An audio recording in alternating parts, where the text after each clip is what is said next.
pages. Yes. Oh, that's He's kind of just nice. using it for music, so just have it in the background. Yeah, don't even worry about it. Just be in it.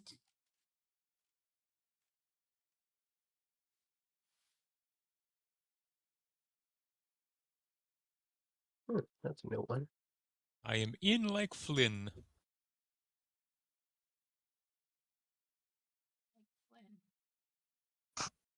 Let's see here.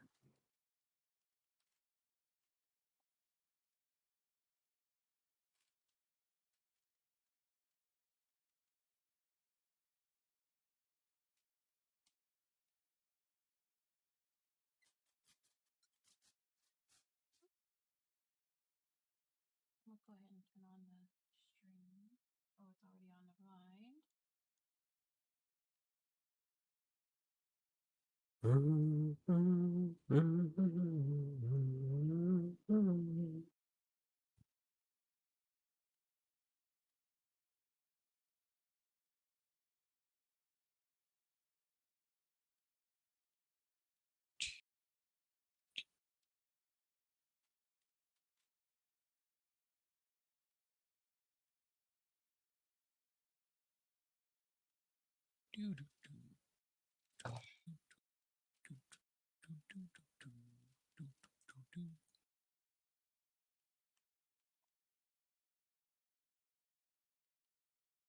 Hey.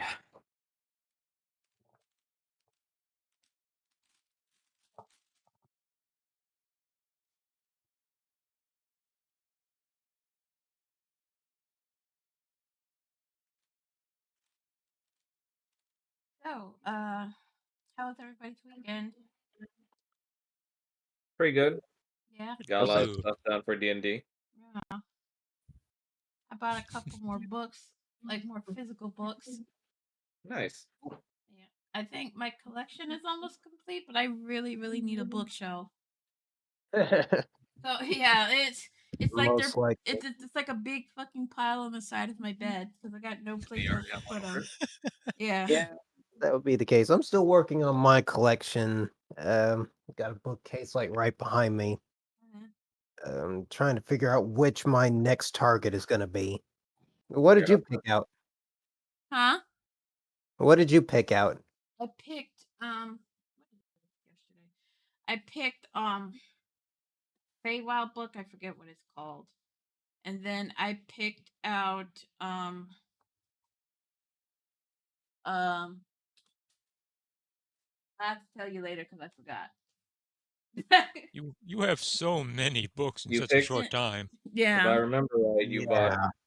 if I remember right, you bought Waterdeep Heist and Witch Beyond the Witch, or Fae Beyond the Witchlight. Yeah, those are the two that I bought. Yeah. Oh, I actually did Dragon Heist. That's actually also a fun starter. Like Is if it? you're like not wanting to do a one shot, but like a fully committed campaign, Dragon Heist is usually a good place to start. You wake up in the morning, just look at the side of the bed and like, oh my god, I'm a nerd. I've always been a nerd, but Yeah, Well, but it's a we reminder. Max has kind of encouraged me to with this kind of nerdism. Embrace it. More like I Yeah. jumped on a fucking well. Your husband said he'd buy you the bookcase, right? Did he already order it?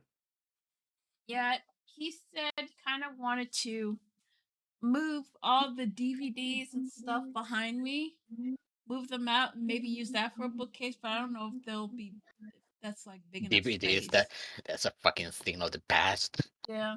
Where are We those don't do that shit originally? Plus, anymore. if I do get a bookcase, I'm gonna sell those unopened amiibos, and then just put a bookcase right there. Wouldn't it be a better idea just to get a new bookcase since, like, where are the DVDs gonna go? Yeah. I think he's gonna put the cases in the basement or some shit. I don't know Weren't what you he's getting gonna like do. a custom one or something like that? I was just gonna buy one from Amazon. Yeah, Max said it was having someone getting one crafted for you, but or maybe that wasn't a bookcase. There was a dice tower. That Oh, was Dice Dice Tower. Tower. Different things, okay. Yeah. You still eating? Well, how about you merge both? Fucking You still eating? There must be some. No, no, I'm good. I'm good. Oh, you're good. Oh, okay. All right. We are about to start. Hi. Welcome to uh D&D. I will be your host, Kimmy, also known Yeah. as Ebony Chimera. Um, this Actually, it's called Game Master. shut up. This is my first time DMing, so please be kind. I might fuck up here and there, but I'm hoping throughout this little one shot, my players will have fun. Okay? So we good to go? Okay, We good to go? We good. Yep. we're Okay. good to go. All right, bitches, let's do this. All right, so we just yeet and play the music. All right, so um, the setting is right now you're in a tavern, a cozy little place where there's a lot of denizens kind of minding their own business. Some are just getting drunk out their ass, just kind of, you know, doing a little shady shit on the side. Um, um, Take your time. Don't worry.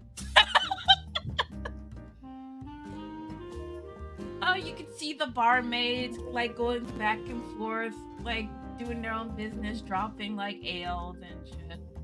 Whoops. What's the name of the tavern? The name of the tavern is called the Yawning Portal.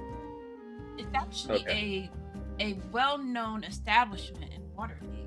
A lot of people come here just to hang, get a drink, or maybe do something unscrupulous. Who knows?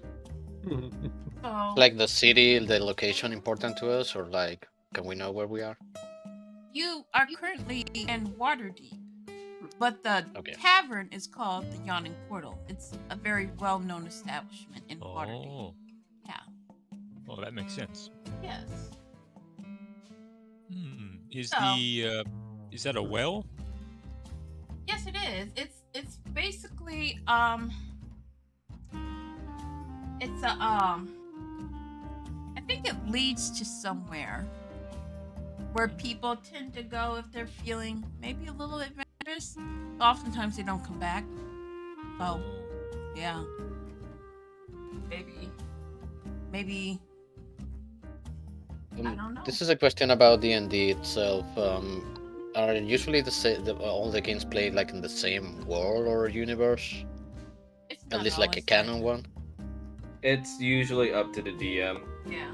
Okay. All right, so here, guys, want to introduce yourselves? Are we doing this in character or are we doing out of character first? We can do it out of character first and then in character if you'd like. Sure. All right. I'd like to go first. Let's go from left to right, maybe. I'll be okay with going first. Okay. Well, quite frankly, amongst the many interesting specimens and races that you would see in this tavern, you would just see like a standard, common-looking human, very dark-skinned, with black braids that are just being weaved around the back, with his boots on top of the table in the center, constantly playing around with a deck of cards, handling a few tricks, a few coins that are on top of the table. Alongside him is, quite frankly, a very large axe and a few number of knickknacks inside of like a leather bag. Oh, what the fuck? Hold on. Initially just I'm sorry. doing like a bunch of card tricks, wondering and gaining a look of his surroundings to see if he's just hearing any of the latest rumors or news that is heading around. Oh, why is there a duplicate of secrets? character. Hold on. That was my fault. I'm sorry. I shouldn't touch things I don't know what they are. I'm going to delete that. Okay. Thank you. Okay. Who would like to go next? I could, I I can go suppose. next. Okay. Uh, oh, you? Okay. You can go, Jab, if you want to. Oh, cool. Ah, well, Sponk Big Tater Tubertoe is just a halfling fella. He's he's from a shire out in the boonies, and this is his first time actually in someplace with civilization, to be honest. And he's just admiring everything, everything that is new, and looking for work. He hasn't quite searched yet. He's just admiring the sights, and this is where he thinks he'll find some. Right now, he's admiring the pit. Okay. He's well armored, well armed, and loaded for bear, ready to rock. Nice. And that's about it. All right. All right. Max, would you like to go? Well, give me a second. I'm going to turn my webcam. Might as well join the webcam Persuasion. party on. Asian persuasion. Got to make sure it look somewhat presentable. Yeah. Sorry, just readjusting my screen. There we go.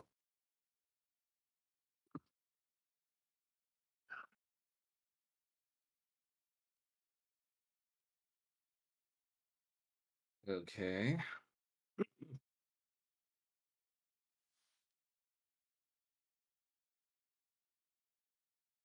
Working? Yep. There you Yep, go. you're on. Yay! Cute Might a Asian. little bit. Might look a little bit awkward me looking up. No, you're fine. Okay. Near to where the bar to the bartender is in this tavern, you would see just a very white furred looking Harengon. He sticks out a lot in this crowd because their Harengons aren't usually found a lot in outside of the Feywilds. Least of all here in a civilized place, just such as Waterdeep. And you'd see him just almost like tilting off to sleep. Like you see him doing like the head tilt thing where he's like he looks like he definitely looks like he hasn't gotten a lot of rest. He's got some heavy bags under his eyes, and he's got this plate of piping hot mashed carrots in front of him that he's in danger of falling asleep right on top of. And as he keeps bobbing up and down, you see like little like pocket watch just peeking in and out of his inside pocket of his coat. All right. Turn secret. All right. Uh, well, apparently there's already a lot of like really strange looking characters for what maybe a lot of people would consider common. But then there's also one that it might be also rare because it's being made completely out of metal. Even if it's using garments, it's using clothes, you still can see every part of it is probably made of metal. Uh, he apparently is sitting, uh, trying to be away from people, and even if he doesn't look like he's interested in what's going around, he's like standing almost completely still. Only his hands are moving, and he's even if he's in a tavern, he's not eating, he's not drinking anything. He just checking on his bag, like trying apparently checking what he has and trying to find something. And even so, you can still feel like he was alert of all times, like trying to figure out if someone was getting close with him. And yeah, sometimes whenever one of the waitresses come close, you can see him come to a complete stop. So you might think he's completely on edge. So he's Uh, seizing up anytime anyone gets near him. yeah, he Okay. completely like stops trying to uh maybe hide what he's doing, trying to see what is the reaction of the person getting close to him. Interesting. Well, And Hmm. yeah, that's pretty much it. all right. Well, one of the waitresses that was happening to be walking by notices Berwin about to nod off asleep and and land face first in his soup. So she gives him a light tap on the shoulder and it's like, "Hey, you all right, darling? Like you about to fall asleep?" She tries to touch him and like almost like frantically he wakes up, like clasping his pocket watch and goes like, "I'm late." Oh, I'm so sorry. Uh, uh, Thing I uh, can do for you. I suppose there wouldn't be any interesting jobs out and about on the board, is there? Hmm. Well, I don't know much about. Say that again? No, you cut out. Oh, fucking microphone. Hold on, let me bring it a little bit closer. Yeah, All right, can you hear me? yeah. Yep, All right, much better. all right. She says, "Hmm. Well, I don't know much about that, but let me get back to you and talk to my boss. Maybe he'll know something." um, I have a question. What's up? I'm just looking over at this guy who, right next to me, who appears to be clad in some kind of armor, Hmm. So, and I'm wondering what exactly is he staring at, or what is he clearly doing? well, clearly he is staring at you with a very, very dangerous look. And Huh. he says to you, "All right, you scumbag. Hmm. Boss is going to expect his first round of payments by the end of the week.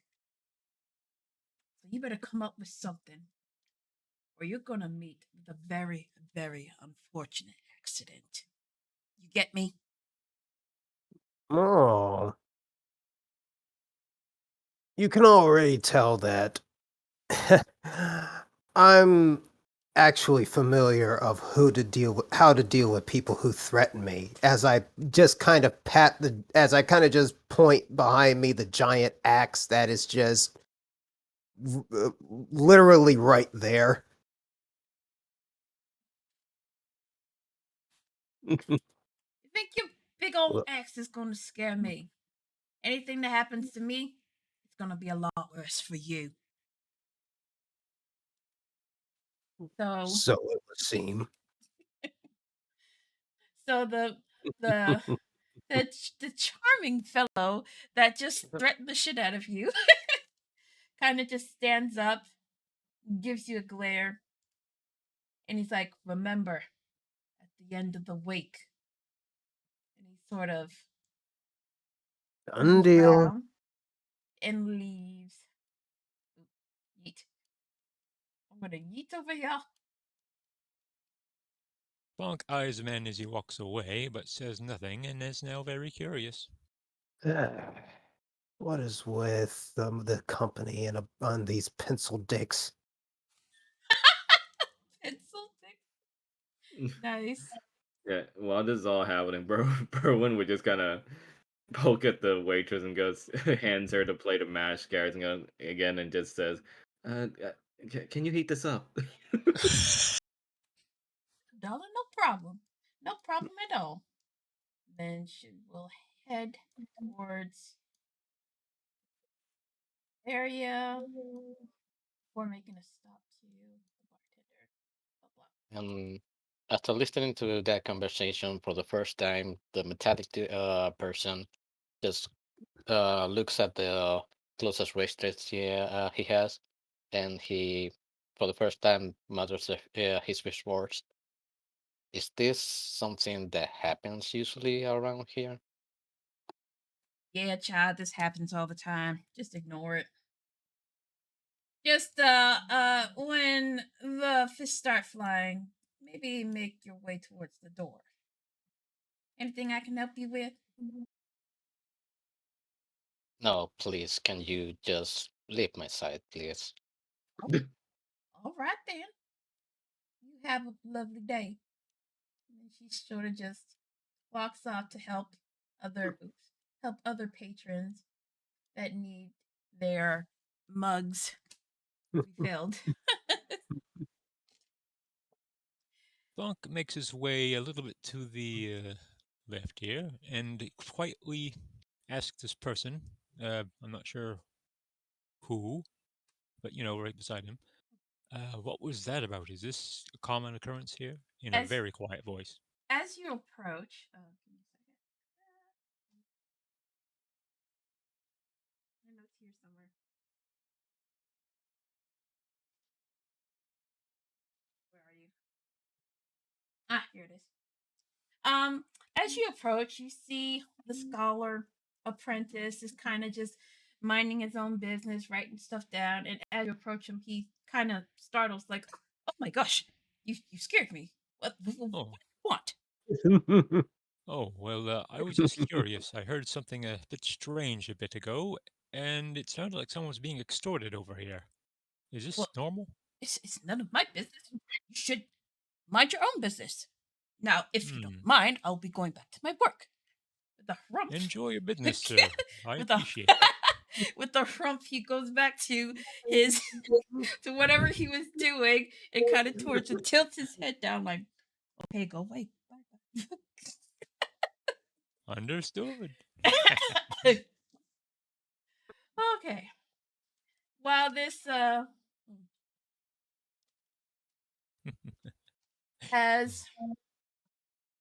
you Your mic's guys, breaking. is it motherfuck? I might have to use my headset. No, let me use my headset. That's Uh, fine. Give me 2 seconds.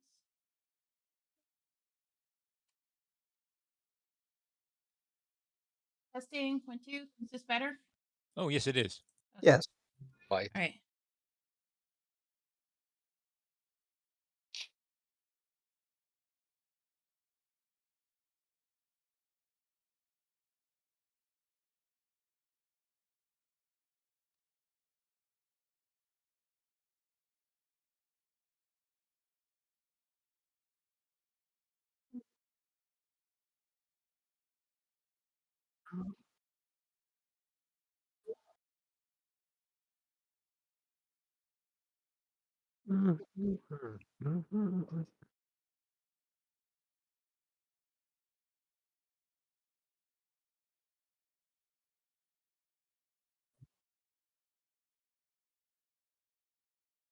It's basically Um, supposed to be leave for silencer. yeah, Oh, but the idea is that whenever I introduce myself to others, since it considers their name too difficult for them to say it, they just ask them to be called S1.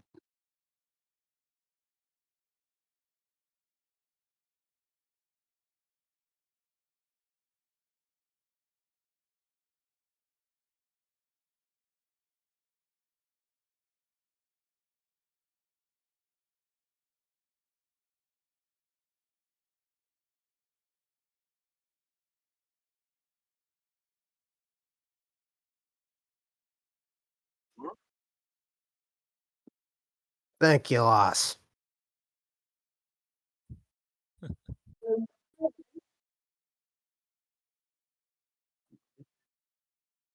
Berwin Berwin just kind of looks at her frantic, like I think I paid my tab.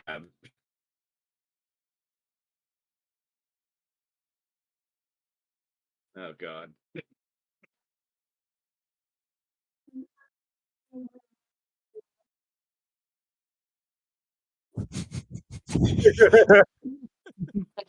Sorry.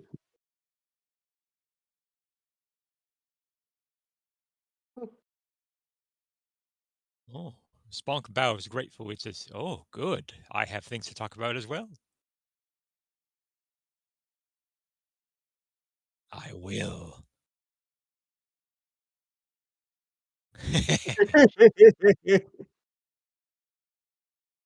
I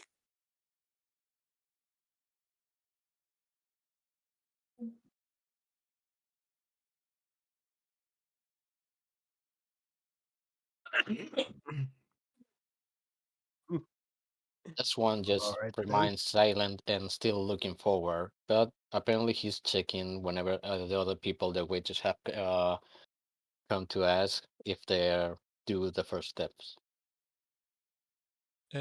it's the barkeep guy that wants to talk to us, right? Okay. Spunk makes his way right over. I mean, he doesn't run, but he power walks. Oh, Yeah. So, those feet are just flying. I can only think of the Lalafell and walk. I get up just collecting pretty much my cards and my money, along with my well, just my axe and bag for the time. Well, for the time, and just start shimmying over, and staring over at the weird rabbit-looking thing as I move across. Ugh, the world just gets different every day. I swear. Berwin is just kind of busy looking at his pocket watch, and he just sees other people going towards the bartender, and he kind of gets an idea of what's happening, and he just sighs and just says, 23 Jack, screw it. And then he just closes his pocket watch and just walks towards the bartender.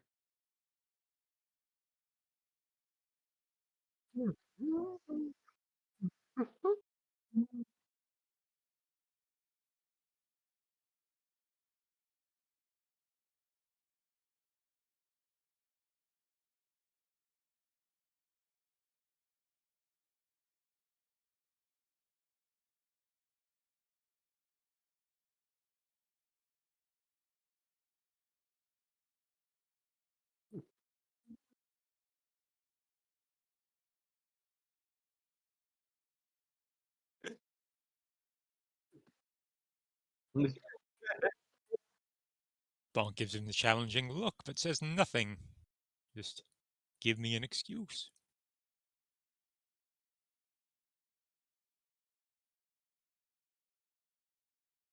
Oh, he just smiled.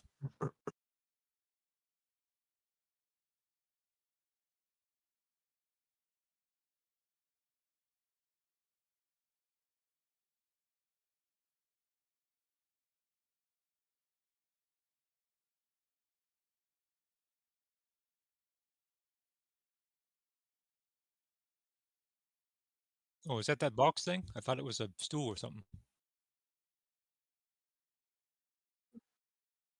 Can I do a perception check on it? Think I have a bonus on this. Yeah, I do actually. God, it's been so long since I did my first check. All right. Yeah, I know.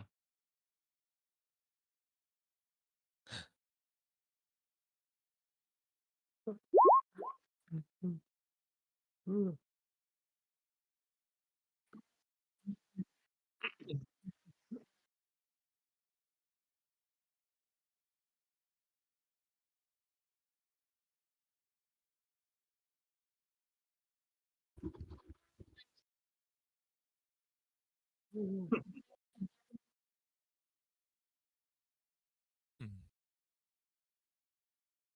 Berwin Oh. Berwin would check to see if it's like rabbit sized.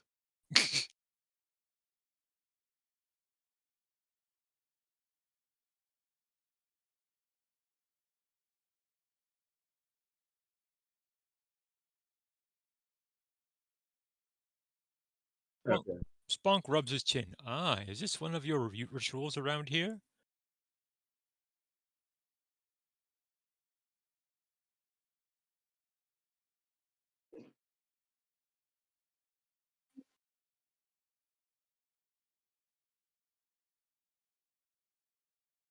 Hmm.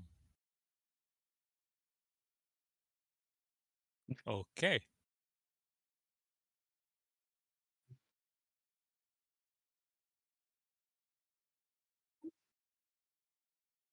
Hmm. I think I'll I'll chance take it. it. I'll take that. Yeah, I'll chance it myself. Rowan just asked, "Do you have any carrot juice?"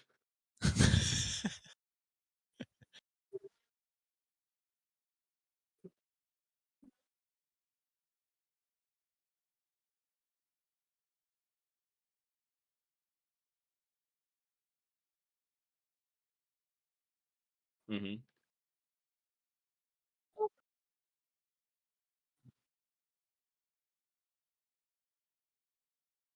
It's a very fancy carrot juice bottle.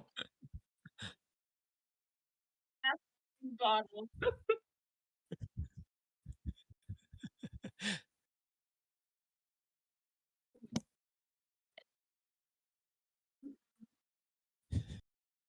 Yep.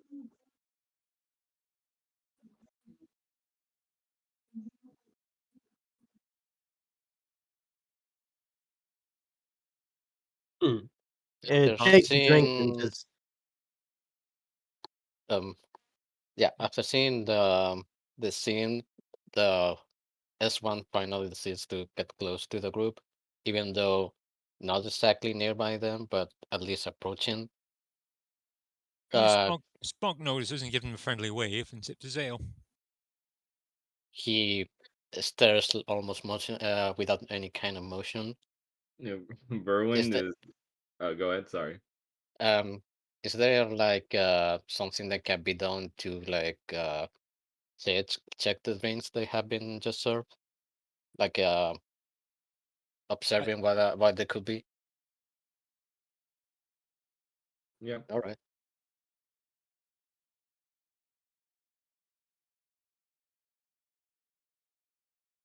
Mm-hmm.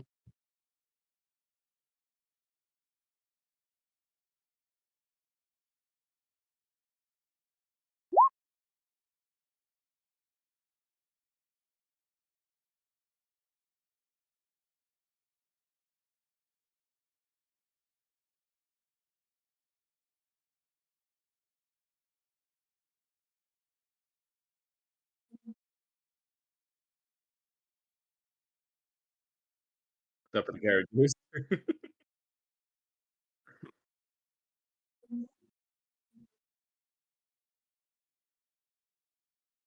Yeah. Berwin just like he does the thing where he like sips on the glass very carefully because it was like a rabbit buck tooth, and he's staring off to the side, kind of like awkwardly, like eyeing like the Warforged that's like colored like death, like eyeing him down. Like so far, he's just been super paranoid of everything.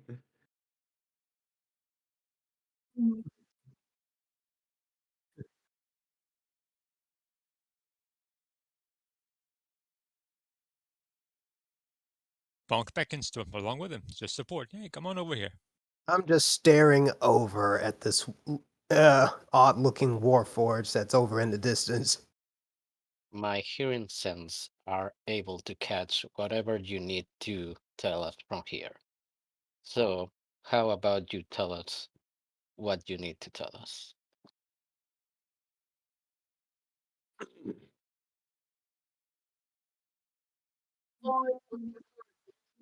Oh, yes.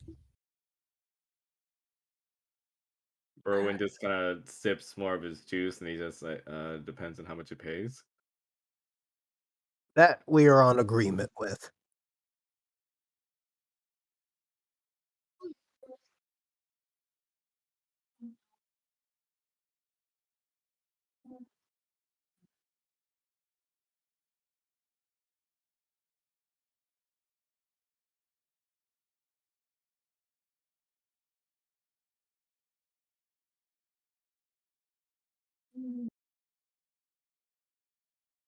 Spunk looks intrigued. Very well. Tabaxi. Very well then. A maybe.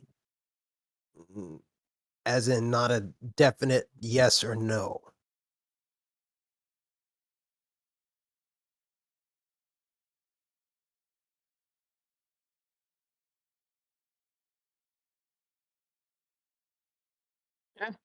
Works works for me, I suppose. Spunk grins towards Ogum. There are ways to speak within speaking, friend. Mhm. I said what I said. I have no idea what that means, but I'm on board. That's just a halflingism.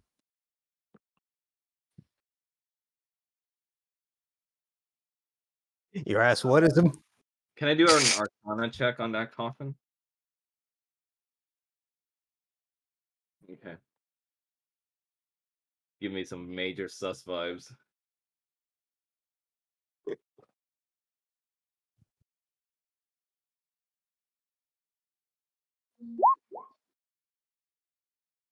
Oh,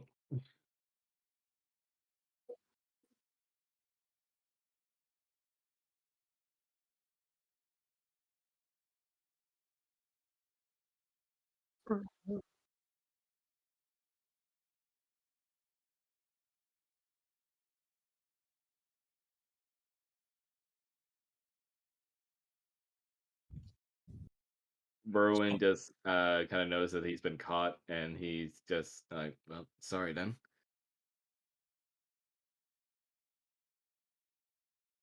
Spunk chuckles and gives the bartender a look and a wink and starts heading towards the tabaxi. Before even heading out, Berwin would just like raise a finger and go like, it, is there any chance that a now warmer mashed carrots would be on the way as well?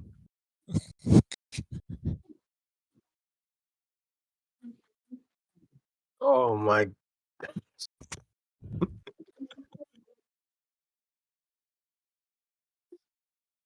The tabac. Berwin, Berwin just kind of breathes aside. It's literally the only thing I eaten today. Goodness. The tabaxi is the one with the red background on the. Okay, all right. I like. Here, Oh, okay. Spunk power walks very subtly towards the cat hold the lady. left click now.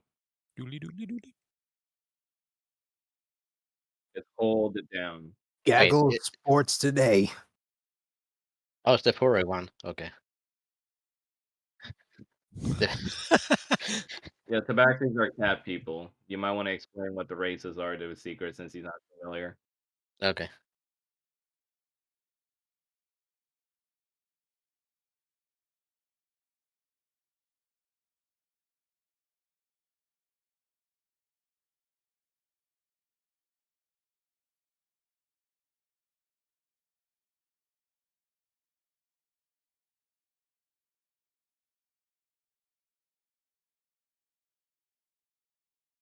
Her hood. Mm.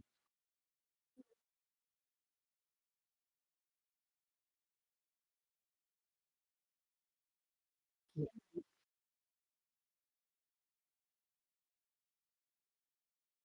Mhm.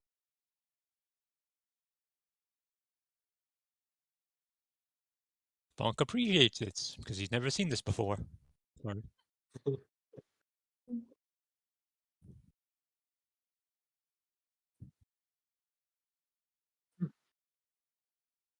We're here about and I kind of lean in a bit closer, potential job. As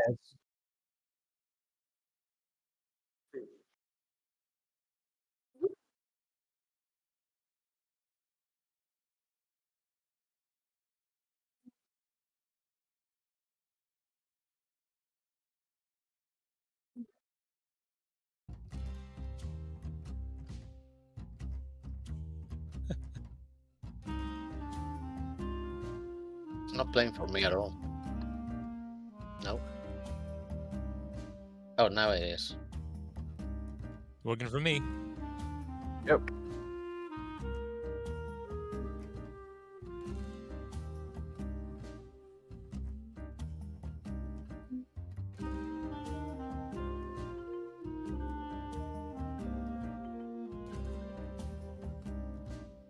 Ah. Well, if you're looking for strength, then I'm your man right here.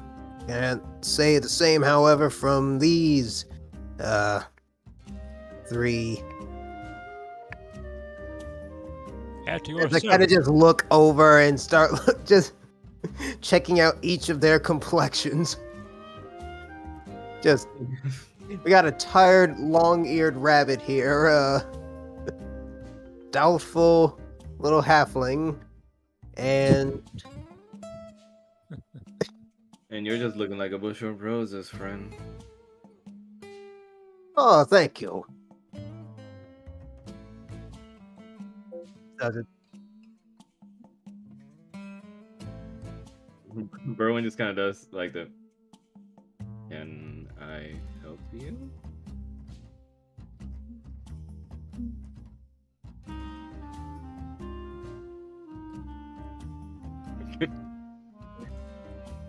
Can I do an insight check on why she was staring at me? Can I do an insight check on why the hell she was staring at me? You don't know why she was staring. This bit it's super sus. Just do a perception check for stomach growling. You don't do that to a paranoid rabbit, man. Do we usually call what the role we wanna do, or just say the action we wanna do, and the GM Well- just says what kind of role we have to do? What you can do usually most of the time is you ask if you can do an action and the DM comes up with which skill check it would be related to. But if you already have an idea, you can just ask like, can I do a something check to do this? Okay. Or yeah, like you could just describe what you want to do in this particular situation, and it'll be up to the DM to decide how you want to like perform this specific skill. It's a give and take. I bet you. Okay. I bet you this bitch knows me from the academy. God damn it. Spunk gives her a salute and says, absolutely, I am looking for trouble. Damn it.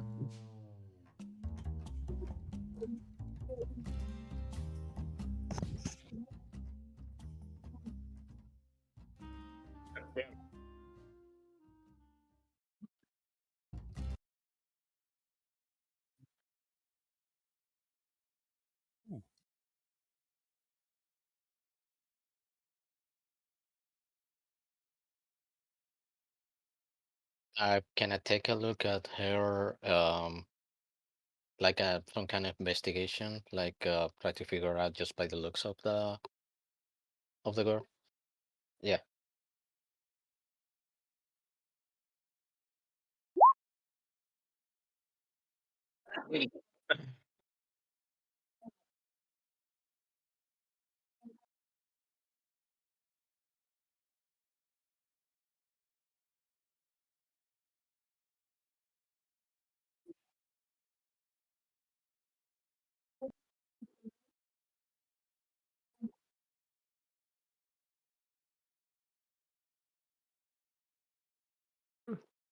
You sound lewd. We're all adults.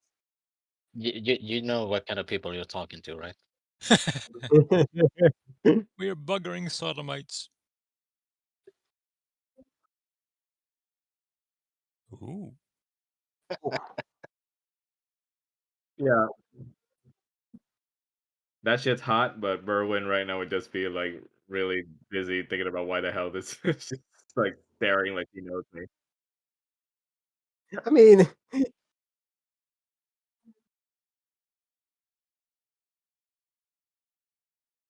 Um, could you tell maybe like what kind of um if they look like a poor person, a wealthy person, just by the looks?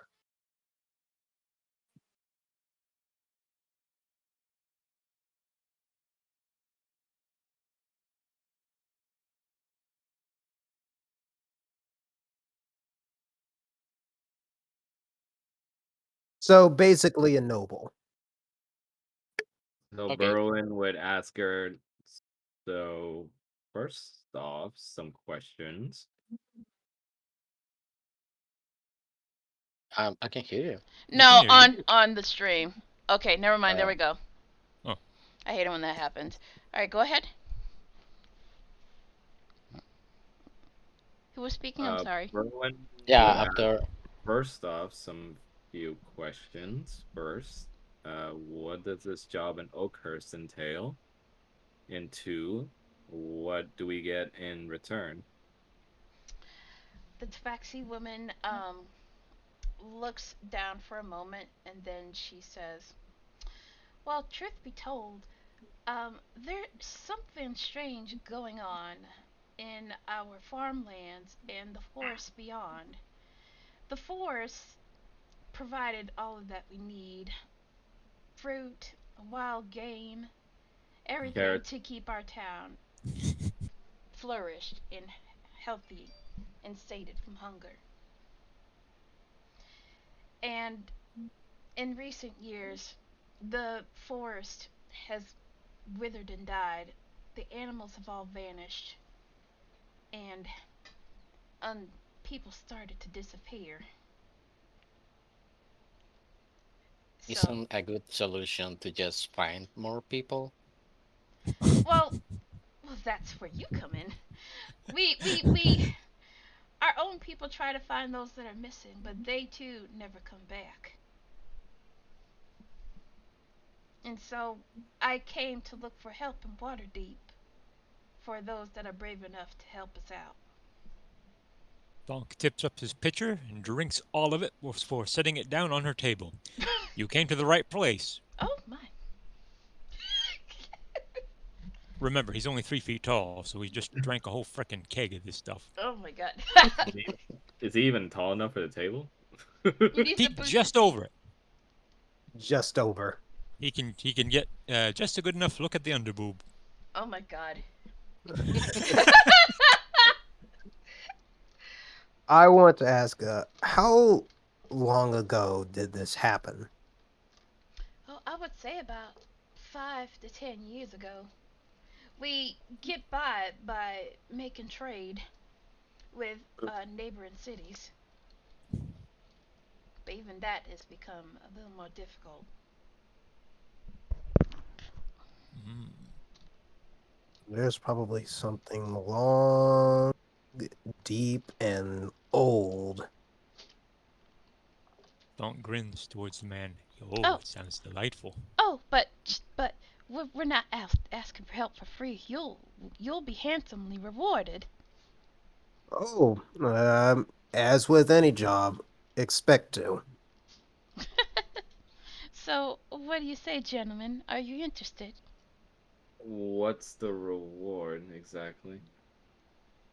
Oh, well, about 500 gold pieces. Each? Oh, darling, you kind of wring me dry here. All right, five. Lady, I have eaten What? nothing but mashed carrots for the entire week each day. I am literally running on coppers. Ah, fine. All right, What 500 gold pieces for each of you. now?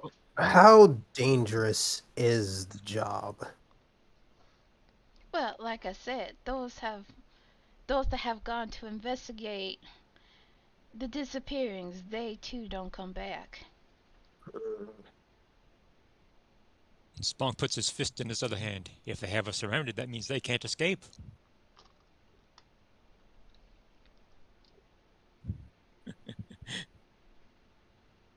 Oh, And If Berwin I just said, am, Berwin, I'm not sure you know, I'm not sure you understand what an animal's like when it's cornered. she just stares at him like, really, darling? I find the idea of searching for that something that can destroy so many uh interesting. I will do it just for that.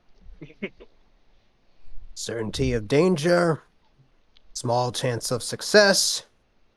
Helping We waiting people. for? Oh, that just gotta. Everybody has to confirm.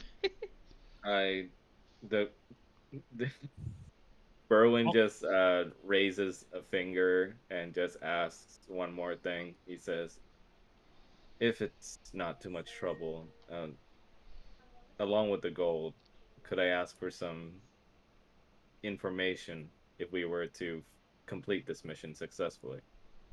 What kind of information, darling?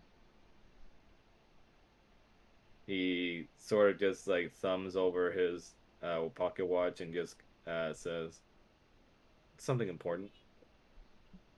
She kind of looks at him for a moment, then rubs her chin with her left hand.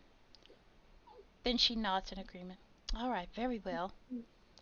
The information that you wish to have, that'll be yours as well. Berwin decides it's great.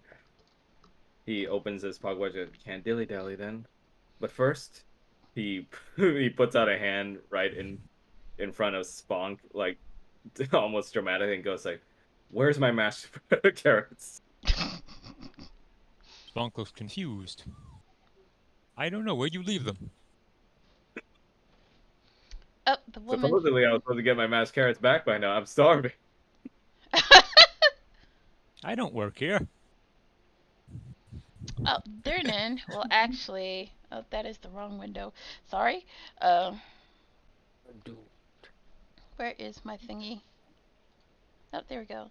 Durnan actually comes over and and fucking yeets himself. Super speed. it, Oh it crap! it touches Berwin on the shoulder with a hot bowl of mashed carrots. Here you go. Sorry about the Ber- wait. yeah, Berwin just like throws caution to the wind and just like almost like an unhealthy manner, like he's done this many times before. He just raises the plate up and just like lets that shit slosh into his mouth, and just this steaming hot like orange goop Ooh. just like goes down his mouth, and he just goes ah.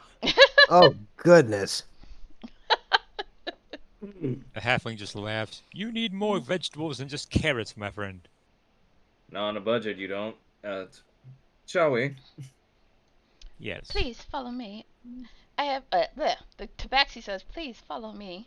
I have a carriage waiting for y'all. Mm. All right. Oops, that kind of fucked up her thing. He's enlarging. She looks larger from behind.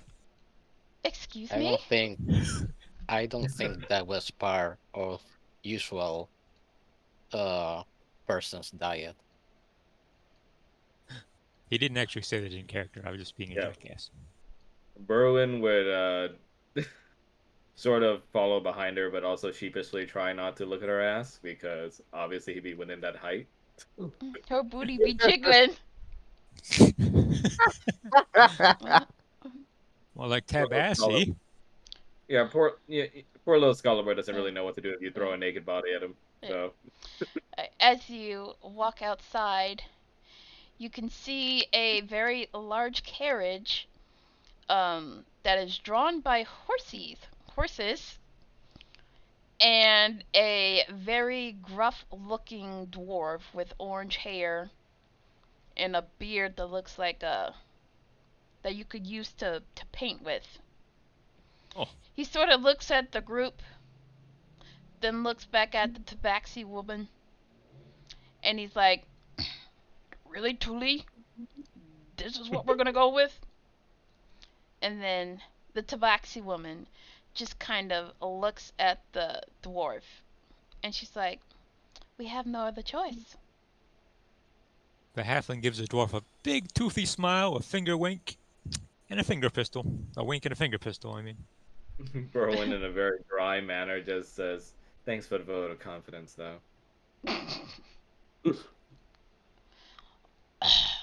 Alright then, the dwarf says. Get on, will ya? And then we'll be on our way. Yeah, Berwin would get into the back and like does a little bunny hop up into it. Boing. For some reason, instead of joining people inside the car, S1 actually just jumps on top of it. Oi, oi, oi! Be careful with that. That's an expensive wagon. Spunk looks upward. Oh, he's got hops. I'm actually Berwin just looking up. I'm actually gonna just look up to the sky real quick and kind of just judge the weather for what it's gonna be like. Okay. Fair Don't, sailing for justice. Do you want to make like a don't check you for that, or worry. do you just want to? I mean, I'm just looking Okay. up. Okay. Well, the sky is very clear with no clouds, and you can see a half moon kind of lighting up the night sky along with the twinkles of many, many stars. Ooh. So we're traveling during the night. Yeah. Okay. Hmm. Berwin just kind of sticks its head out, and you see like its little bunny ears flicker a little, and he just says, "Better get in before the Warforged loses aerodynamic advantage." Alright. And so After hearing that, the dwarf uh, turns back to the tabaxi woman, and he's like, "Well, I'm off. Take care of yourself, Tuli." And then the tabaxi woman kind of nods back. Alright, go Spunk ahead. telepathically tells the tabaxi woman, "We'll take care of it. Don't worry about it." That kind of catches her off guard, but she seems to feel a sense of hope and relief. Right. What were you gonna say, Secret? I'm sorry. no, after all the comments made about uh the stepping on top of the car, he just decides to let them know that um, just so you know, my metallic frame is made of the lightest materials ever created. Fantastic. Do you have a sail in there that comes out of you? Huh? The what now? Do you have a sail that comes out of your back? I feel like that would Sail. help speed up this little journey. Oh,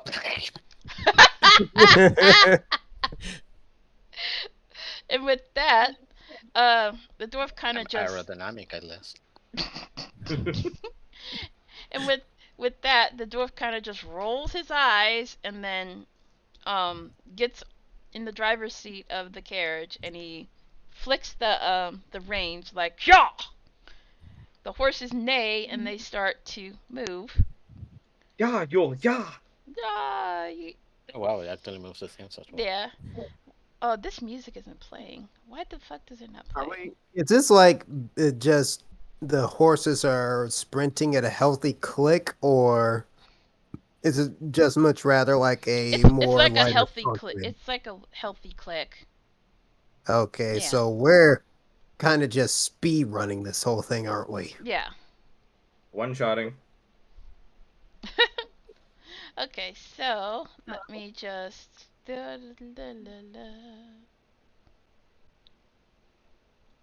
We are going at the speed of urgency. During the nighttime to a Evil town never that we have sleeps. never had. You can loop songs, by the way, Mel. I know, but it's not working for some reason.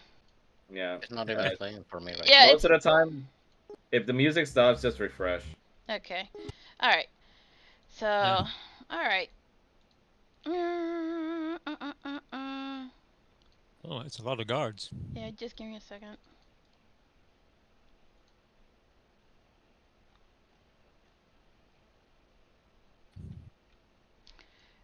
What a All right. cozy looking town. So, you arrive in the city of Oakhurst around nighttime.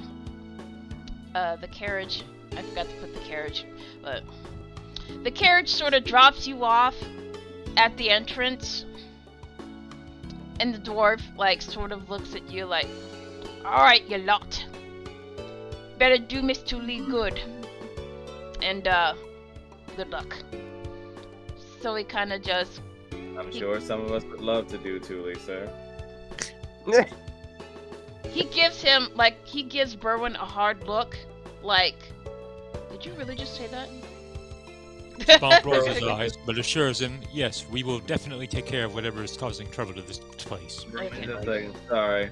a little sassy when I get some carrot juice put in me. Okay. And so the dwarf flicks the reins again, and then he's off, like out of view, blah blah. And so, as the group enters the fuck, as soon as the group enters the town of Oakhurst, they are greeted by the. Let me move you guys really quick. They are greeted by a pair of sentries that block their way with a pair of spears. And they're like, "Halt! What business have you in Oakhurst?" We were invited by a woman named Thule. The guards sort of look at each other, then back at the group, and then they take a moment, and then they relent and remove the spears so that you may pass. And the guard on the left says, "You may pass, but we got our eyes on you." Bonk bows to the men graciously and says, "I'm glad you do. The things I've heard about this place, someone needs to be keeping an eye." If you are guarding so ferociously, maybe you do know what's the thing that puts you in danger? We don't know much about it, but you might want to speak to our mayor. He should be at the town hall at the center of town. The guard sort of points his spear to the west. It ain't far, just a couple of houses over. Merwin just sighs and just says, "Why can't these important people ever live closer?" And then the guards just go back to their posts to let them pass. So, Spunk grins. Feel Well, just- boys, let's get on with it. feel free to Merwin explore. just goes, Merwin and goes in and just says, "Well, at least it smells better here than on Waterdeep." Less ale, though. Well, when you're just coming out of a city that smells like fish and excrement, anywhere else could practically smell even better. You're not wrong. Merwin just says, "I've slept in worse." I do, in fact, not need to sleep at all. As you enter the town, you can see, like, most of the town is asleep because you guys arrived at night. But Funny there, enough. huh? Funny enough. Funny enough, what? I'm just saying, funny enough that we took the whole night to travel to Oakhurst. It's still nighttime, but you know, It took a little while. it took a little while. So it's like, oh, So are we free to explore, or... you're free to explore. Spunk announces, "Well, gentlemen, I'm going south, and I'm going to check and see if anyone knows anything. Should we Yep. make a rendezvous point?" Yeah, Berwin's already walked off. As Like, you wandered off on his own. Yeah. As you guys were talking amongst each other, Berwin has kind of just fucked off somewhere to go exploring. Can I do a perception check to see what's around me? Yeah, sure. Brady got my bad rolls as a DM don't carry over here, but it's been pretty bad so far.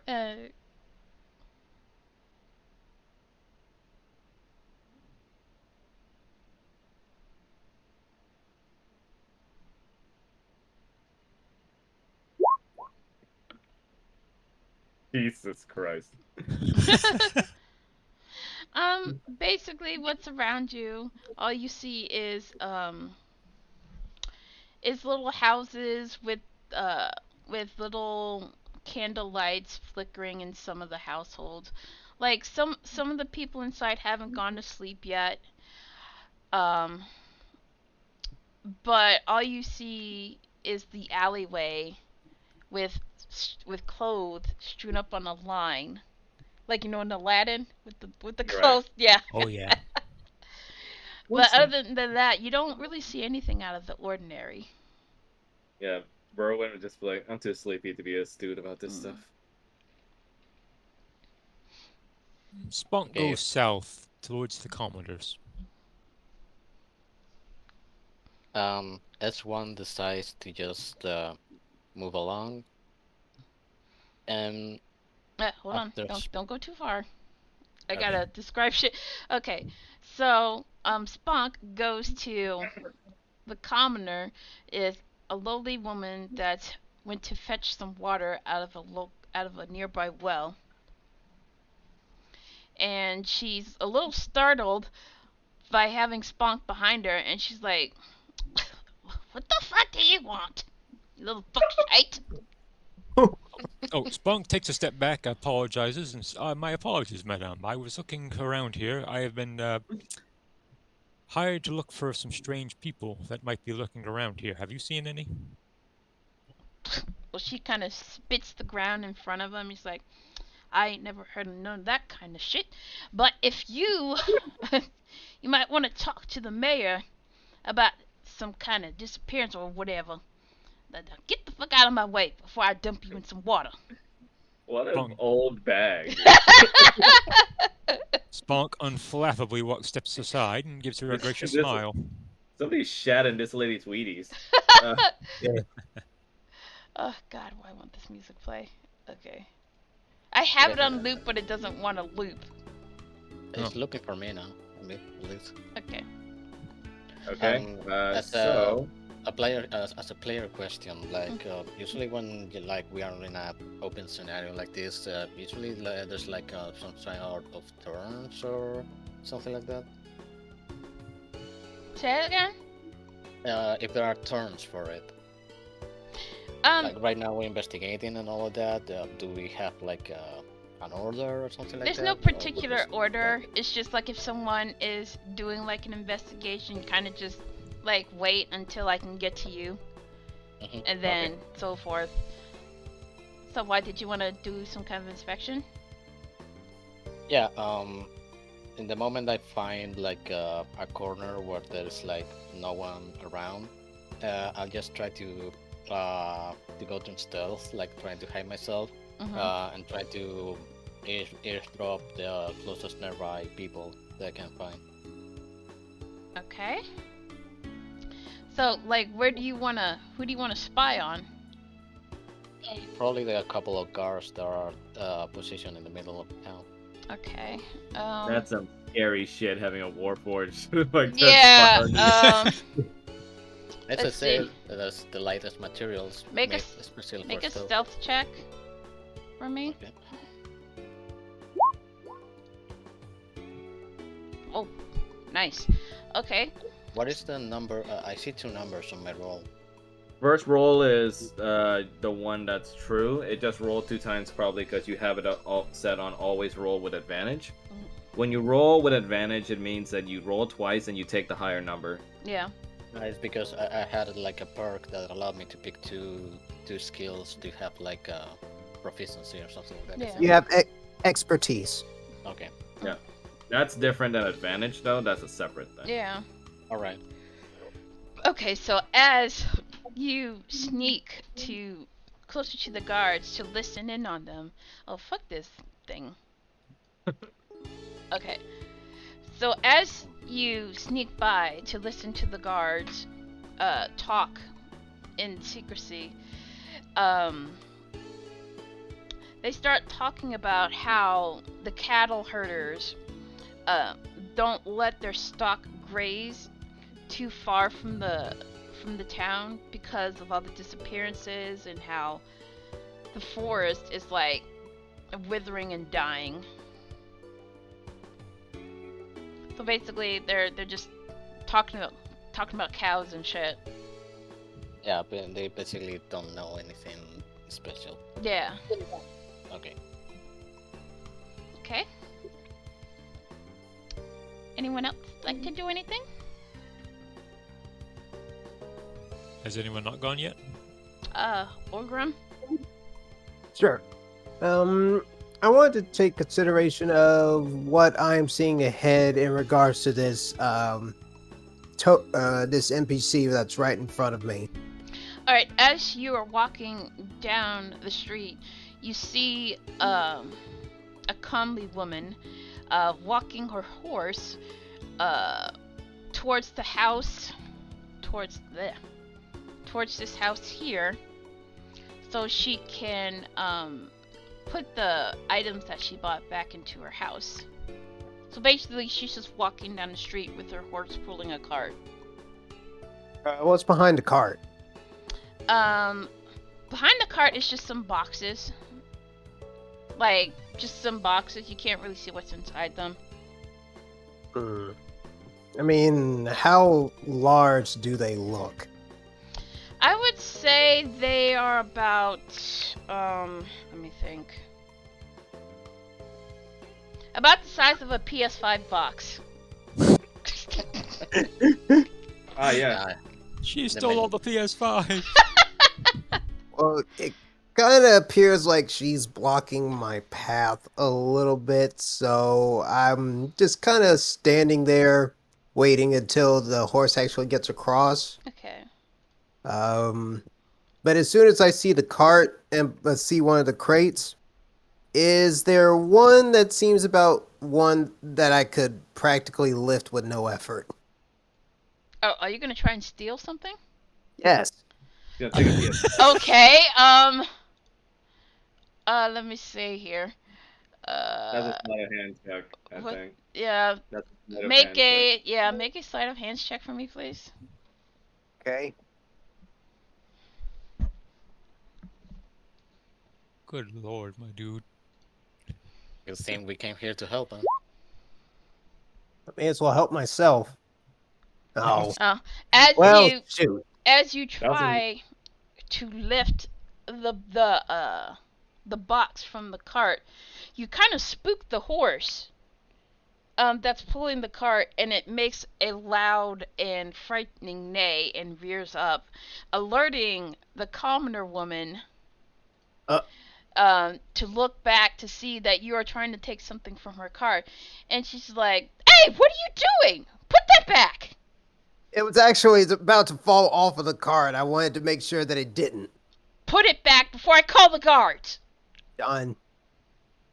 I put it back. Yeah, would this be within hearing distance for Berwin? Yeah, it would. Okay, Will it be on my hearing distance as well? Let's see. On the left. Yeah, 30 feet, yeah. Berwin just shrugs just says it. It's going splendidly so far, I see. Alex. She tries to calm the horse down, and eventually it calms down, and she just gives him a death glare. I just turn right around and just duck into the next corner. Nice. Bonk pretends he hears nothing if he hears anything at all and just keeps on searching. My god, Max, this website sucks. It won't, Yeah. like, fucking repeat, so I have to constantly do it myself. Unfortunately, it's just how it works. Yeah, let me try something really quick with the music. I'm sorry. To find an extended version. That might be better. Yeah. 10 hours loop. There we go.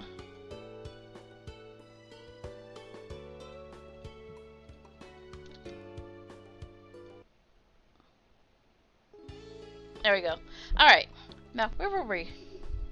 Berwin's gonna go up to the lady that was basically accosted. And, can I make a persuasion roll to ask if she can guide me to the way of the mayor's office? Yes, go ahead. Okay.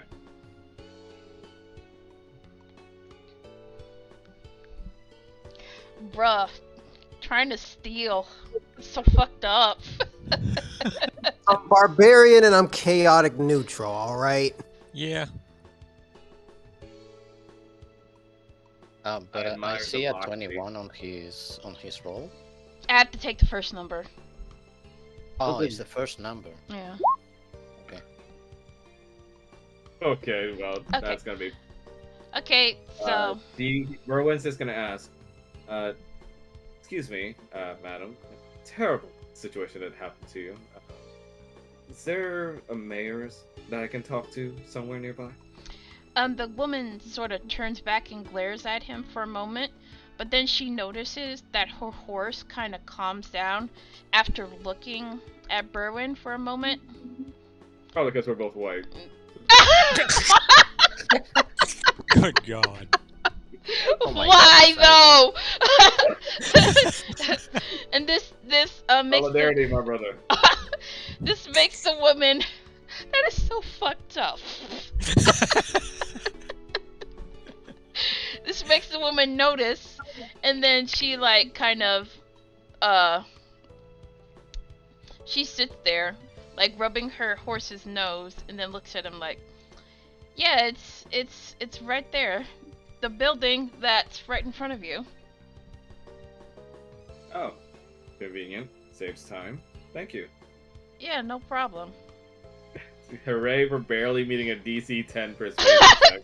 And so the woman like goes on her way to back to her house, cause yay. Merwin's just gonna make his way over to the mayor's door. Making my way And downtown. He's gonna pray to God that the others can meet up with him there. I fucked up this horse, but It crashed. Spider horse, spider horse. it's fucked up. I don't care. They crashed. No. I just gotta fix it, but it Yeah, don't. you just leave it there. It's Yeah, fine. just leave it there. Okay, so Is there like on the mayor's house, like any kind of back window, back door, or something like that? Oh Lord. you want to make some kind of check? No, just because I don't have S1 doesn't have any kind of conception or what main doors or. He No, has that's no doors. inhibitions about breaking in. That's Oh, what God. you mean. What Like- kind of check do you want Yeah, to what do? kind of check do you want to do? Well, I guess in this case it should be just perception. I mean- right? Yeah. He's just looking for windows and back doors. Okay, make a perception roll for me, please. This is going swimmingly so far. Man, I tell you. Oh my God. Okay, as you inspect the back of the large, very large building, you will notice that a single door towards the left end of the back, right around here, you will notice a small door that is visible to you. Can I just try to enter it because hey, it's a door. It's the way into the mayor's house. You try to enter, but the door is clearly locked. Oh no. Why do they create doors that can't be opened? Oh no. He thinks to himself. Oh no.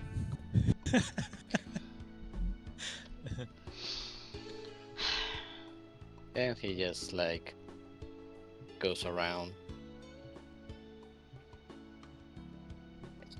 Oh. And white one, do you know how to enter the house? Usually that's through the front door, dark one.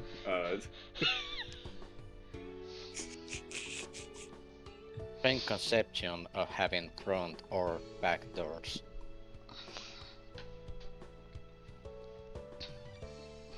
Okay, so we're kind of just leaving Spunk here by himself. Yeah. So Well, Spunk's asking the other commoner, hey, do you know the way to the mayor's house? I mean, just asking. as you approach the woman, you can clearly see she is dressed in such a manner that only invites the profane I and see. the desperate. And So she's definitely she'd know where the mayor lives. she's smoking on a cigarette, like, and she sort of looks down at him like, Cigarettes exist in this world? huh? cigarettes exist in this world then. Yes. Interesting. So she gives him a look like, the mayor? He'll probably be in the town hall. The town hall, you can about 2-3 doors to the left. And she kind of sort of points with her thumb. And Is it in the right direction, or is she leading him away? no, she's leading him the right direction. Okay, good. Yeah. Spunk takes her at her word anyway, so. Is there anything else I can help with you? Maybe a little something for the road? Spunk laughs. Nah, maybe some other time. I am on business, and I'm gonna make the place a whole lot safer before long. And he You're, moves on. you're lost, sweetie. I know, dear. Yeah, but really, someone that looks under someone's cleavage is gonna take that kind of decisions. I'm actually curious about how much that shit would have costed. But also, cigarettes existing in this world is very interesting to me. They need some kind of thing to calm down, so. Sure, it's some kind of magic Yeah. dust in there. Okay, so you guys are going to enter the town hall? First, Berwin with just kind of look around and goes like, "Oh, there you all are." Yes, there we are. Where'd you go? Berwin was like, "Oh, I thought we were all just heading in the same direction." Well, may as well be now. After my little mess up. Spunk Without looks in- saying anything, S1 just grabs the knob and tries to open the door. Yeah. Okay. Berwin just waves away Oops. Crow's concern and just says that, it ended up working out. Spunk asks him, "What did you do?" In exactly that tone. We are meant to go inside, aren't we? We are. Okay, as S1? I'm sorry. Yeah. S1 touches the handle and tries to open the door. It slowly creaks open and into a big, like a big room with chairs, like in a fashion with like an aisle, stuff like that. I'm so good bad at describing. And you can see people are still awake. They're like arguing with each other and arguing with a man standing in front of a big desk with another man next to him.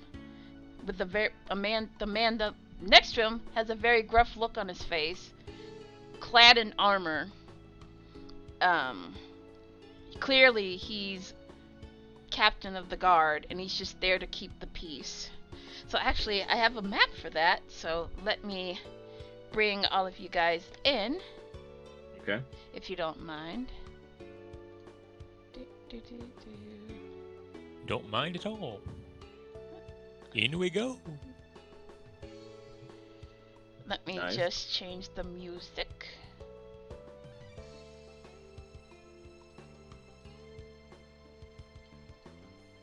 God, I wish Roll20 worked with my music. Yeah, I don't know why it doesn't for you. Yeah. We gotta have a sit down at some point and work this out with you. Yeah. Alright, let me get your tokens. My bad.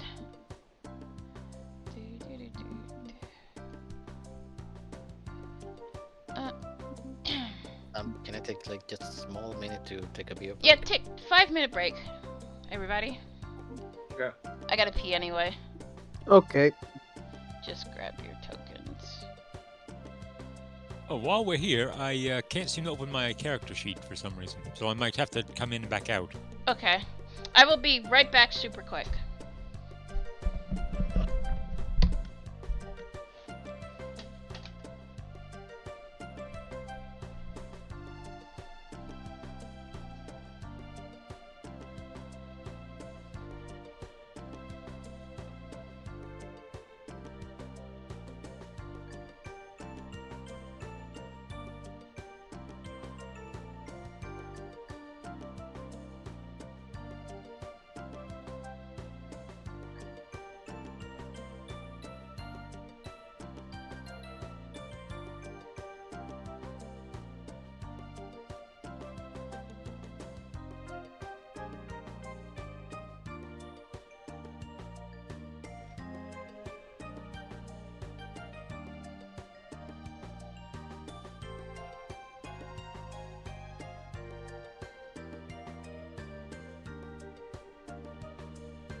Hi. I'm clicking my name here, and it's still not letting me open my character sheet. It's not? This is very odd. Let me see here. You try refreshing? I did. I actually quit out everything, and I deleted my cache and the other stuff, and came back in.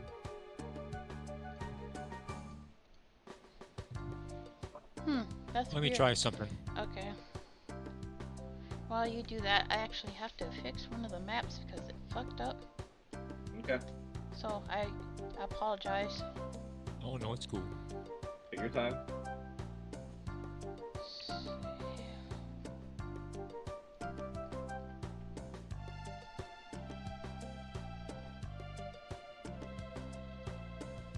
Oh no, that wasn't it. Alright, I'm back. Welcome back. I have to fix something super quick. Mhm.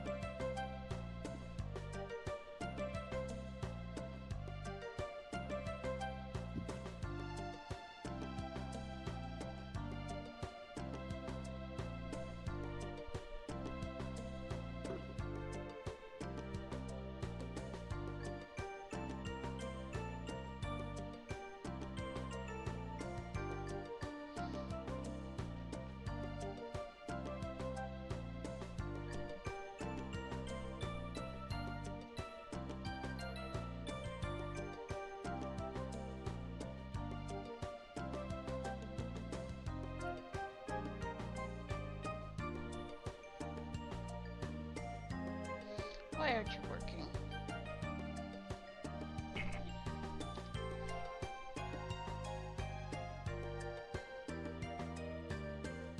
Oh no. Hmm?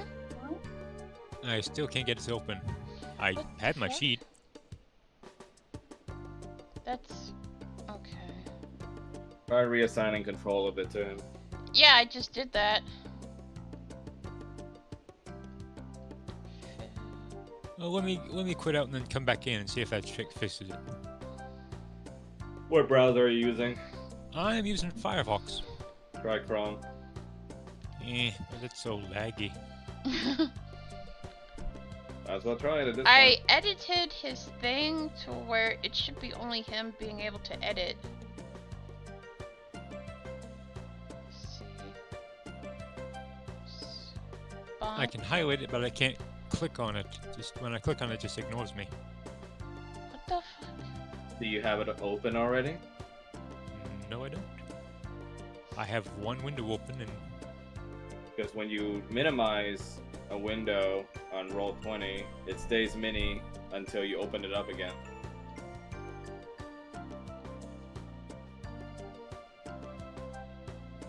So you can't move your character at all? well, I can move my character. I just can't get to my sheet to figure out how to roll. Are you under the PCs tab? Yeah.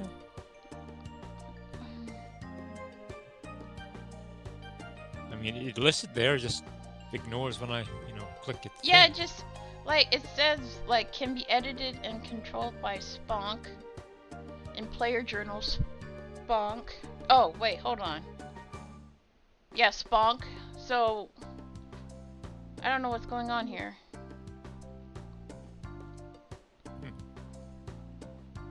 But he can't access his character sheet. That's weird. Could just be a glitch with Roll20.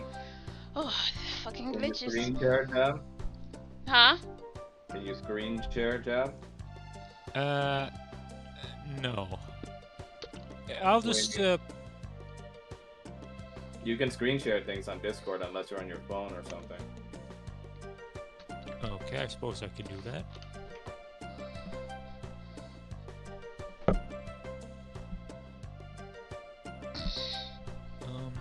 Let's see here.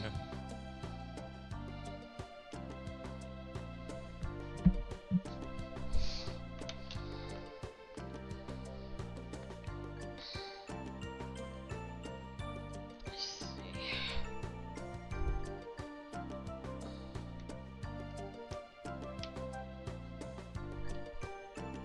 Do you know how to screen share?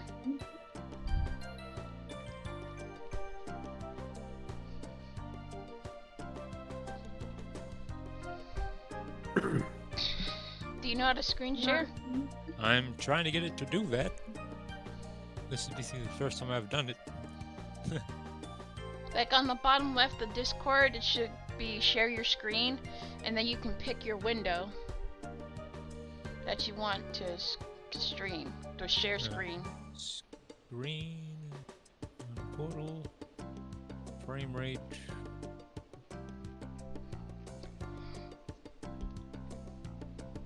Streaming. Apologies for the hold up, but Yeah. it's a technical thing. Go live then. Okay, let's see here.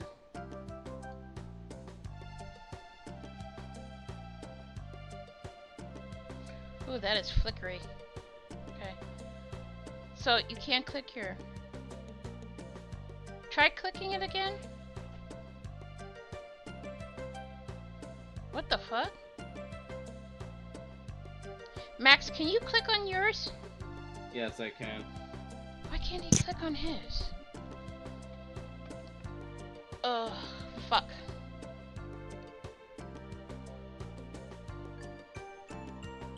Apologies for this. Try making a copy of his character sheet, Mel. Yeah, let me Well, that might work. duplicate. Oh, I you see can a copy. open it, like, Do you different see a windows copy? like that.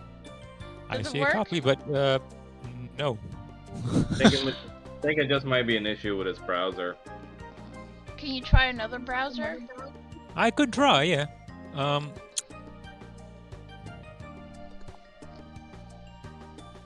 Chrome.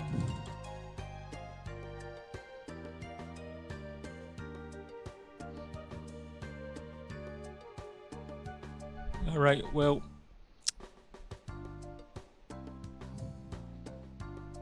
I think for the moment, I'm going to turn off screen sharing. I'm not really. Yeah, go finding- ahead.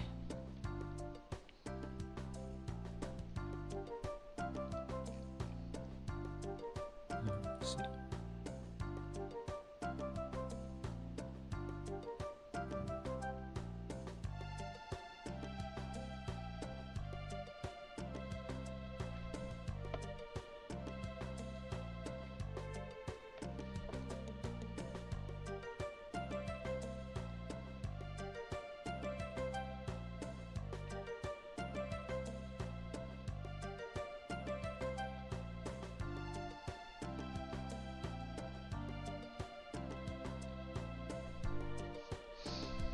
Oh boy.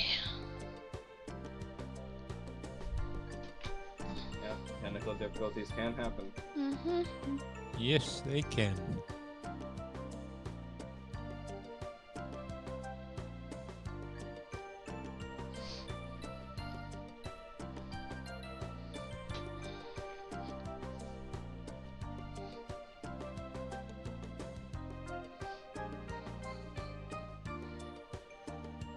Downloading.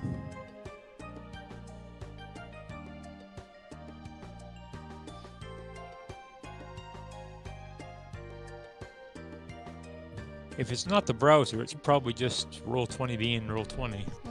Everybody else can everybody else click their thing? I can, yeah. What about Yeah. I had it open the entire game. what about you, Doctor? Yeah, I can. Oh, I still have mine open. Okay. If worse comes to worse, I'd be willing to just say, we just use raw stats, like just pretend yellow has 12s and everything. And Do you with a want me rapier. to use your character sheet for your stuff? Like I can just click it? Oh, if you Okay. can do that, that's fine. Okay. It's just I can't access my Yeah. information to know what it is for the rolls. That's yeah. all. I can send you a screen cap of your sheet and then we can work from there. That worked just fine. Okay. But if push Yeah. comes to shove, if you can't access your character sheet, then that's what we'll have to do. That's fine with me. You can also just make the rolls for him, huh? Yeah. I'd get for that too. I saw there's a way to make the character sheet to be a pop-up, and you can link the like the actual link to someone. Let me try Like for that. example, if I do this, does that show my character sheet? See if that link works for you. Let me see here. It might not, I don't know.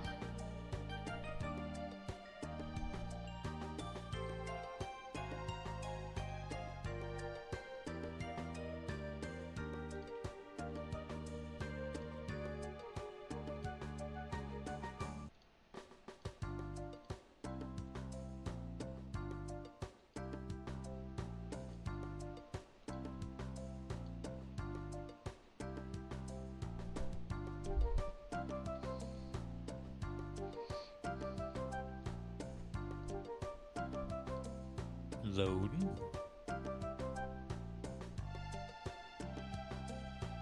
Loading.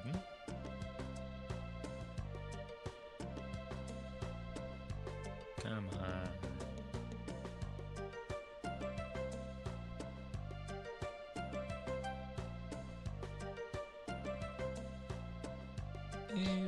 If it doesn't work, I'll just make your rolls for you. Yeah, that's fine. Okay. We can do that. Alright, we'll figure it out later. I'm so sorry that your shit isn't Oh. working. Oh, it's no big deal. This kind of Yeah. thing happens. Yeah. I mean, There- inevitably it happens. Is everybody ready? Yep. I'm ready. Okay. Alright. As you guys enter the town hall, you can see the room is filled with lots and lots of chairs. Some of them are occupied with some of the citizens of Oakhurst. They're currently arguing with one another, and they are also arguing with the man standing in the middle with his hair tied in a bun, and he's kind of just sort of trying to calm everyone down, but he's like having no success. There's a man standing next to him who's like very silent with his arms crossed.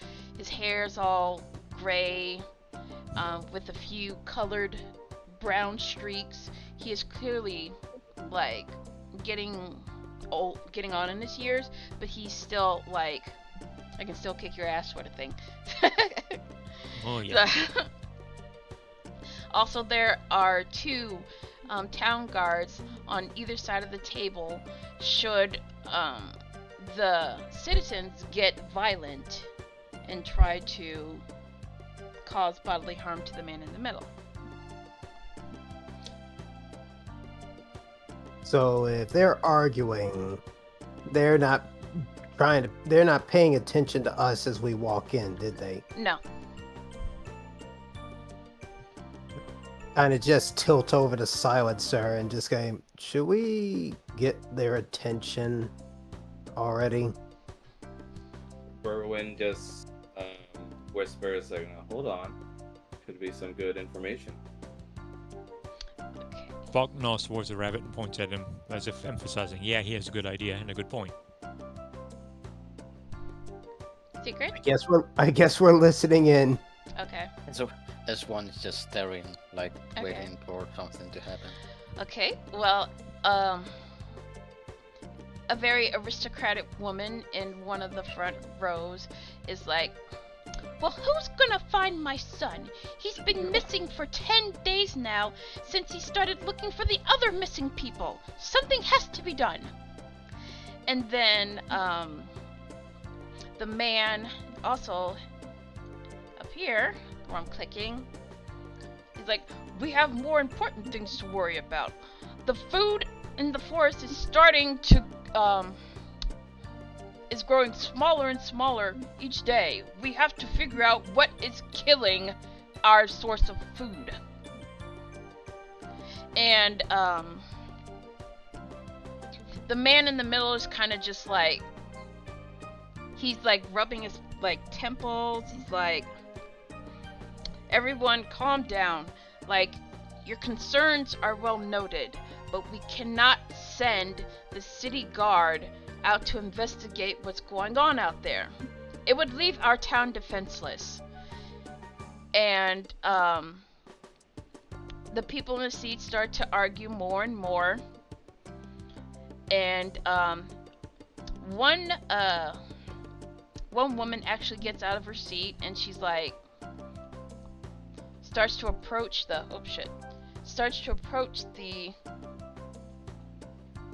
mayor, and the guards react by sheathing their swords, and they're like, "Get back to your seat, you little bitch." Damn. And she kind of just stares at them like, some chairs are about to get thrown. yeah. Oh, Max, your thing isn't back on. My webcam? Yeah. Oh yeah. Let me turn that on. And so she gets back to her seat. With the crowd going silent when the swords are unsheathed, the mayor slowly opens his eyes and notices the band of adventurers at the front of the town hall, and he's like, "Who are you?" I guess we are the solution to your problem. Really? Nods in agreement. Berwin just pokes his head out behind S1 and says, "Possibly. We can't make promises yet."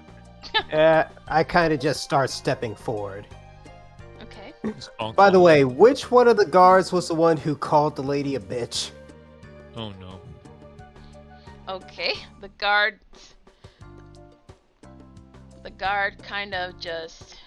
I'm like, no, I'm just pinpointing out which one Yeah. was it. This one right here? Yeah, that one. Okay, good. As I just start stepping forward. As you step forward, the captain of the guard unsheathes his long sword, and he's like, "Not a step further." Oh, okay. If it's fine right here, it's be right here that you'll get. This is a place of diplomacy, not a place of violence. Trust me, we are a place of professionals. As I kind of just pull out like a little bit of a small card trick, like a, basically like a fake playing card that's in my hand, and try to just present it to him. And then he sort of unsheathes a sword and then gives Ogrim like a death glare. And this is the same guard right here. No, the captain of the guard is the one that's threatening you. The guy up here. Oh, him? Yeah. You Okay. committed a social faux pas there, Yeah. dude. I'm basically just holding it and just having just kind of displaying it in front. It's basically my card. If anybody would like to come and just take it. The mayor kind of just like shouts, "All right, enough. Everyone has made their case. I understand I understand the severity of each of your problems, but at this moment we cannot send the city guards into the forest to investigate the problem. We could be exposed to an attack." So the noblewoman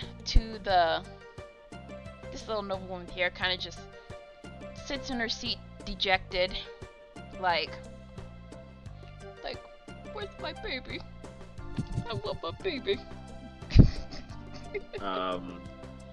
Berwin would step forward and just kind of put up a hand like, "Hi, my turn to speak? Sorry." The mayor kind of stops what he's doing. He stares at Berwin with a raised brow. "Hi, sir. My name's Berwin. Herongon. Simple adventurer, you know the kind, odd jobs. So we were invited here by, I believe, one of your associates. Her name was Thule." The mayor's eyes sort of light up at the sound of Thule's name. And he's like, "Are you the help that she sent?" Bonk gives 2 thumbs up to the woods of the mayor. Yes, we are. He sort of just looks at all 4 of you, especially at S1 in the back with a suspicious look.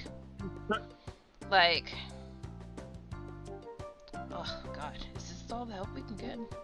You've got nothing to lose.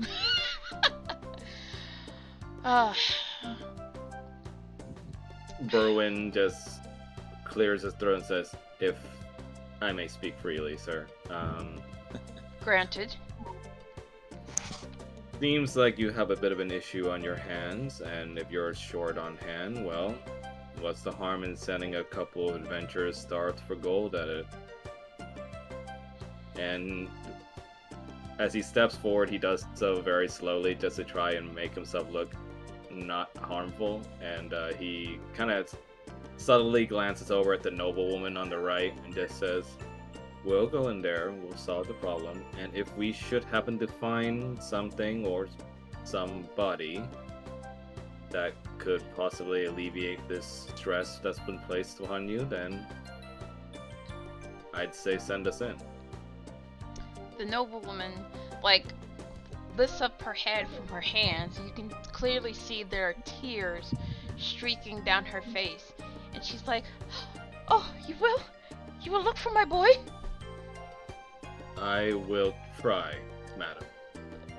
So she's like bawling her eyes out, and then she runs to Berwin to give him a hug. She's like, "Oh, thank you so much."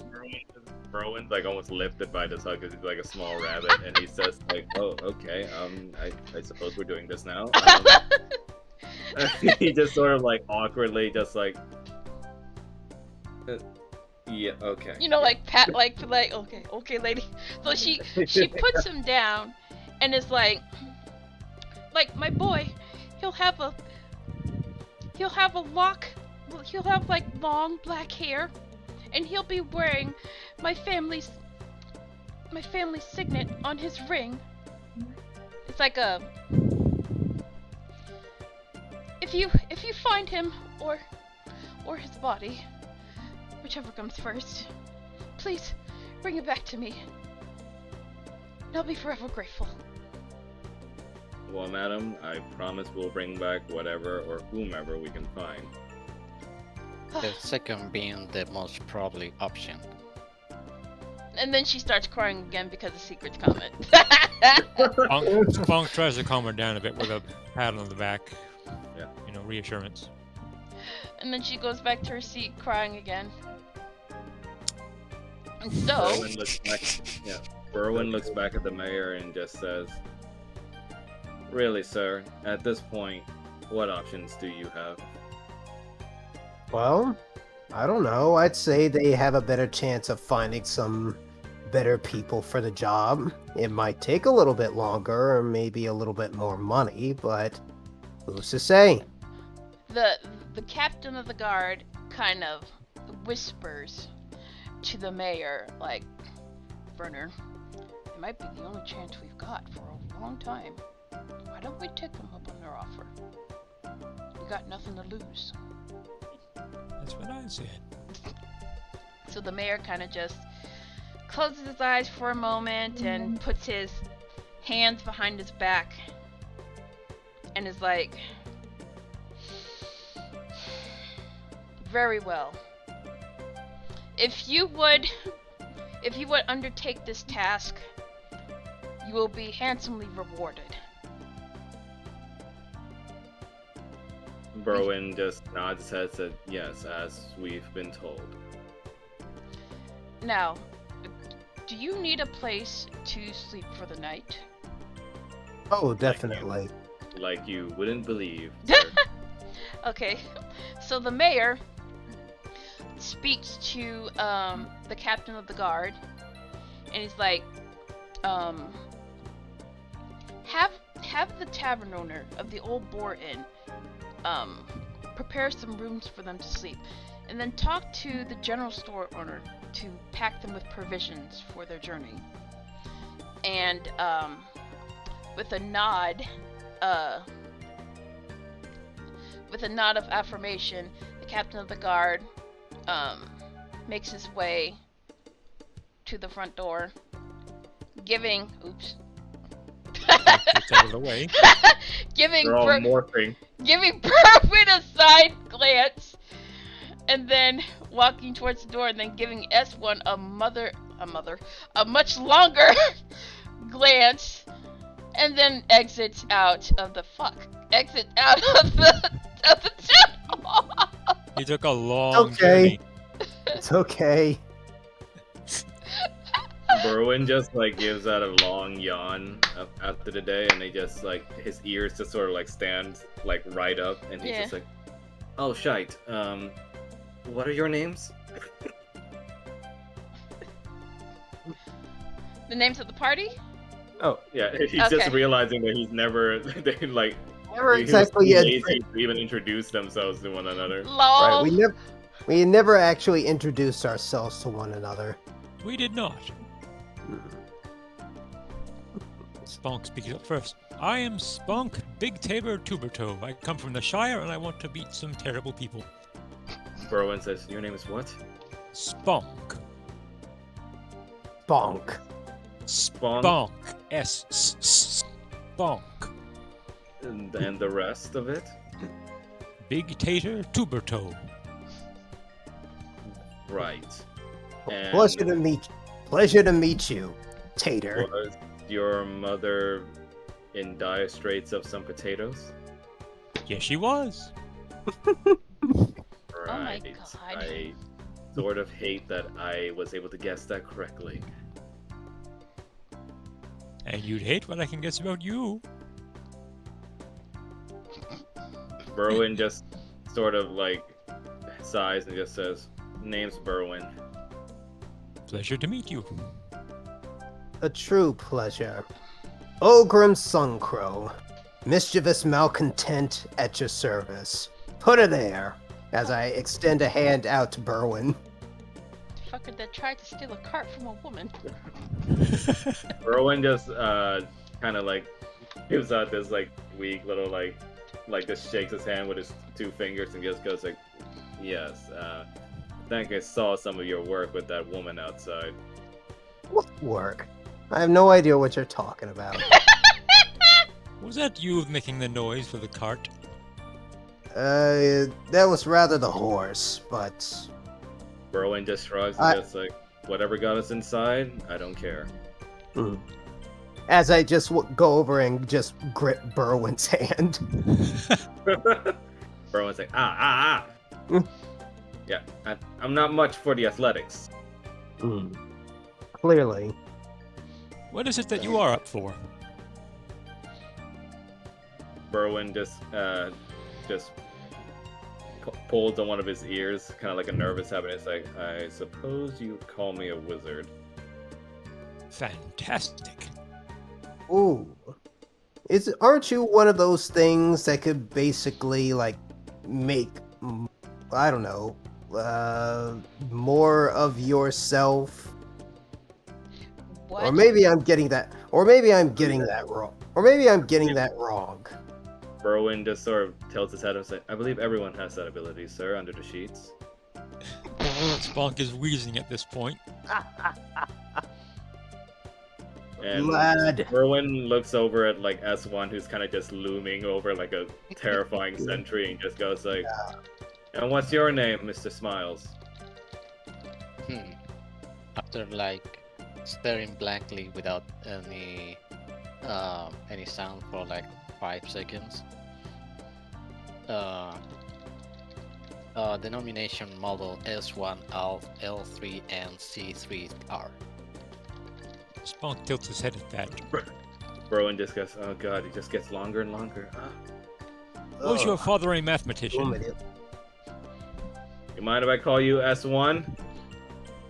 How about just S for right now?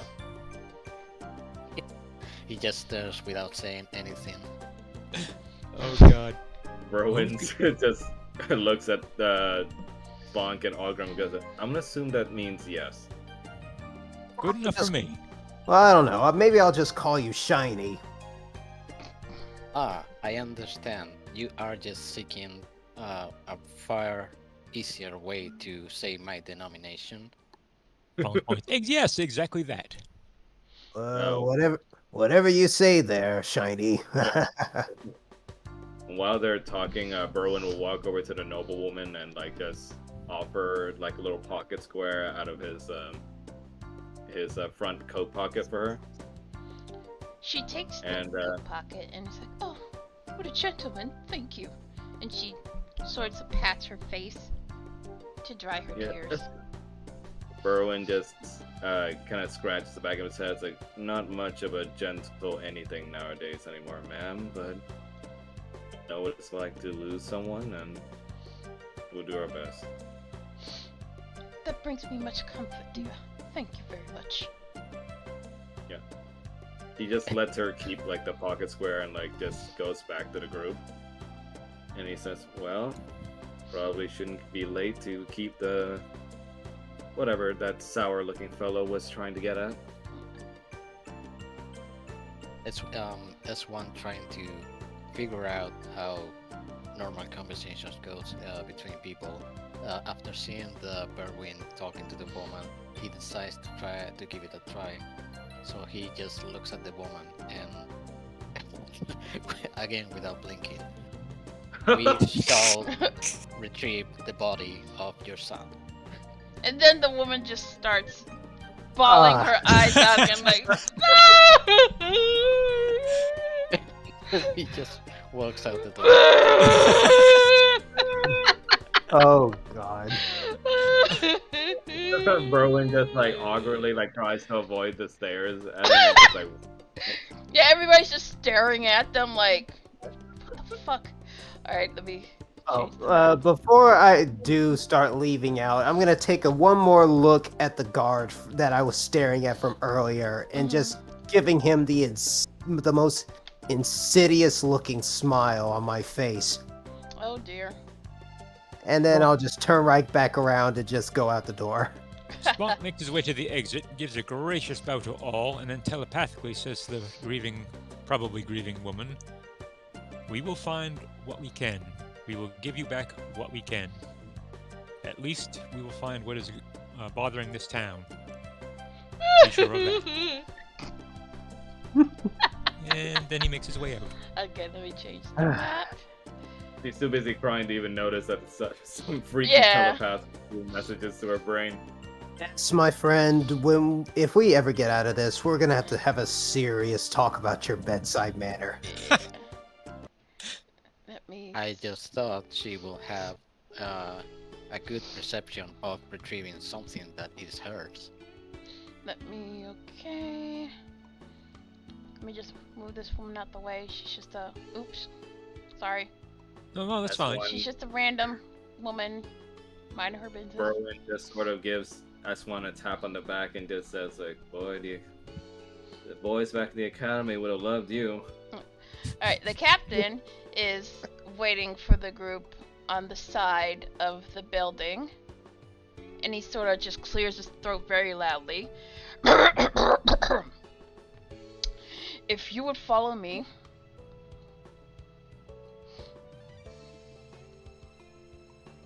And he very much does so.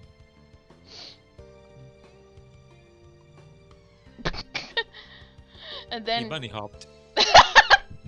the captain, the guard captain, would lead the group to a very, very large building, about 2 to 3 stories high, with a grand door, 2-sided doors. And he pushes the doors in. And I don't have a map for this, I'm sorry. That's fine. And he leads them into the Old Boar Inn. As he walks inside, he is greeted by a human commoner that's sweeping the tavern floor, that suddenly looks up to him and he's like, "Ah, Derek, it's so good to see you again. What can I do for you?" The captain of the guard, who now is named Derek, looks at the tavern owner and he's like, "The mayor has asked you to put up these 4 men into your inn because apparently they're going to help us save our town," which I highly doubt, but Well, thank you for the vote of confidence. Garen, the tavern owner just looks at the group like, oh well, you never know. You could be surprised with what they can do. Bonk And- keeps his lips closed, but telepathically talks. You would be surprised at what we can do. Wait, who said that? What? Bonk just sits there laughing. Or stands there laughing. The captain of the guard just looks at the group and is like, I will make arrangements with the merchant at the general store for provisions. I'll see you in the morning. And so the captain of the... Huh?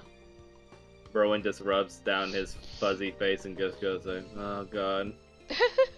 Reds that aren't straw. So he leaves to head to the general store and blah blah, and leaves you guys to the mercy of the tavern owner. So, if I may show you to your rooms, the commoner shows them past the tavern towards a big flight of stairs that leads upstairs to where the beds are at. It's a long hallway, and there are about 3 to 4 doors on each side that will have a room with a counter and a big soft bed. Oh. Yeah, Berwin's just gonna take the first room he can come across and Okay. just close the door The- immediately. Oh, okay. See you in the morning. Good night, he says through telepathy. Yeah, Berwin's just gonna fall like flat on the bed and just go like,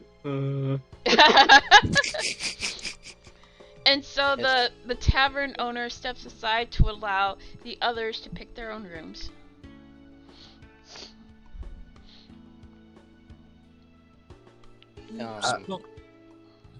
Spunk looks over the list of the last 3 rooms and just picks himself one at the far end. Far and to the left or the right? To the left. Okay. So both you and Berwin are going to be on the left.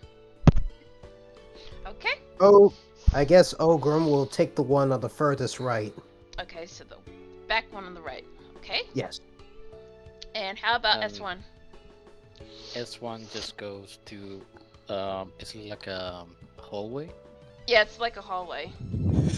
He just goes to the completely back of the hallway, turns around with his back against the wall, and he just says, "Entering recharge mode now." What? The tavern owner's like kind of flabbergasted, and he's like, he's Like- gotta plug himself into an outlet. Don't worry about it. he kind of just, man. And he goes back downstairs to go back to cleaning. I'm just Okay. imagining this warforged with his eyes lit up in like an emergency light, just stuck in Yeah. stuck in an outlet, just glaring like a gargoyle. Ah, If I read the character sheet correctly, I think that they don't need to sleep, but they can go into a recharge mode. Where Yeah. They don't lose. They are just like. they don't need to they eat, don't drink, move. or sleep. Yeah, but they don't need to move, but they need to recharge. But, Yeah. During the recharge time, they are like completely aware. Like they don't really sleep. They aware of the surroundings all the Yeah. time. Okay. Let me grab a quick bottle of water because my throat's getting dry. I'll Okay. be right back, super quick.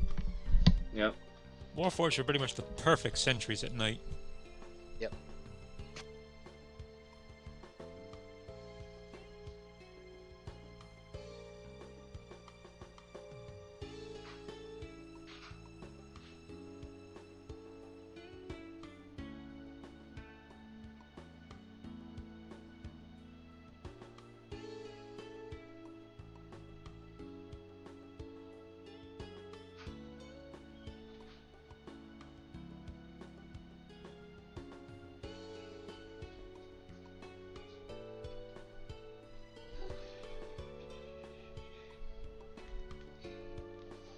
Alright. I'm back. You guys ready? Yes. Yep. Yep. Alright, so you guys fall asleep. And the sun rolls up. You can hear like the rooster crowing and all that stuff, and you can start to hear people um, coming out of their houses to do their morning chores and shit like that. You know, that sort of thing. Like you do. The tavern owner walks to each and every room and knocks, like, rise and shine, it's morning, time to save the day.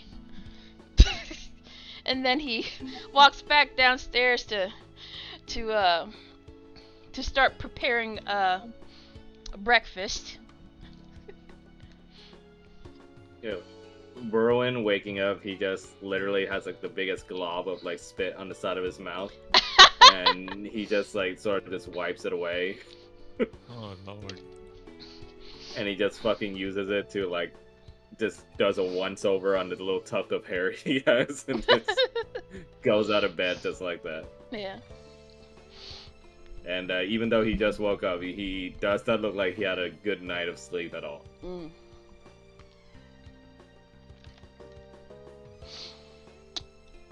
So, is everybody else Bonk. woken up? Yep, Spunk is already up and at him. He is dressed, and he is armored, and he is with his rapier standing beside him. You know, sheathed and all that. Yep.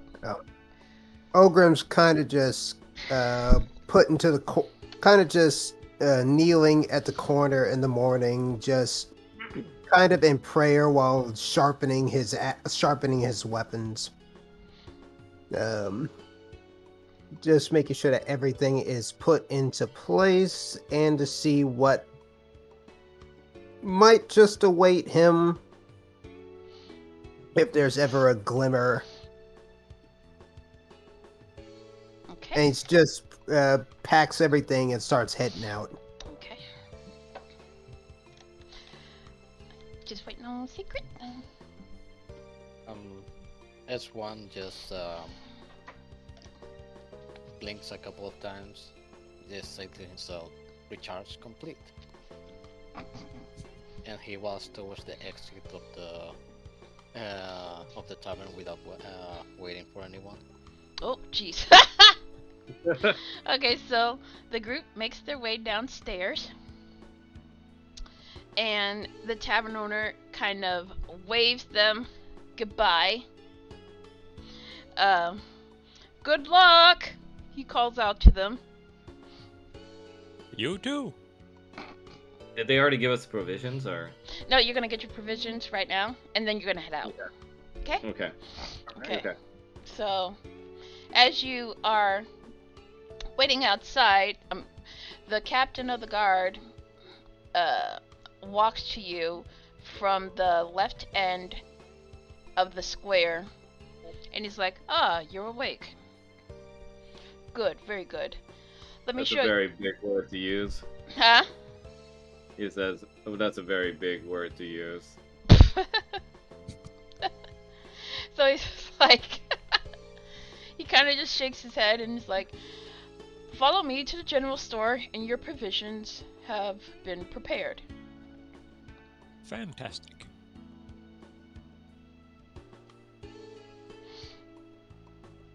Okay, and just let me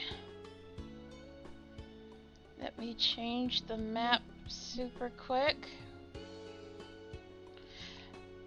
The captain of the guard waits for you outside, and he kind of like ushers you in, so he can like wait outside for you. And whoops. Oh. Let me get your tokens. Sorry, I apologize. No, that's fine. Nice shot. Thank you. Ooh, you are too small. He really I'm a is. halfling. The-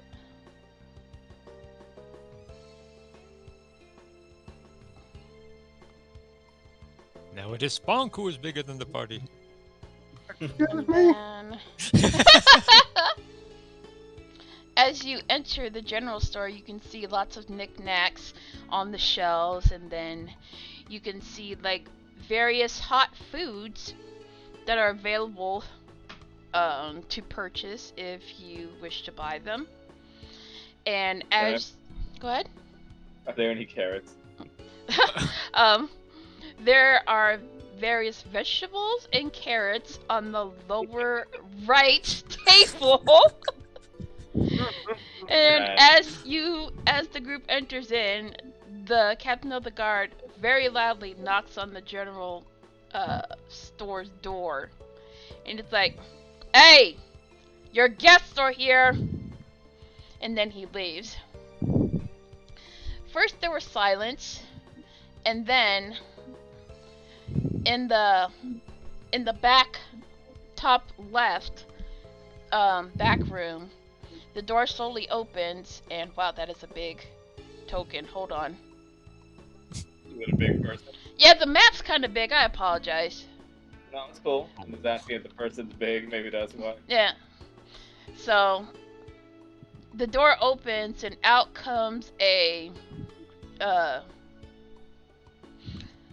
a red scaled dragonborn, Oh, wow. clad in leather armor and an apron. That's clearly dirty because he was busy like doing stuff in the back room trying to get everything organized. And he's like, let me just pull him out here.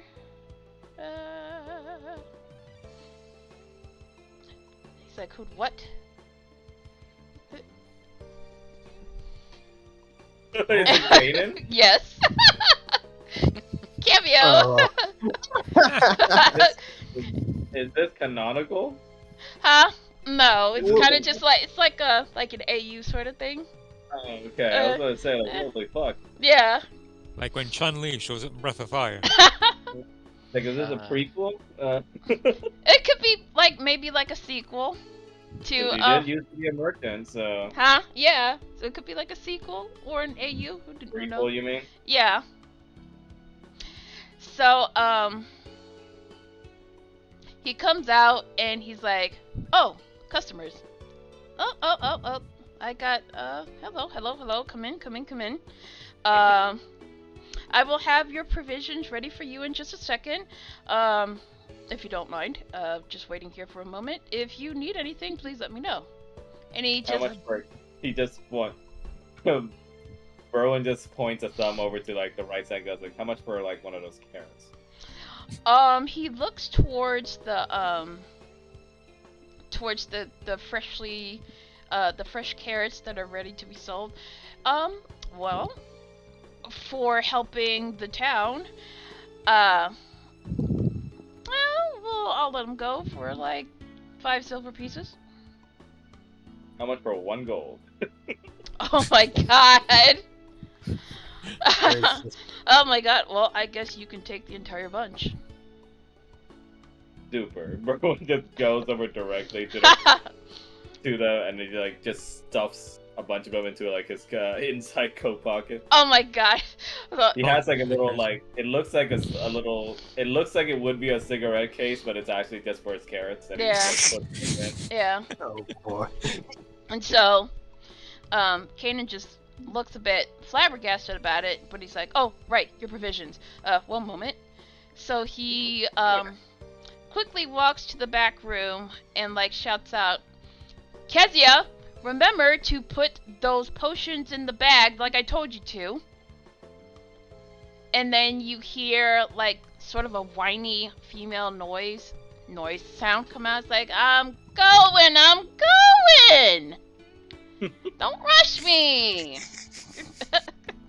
In the meantime, kind of like check the room to see what could be like the most valuable position around the store. Make a perception check. Oh no. Let's see, where did it go? So it's a 13. Okay, so you look around the store, and you can see a couple of vials on the leftmost wall on a shelf, and it will have a couple of potions that are ready to be sold.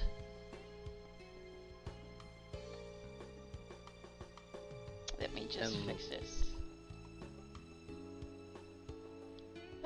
Where are you? Alright, there you go. Alright, go ahead.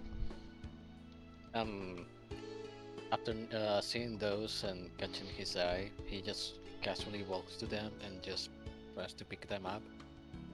Now, is he buying them or gonna try and steal them? The idea is that he doesn't really have yet the concept of ownership. He's gonna like- steal them. Okay. Yeah, he thinks he just can pick up things like that. Oh So no. it's not like he wants to steal it, but if it happens, it happens. Make a sleight of hand check for me. Oh god.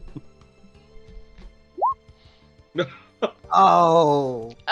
As you reach for one of the bottles and try to put it like in your stash, the store owner immediately notices this, and he's like, he immediately walks towards S1, clearing his throat, and he's like, "You have to pay for those." He then looks back at Kanan. It's like suddenly he realizes, oh, you have concept of trade. What is necessary to take this? 1 gold piece. Then he searches his backpack and he realizes he has 5 of those pieces and just pulls out one of them and offers them. Is this what you seek? Kanan nods with approval, and he takes the gold piece, and he allows S1 to keep the potion. Actually, let me. And do you want to Observe this. And upon purchasing, you have now acquired an Elixir of Health, which you can now put in your inventory. Okay, I take 1 gold out and do it just right? Yeah, just add it in your inventory. Like, go to your character sheet and just type in. Yeah, but I had to type it in. Yeah, you gotta type it in. Well, no, there's a better idea. If you go over to like the circle with the eye in it, which is basically the compendium, what you Right.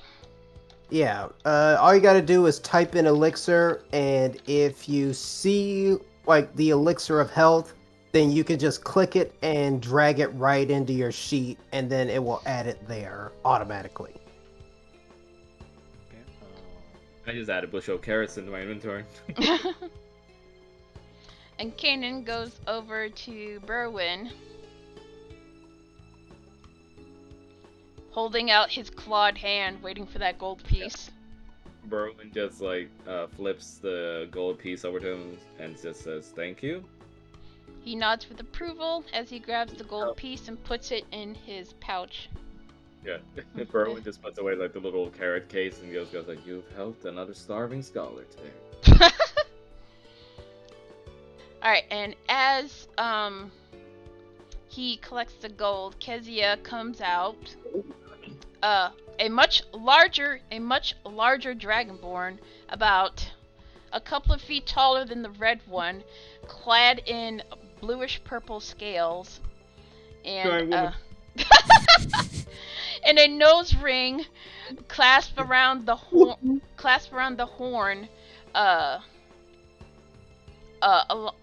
above her nose. She's like, she's got like a slack of provisions like slung over her back, and she like stomps towards the group, and she's like, Um, "Alright, I got the provisions done, Daddy." Dang. And she just puts the sack down right in front of the table right next to Kanan, and she's like, "Can I go out and train now?" And he's like, "Nope, we're not done. We're not done cleaning up." She's like, "Oh my god, I'm so tired of cleaning up." And he's like, "Well, you should have thought of that before you before you stole your mother's spear.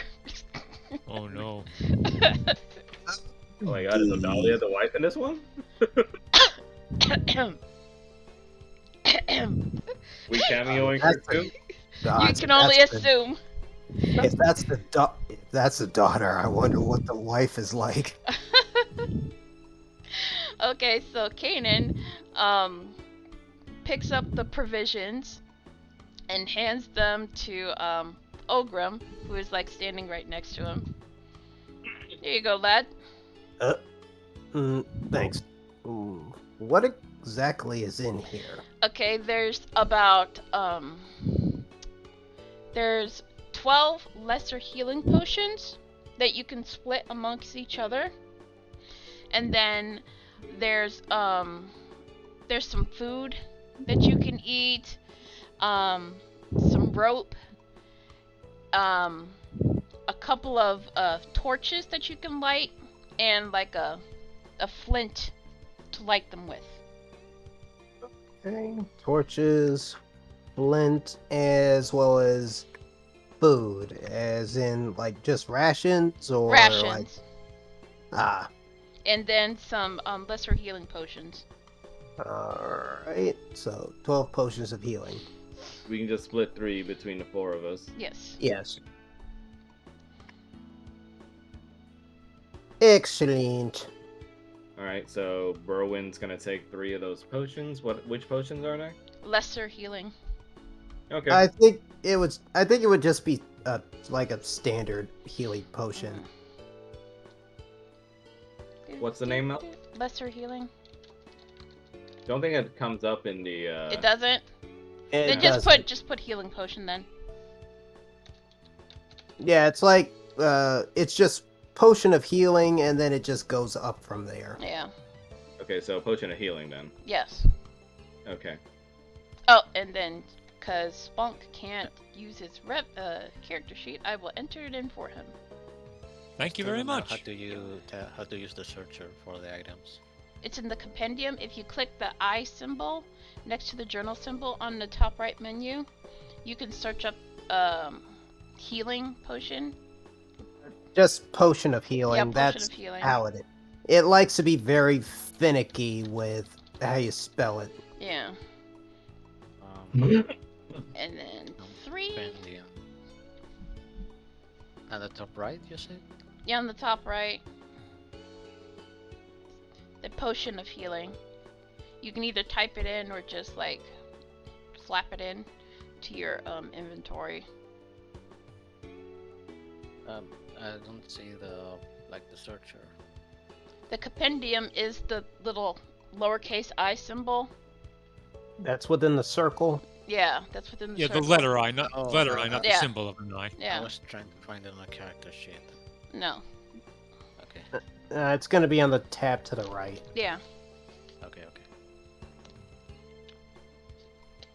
And what did I get then? You get 3 potions of healing. Yeah, but the one I got myself. You get an elixir of health. Elixir of Health.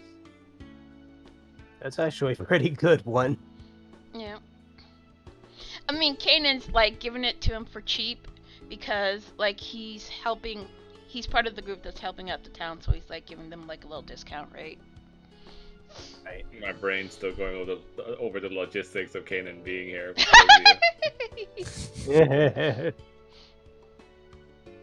See, I bet nothing comes in here to start trouble. Oh, I can actually. No. Tells me what it does. That's good. Yep. I mean, who would dare try to steal from me? And then Kanan kind of just gets all leery-eyed and gently pats his mace that's on his side. Bonk grins approvingly and gives him a thumbs up. How much rope is actually being packed in these?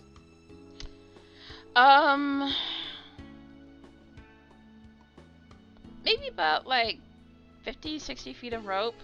Like a couple of... Alright, yeah. Well, yeah, 50 feet of rope Yeah. sounds appropriate. Okay. So you got food, some flint, and some torches. Excellent. Now, is there anything else that I can do for you, gentlemen? Oh, Spunk's been filling a ration sack, just for his own, as usual. He says, "Nope, I think we're good." Well, gentlemen, Berwin I just bid you I can be good luck. candid. Huh? Berwin asked, if I can be candid, why didn't they send you on this mission? You seem to be able to handle yourself. Because I have a daughter to look after. Berwin just kind of looks behind him and sees like how big Makes- Kezia is. Yeah. And Makes Berwin sense. just forgive me for saying so, sir, but I don't believe she seems to be the frail type. No, but she's the getting into trouble a lot type. And he kind of gives her a sideward glance, and then Kezia just kind of rolls her eyes and crosses her arms, but she gives a little flirtatious look at Berwin and winks at him. Spunk laughs and tries to tell Berwin he's protecting the town from her. Berwin just notices the the flirtatious look, and he's just like, okay, I think it's about time we get going. Yeah. Besides, we don't need one more body to search for. Just look for the stew pot. Oh my god. Okay, so y'all ready to go? We are ready. Alright. Berwin just takes one glance at Kanan and his daughter and just goes like, thank you for your help. Kanan gives him a very warm smile, and he bows, and he's like, my pleasure. Good luck on your mission. I was like, okay, Kezia, back to cleaning. And she's like, motherfucker. How old is Kezia in this? That She's trying 18. She's trying to flirt with a 52-year-old rabbit. She's Nice. 18. She likes older men. Wow. Which is why he has to look after her.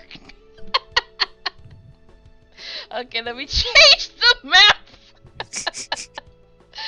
Oh, shit. Telling ya, he's protecting the town from her. Jeez. Then the captain of the guard is like, all finished? All finished.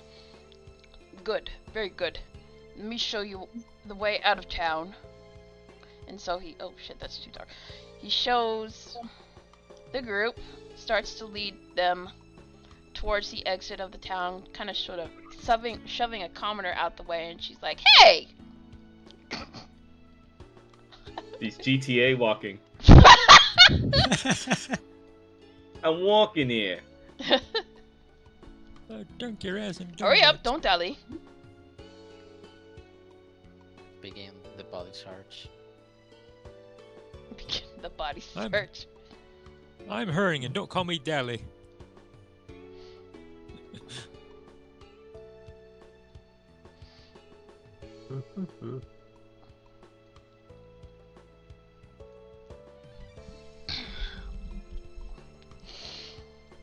Bunny hop. Bunny hop. Yeah, my mouth is freaking the hell out. One sec. No, it's cool. Just let me know when you're ready. Yeah. Quick question. The guard that was at the council room the other night, is he outposted, out at the gate? No.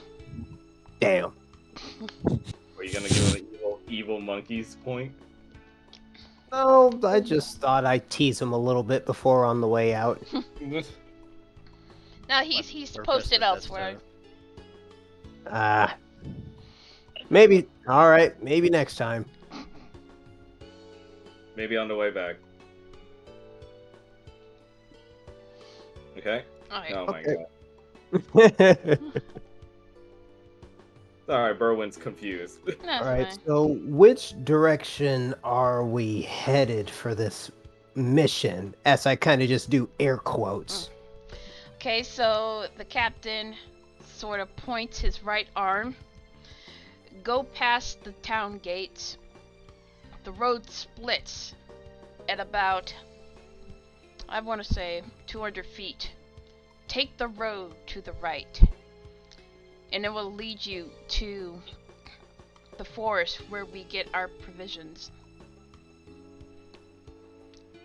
And what, pray tell, is beyond that? Beyond that is an old ruins.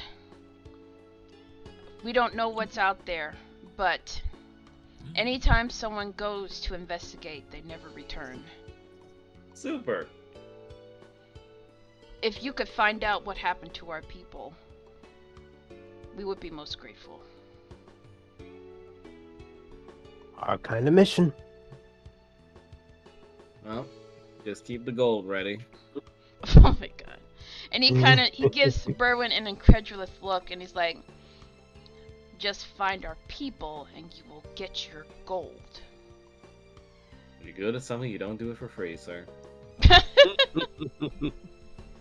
Oh, Okay. off we go on Yay. adventure. Off we go on our adventure. Yeet.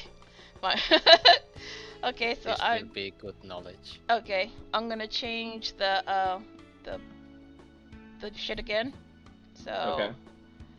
and I gotta change the music. I'm sorry. Give me a second. Go ahead. Do-do-do-do-do. Where's the playlist? Onward with Squad Rabbitfoot. That is the wrong map, but I don't care. Wait, this is not even the right map? No, it's the right map, but this thing shouldn't be here. Uh-oh. So just ignore that. Okay. I'm sorry. Where is? Looks like a tavern has an erection. Oh my god. And it's a skelly.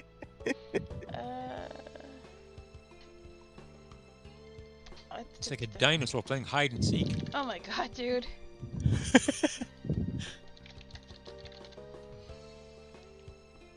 Okay. Alright. So, along the road, it's pretty uneventful. The area around Oakhurst is still lush and green. Still like thriving. You can see cows grazing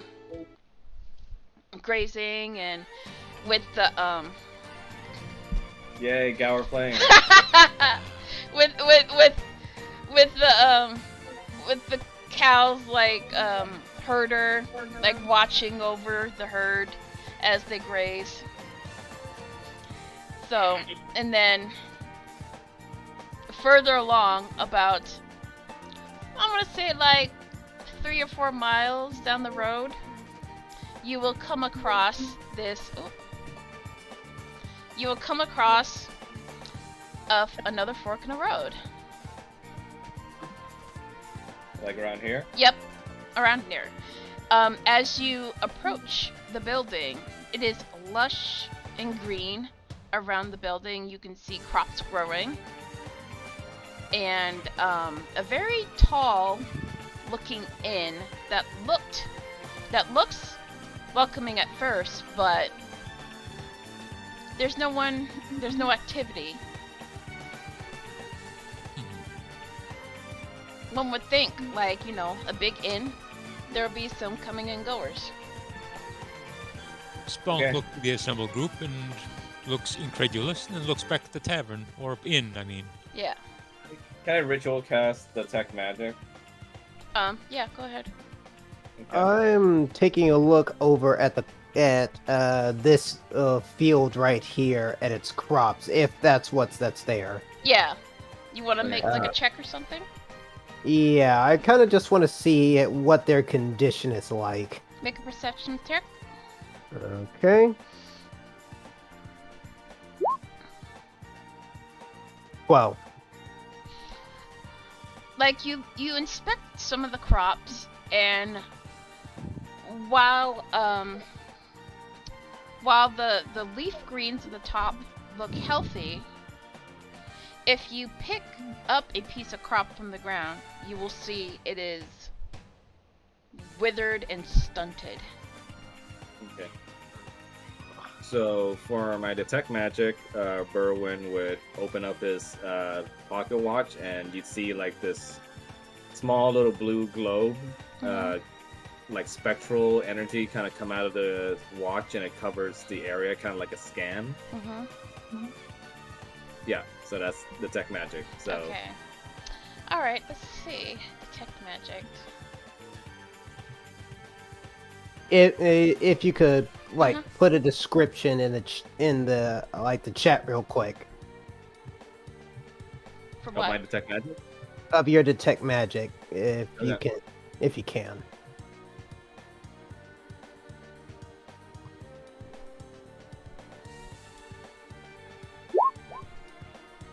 Okay.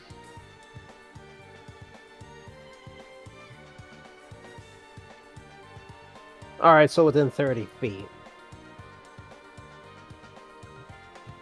When it comes One- to the grid, how many feet is like every square or something like that?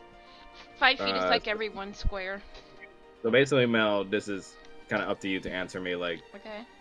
if there's any magic in the area that I can sense. Okay. You can. It's not a skill check. Okay.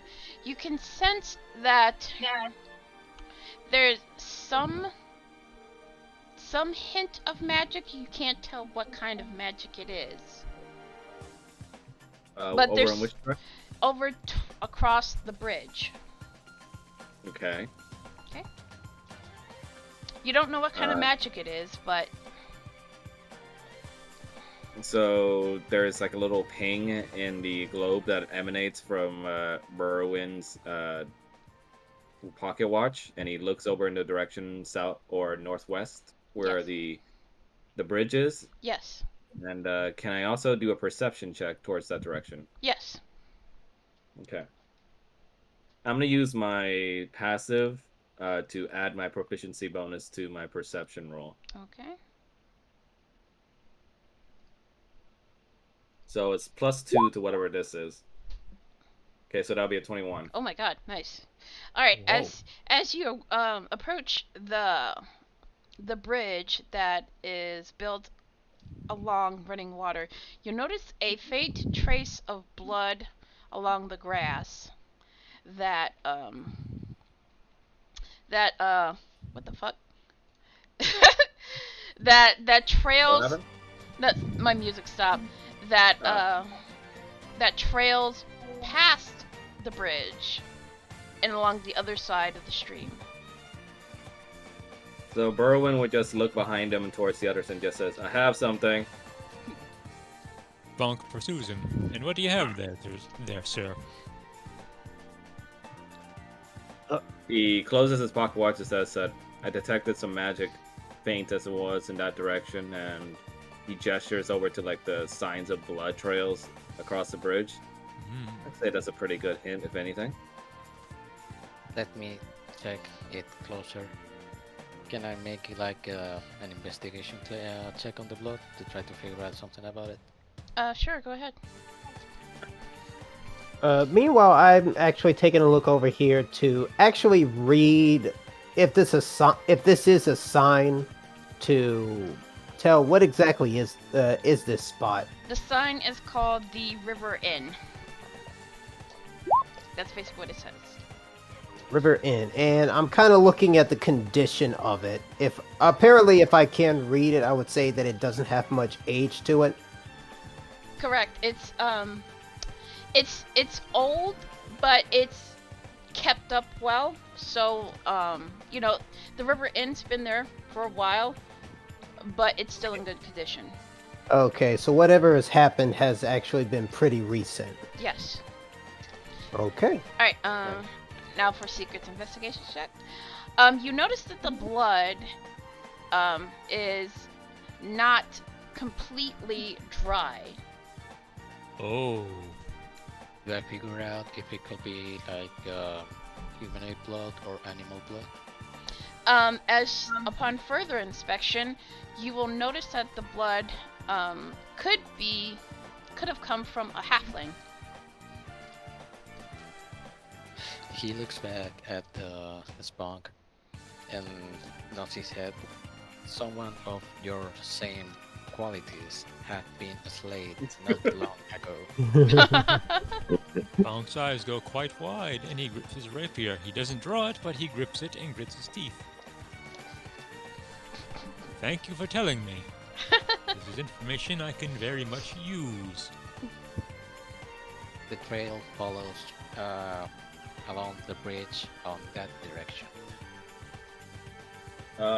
Borwin's gonna take a look inside the windows of the establishment if there's anything there. Okay, do you want to make a check? Okay, so you want me to do a check on this? Yes, please. Okay. It's a +2 to whatever this will be. Okay.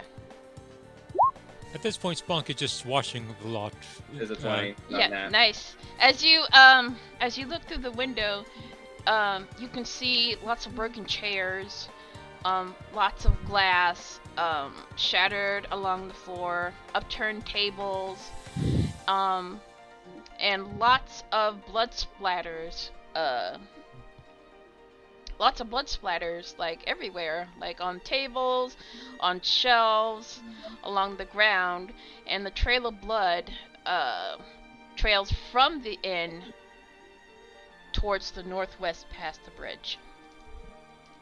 Spunk Borwin asks, just oh, looks oh, away and just breathes through his teeth a little and goes like, not a pretty sight. I have a very bad feeling about this. Well, one way to find out. Spunk Well- asks, can we check the inn? There might be someone left in there that is hiding. Yes. Try to open the door. Okay. Right, the door slowly creaks open as you open it, and the smell of death and the copper smell of blood is very, very much Oh, in the air. But other than that, there's total silence. Spunk calls out and he yells with his hand cup, is anyone alive in here? Nobody responds.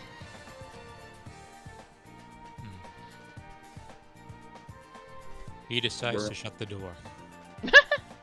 Berwin says, good try, but I think there's only really one route left for us now.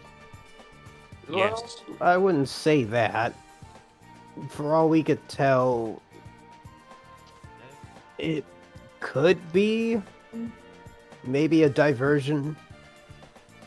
Because there is another path over here, and the guy said that usually when it comes to the fork, then it would take a right to where we need to go.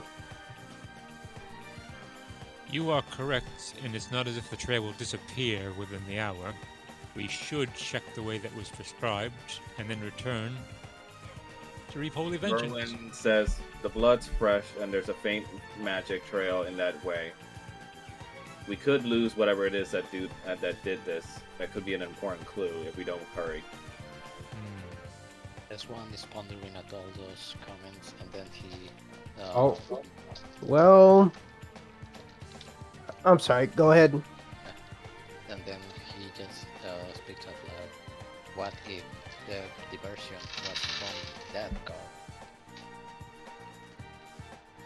What you say, Secret? I said that. What if the diversion was from that car? That is a good point. Well, then maybe we ought. Well, if perhaps this is a decision that we should let odds kind of play. As I'm actually taking a chance to use a feature from my background for this situation, as I'll put it up in a bit.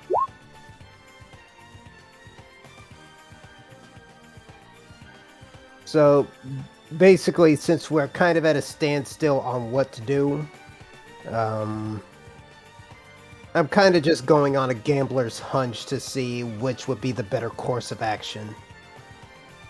Okay. Well,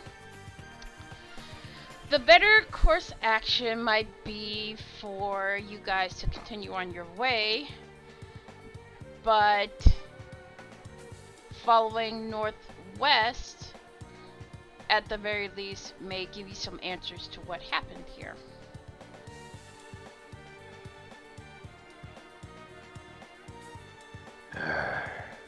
Spunk pipes up. I think it would be more prudent to go with the blood trail first, and then if that does not pan out, we can always go the other way. At least there's a bigger chances of finding a body there. Or finding the living that need punishing.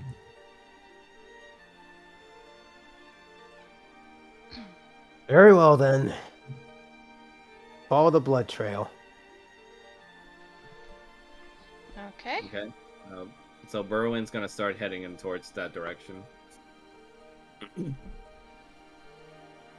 Kind of start grabbing both of my hand axes from my back sockets, and we head on our way.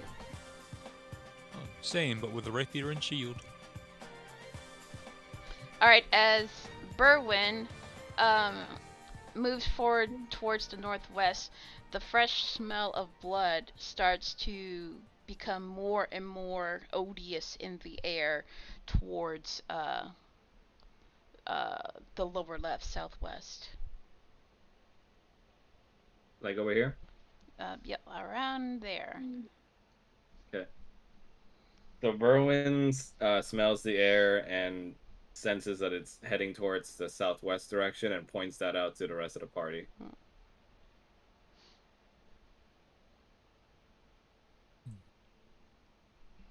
I do not if it would possess not the... trouble you... Oh, sorry. Yeah, no, Sorry. go ahead. You can speak. Sorry. No, you go ahead. You go ahead. Spunk says, if you people wouldn't mind, I wouldn't mind going first. I have the shield, and I'm training with these sort of things, and I'll be your shield. Berwin just says, by all means. In that case, I'm going to line up right behind Spunk. Okay. As Spunk gets closer, he notices two bodies by the shrubbery, like caked in a pool of blood. Oh. And let me just... Ooh. Two halflings have been mutilated beyond comprehension. Like their limbs are strewn about by the bush, and their rib cages like split Ooh. open, all kinds of nasty shit. Can I use detect magic again to sense if any traces of magic were left here? Yes. Okay. So I'm gonna cast detect magic as a ritual spell. Okay. I mean, the spell itself would last for about 10 minutes. I'm pretty sure with the amount of Right, but I have time. to concentrate in order to Yeah. do it, and I already closed the pocket watch earlier, so I'm just basically turning it on again. Okay. Oh. Okay, well, I guess while we're waiting another 10 minutes for that to happen, I'm gonna take a bit of a survey around the area, Yeah. maybe see if I could pick up some other debris. Actually, Maybe like, before you finish, could you guys make a oh boy. perception check for me? Okay. Everyone, or Everybody, make a perception Okay. check. are the words that are following going to be roll for fucking initiative? Damn. +2 to whatever this is. Ooh. That's a nat 20. I can't I roll. also got a nat 20. Nice. Please be my dice. I'm just completely oblivious. Did Sights beyond sights, bitches. There's a term. I'm sorry. There's a term that we usually have for this. We call it Cordan dice. did Spunk roll? I didn't see. I can't use it. I'm sorry. I'm so stupid. Let me do that for you. Thank you. First nat 20 as a player in a long time. Perception. Jeez. All right. Right. As you approach the two bodies, you hear like soft growling coming from the bushes and from behind you. Fun. And then, as you get closer, a pair of plant-like creatures pops out of both bushes, Oh, and fuck. let me Oh, God. Oh no. and then another pair suddenly pop up from behind you, from behind the rock, from the northeast. Oh no. So, let me, and they managed to surprise uh uh Even thus, I S1. got the nat 20s. No, they just Eve. surprised S1. Everybody else, yeah. So Okay. um uh, roll for fucking initiative. You want to do group initiative for us, Yeah, or do you want... yeah. How do I do this? Do I just grab So you're you? gonna select everyone that's involved in this battle and just Uh, press group initiative. okay, let me just get these dead people out the way first. Apparently, these plants have the ability to move. The funny thing Eh. was, I was going to ask about whether they look like they were eaten by something, or if they were the victims from a hate crime, or. Oh, But they look like they were devoured. yeah, that makes Yeah. sense. So let me just. Oh, this is Uh, fantastic. Whoa. so You can add a +2 to my initiative, Mel. plus Oh, 2. Then you will be 13. Yep. that's kind of cool. You actually have a mark over whose current turn is it. Yeah. Yep. Cool. So let me put on the battle Wait, music. Damn, this Twig Blight still got the head, the fucking head. Yeah, please. isn't the plus two already added to your Is it? the roll? Yeah, I highlighting the rolls. It already has the bonus on it. Like I have a +4, and already added to the 7. I mean, I roll a 3 and I have a +4. You rolled a 1, 1. then No, I nat roll. 1, so that's an auto fail, no matter what it Yeah. is. But your perception bonus is also +2 on that. Yeah. No, I mean on the initiative right now. Oh, you get a bonus in your initiative thing? Well, he got surprised, so he can't move. Right, He can't take an right, action until his next turn. Okay. right. Pretty Oh. So, much. But the rest of us can still move normally, right? yes. Okay, so let me find the music. Where is it? Give me a second, I'm sorry. No, girl, no problem. Where are you? Up here you are. No, but for example, what I was referring now, Max has rolled a 9 on his initiative, and he has a +2, right? He said he had +2, so I added 2. Or did you already It's put the because 2? No, but I mean the game itself already added, Okay. Oh. so he's still 11, I guess. Oh, no, then you know what? There's a tiebreaker. Let me roll this. No, but there is Oh, no tie. shit. I mean, I fucked up. the rolls are already like I know, but there's 3 people the with real rolls. 11, so there has to be a tiebreaker. no, you don't need to. Because Okay. remember, I had you change the setting to add the dex modifier to Oh, tiebreakers? okay. So it already did it for you. So the order as it is the way it is. Okay. Okay, I that's what accidentally I meant to. deleted a twig blight, so I'm just gonna have to fix that. I don't That's know. okay. Okay. So let me just put on the music and. I was proud to have a +4 on initiative, and I roll a fucking 3. Okay. Yeah, that's Dungeons and Dragons for you. Okay, so. This Alright. song. The twig blight directly behind S1 is is going to make a claw attack. No. Okay, so let me just roll.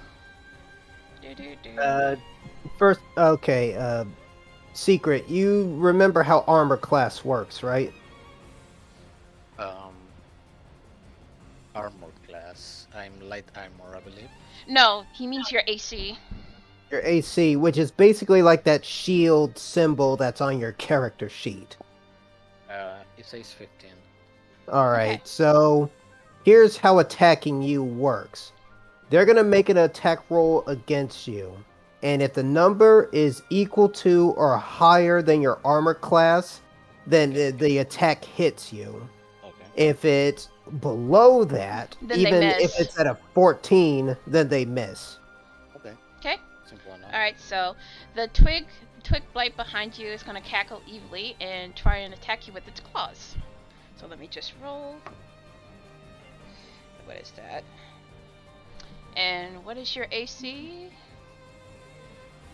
15. 15? Alright. Okay, well, unfortunately, the twig blight actually fucking misses you. Even while you're surprised. So he Wait, kind are of just... we- Huh? you're just gonna. Oh, you're rolling it in secret. Yeah, I'm Okay. rolling in secret. All right. So, unfortunately, it misses you. Even while you were surprised. Huh? Fortunately. Yeah. Oh, fuck you. Fortunately. Fortunately, the twig blight See how hard it misses is? you. The twig blight misses you. And it just... Huh? Yeah. No, go ahead. And it just curses under its breath and kind of... Does it say Grace, fuck? stop it. Huh? Does it say fuck? Yeah, fuck. S1 just casually says like You kinda robot. away from the attack. Yeah. And he's like, I believe they don't have friendly intentions. Okay, so it's going to end its turn. And so... How do I do this?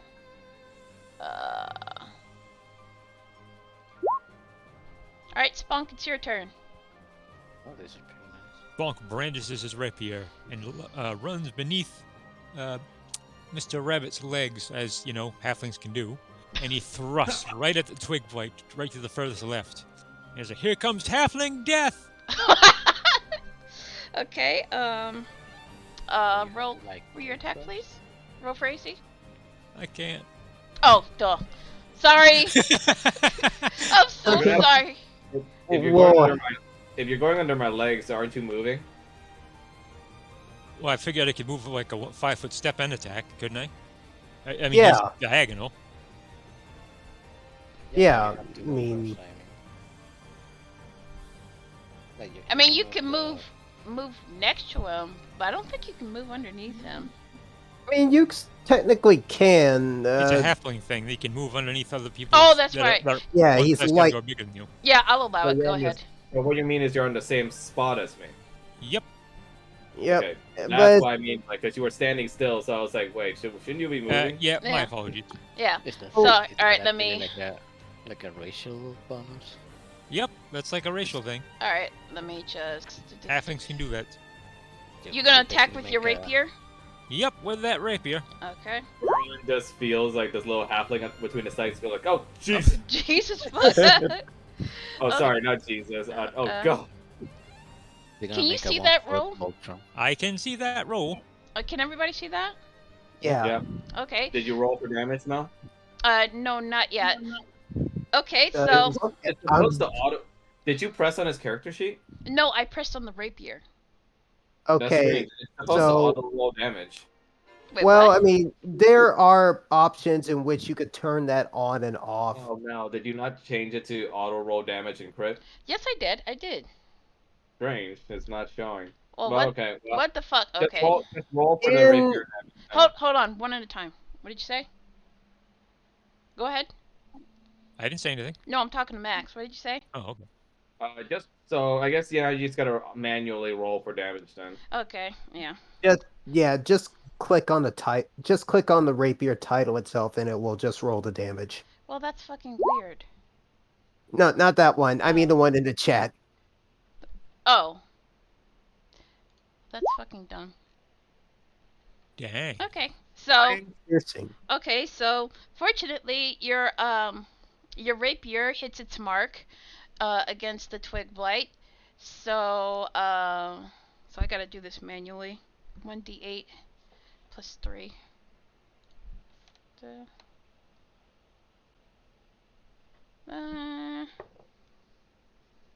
I'm sorry, I'm still new to this.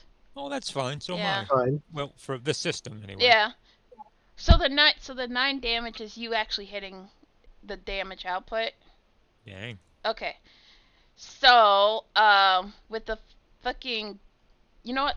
This is actually already a killing blow, so you can describe it if you want. They're weak as fuck. Spunk thrusts himself in there just with a righteous fury of dead halflings and just cleaves the thing. Just pulls upwards from inside its midsection. Nice. And so, Berwin just looks down between his legs and goes, "A little warning next time would be nice." okay, so the twig blight screams in absolute agony as you kind of just basically slice it with a pierce slice, whatever. So, that one is dead. What the fuck? Let me just. I told you, halfling death. Yeah, yeet. Oops. Okay, Oh, well, at least that removes the danger of attacks of opportunity for me. yeah. Thankfully. Yeah, it's That's not what the letting me fighter's for. click the X mark on this monster. See, it's just what the fuck? Just No. delete it. Yeah, I'm just gonna delete it. Okay, it's dead. Ooh. So, any other actions you would like to do? Oh, not actions. Would like to He move? definitely Or... still has movement. Yeah. I've already moved and I've already attacked, so I'm pretty much spent. Okay, you're ending You your can turn. still move. You still have movement left. Still have Yeah. Oh, I movement. do? Yeah, you can Yeah, move up. To... It's not like only one phase of movement. If you have leftover movement, you can still take it. Yeah. Oh. you're a halfling you're a halfling who has 25 feet. You use 5 feet of it to. So you got 20 feet left. Oh, So you can move like I 4 am running- spaces. I You am can- running right up to the other twig blight. 1, 2, 3, 4. Okay. You done? Yes, I am. Alright, in turn. You done? No, I'm sorry. God. No, I'm saying that. You don't remember that one asshole from Xenoblade 2? Oh, You done? yeah. Yeah. Alright, it's Ogrim's turn. All right. Well, there's no need for it. I'm actually just gonna move right down here, S1, and I'm gonna take both of my hand axes and go right to town. Okay. Choppy chop. Choppy chop. All right. Uh, Standard action. okay. You gonna roll for AC for me? All right. Okay. 18. Oh, okay. So, your attack definitely hits. So, Dang. so roll for damage for me, please. I have to fix that. I'm so Eight. sorry. Woo! I'll fix that. Just Okay. you just gotta tell me how to fix it because I thought I did it before the Later. session. Yeah. Yeah. Okay. So, with Slashing. okay, so So this that's is 8 slashing damage. yeah. So this is a killing blow. So, describe how you decimate this twig blight. Just kind of running up, just kind of walking up and just twirling at my hand axe in hand. I actually just come down with my hand axe just completely held aloft over the heavens before coming down and just splitting the twig blight in two. The twig blight tries to scream, but as you bring down your mighty weapon upon it, it just cuts short like "Ah!" and Oh. kind of splits in half, and that one is dead. Deaded. Deaded. Capable. Grace, no, stop it. Okay, and is there anything else you would like to do?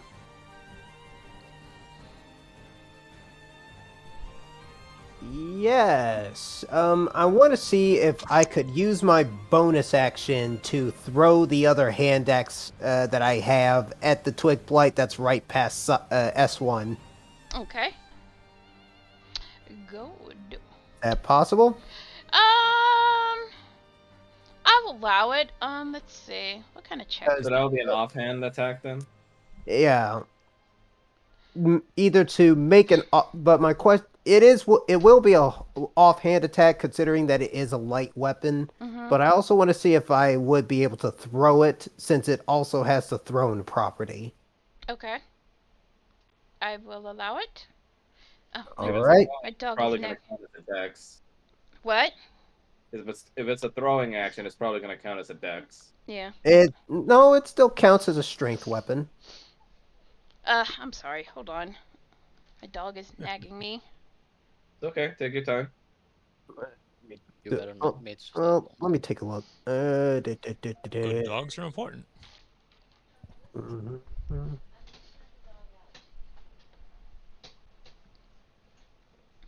Throwing weapon. Spunk has vegan murder in his eyes. Thrown. Here we go. If a weapon has the thrown property, you can throw the weapon to make for a ranged attack. If the weapon is a melee weapon, you can use the same ability modifier for that attack and damage roll. I So see. make it like a Okay. strength check. Yeah. Yeah. Go ahead. All right. I'll just roll for the attack. Okay.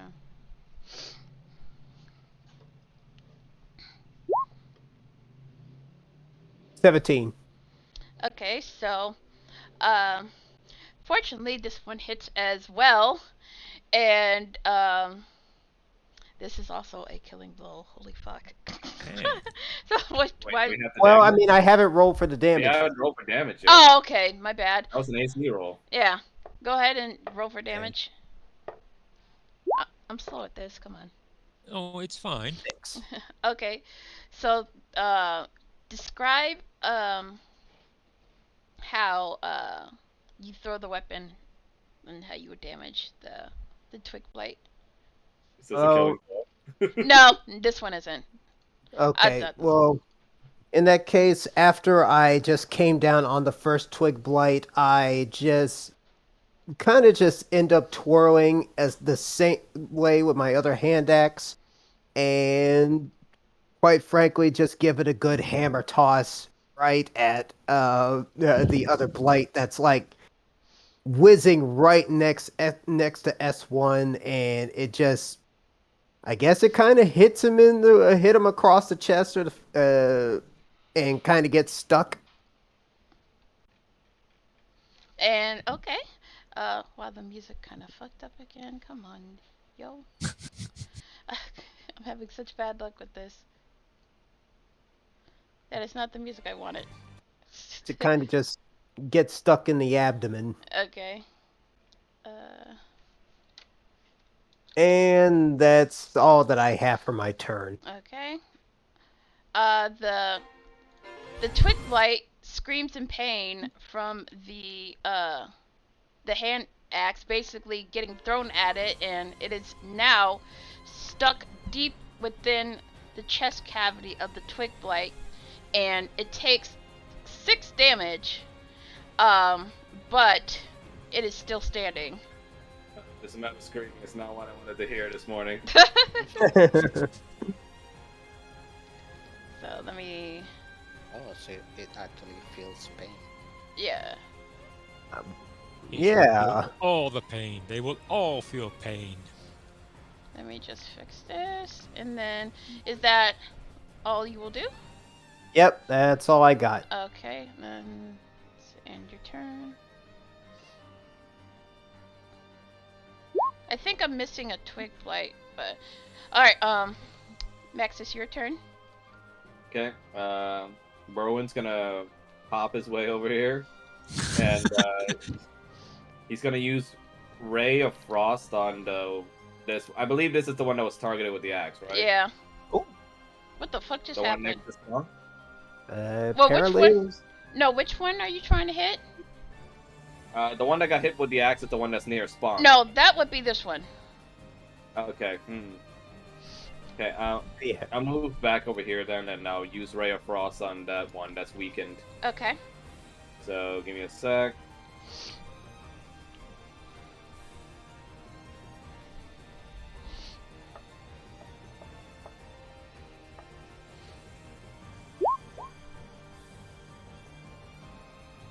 Is that Why, Give me your 11 for AC. is that your AC No. check? Yeah. Yeah. Okay. Does an 11 hit? Alright, hold on. Let me just fill that up. Where's my sheet? Where are you at, motherfucker? Okay. You said 11. Oh, What was that?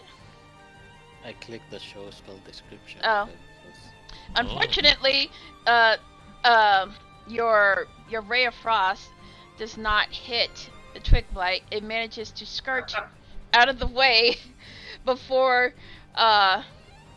the freezing cold magic hits it. Yeah. So Sorry, gang. Give me a sec.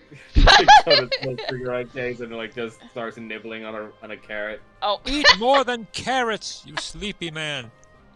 I'm good. I'm good. Good. Is there anything else you'd like to do? Nope. No. Okay. Then Well, actually, I'm gonna take my. Let me see. I do have a bonus action. okay.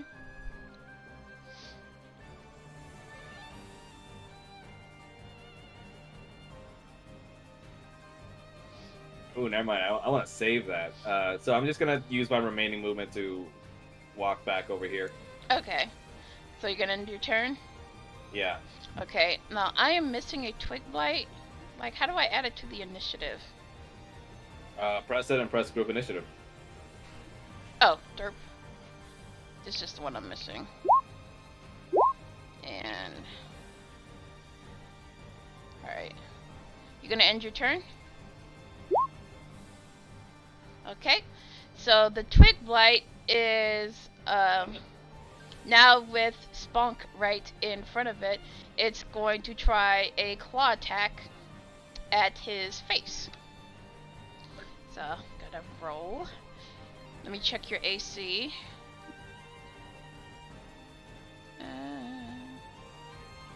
This is a lot of work. Yes, it is. DMing is a lot of work. Yeah. Feel my pain. Alright. Unfortunately, it doesn't hit Spunk and just, claws at the air near his face, but doesn't hit his mark. Fortunately, you mean? Shut up. And he See how kind hard of it is? just, he kind of screeches in frustration. Oh, And it'll let me screech turn on the more. light because I can't see shit. Dark DM cave.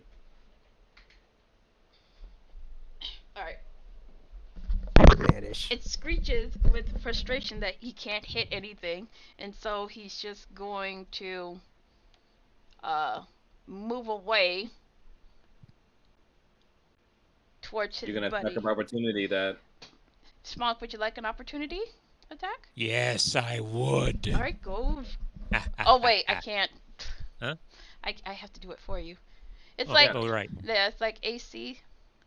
It's just a normal attack roll. Just Yeah. press on his rapier again. Yeah. He will pursue and be after him. No, you don't also You don't follow. move. It's just an Yeah. attack that you're. All right. You're basically hitting him as he's trying to move away Yeah. from you. All right. Yeah. Like your opportunity attack hits its mark and the music fucked up again. So Yeah. good. The music stopped. Yeah. This counts as your reaction for Yeah. the round until the start of your turn again. Yep. Alrighty. I'm just let me just put this. I'm so sorry. Oh, don't be. Yeah. You're fine. You're doing well. You're doing very good for your first time DMing. And Okay. even if it was multiple time DMing, it's still good. Yeah. Okay. You hit your mark with your So press on the opportunity rapier. attack, and so I'm yeah. going to let me describe it, motherfucker. And so Show me let's the roll for damage. damage. Damn. Nice. Damn. That's Nice. gotta be killing it. Nice. So why don't you describe your attack? Bonk laughs maniacally and thrusts into its back, and like before, pulls it up vertically, Oh. cleaving it. It's not dead, but it screeches in uncontrollable pain. Oh, It's oh, not dead. Nope. Damn.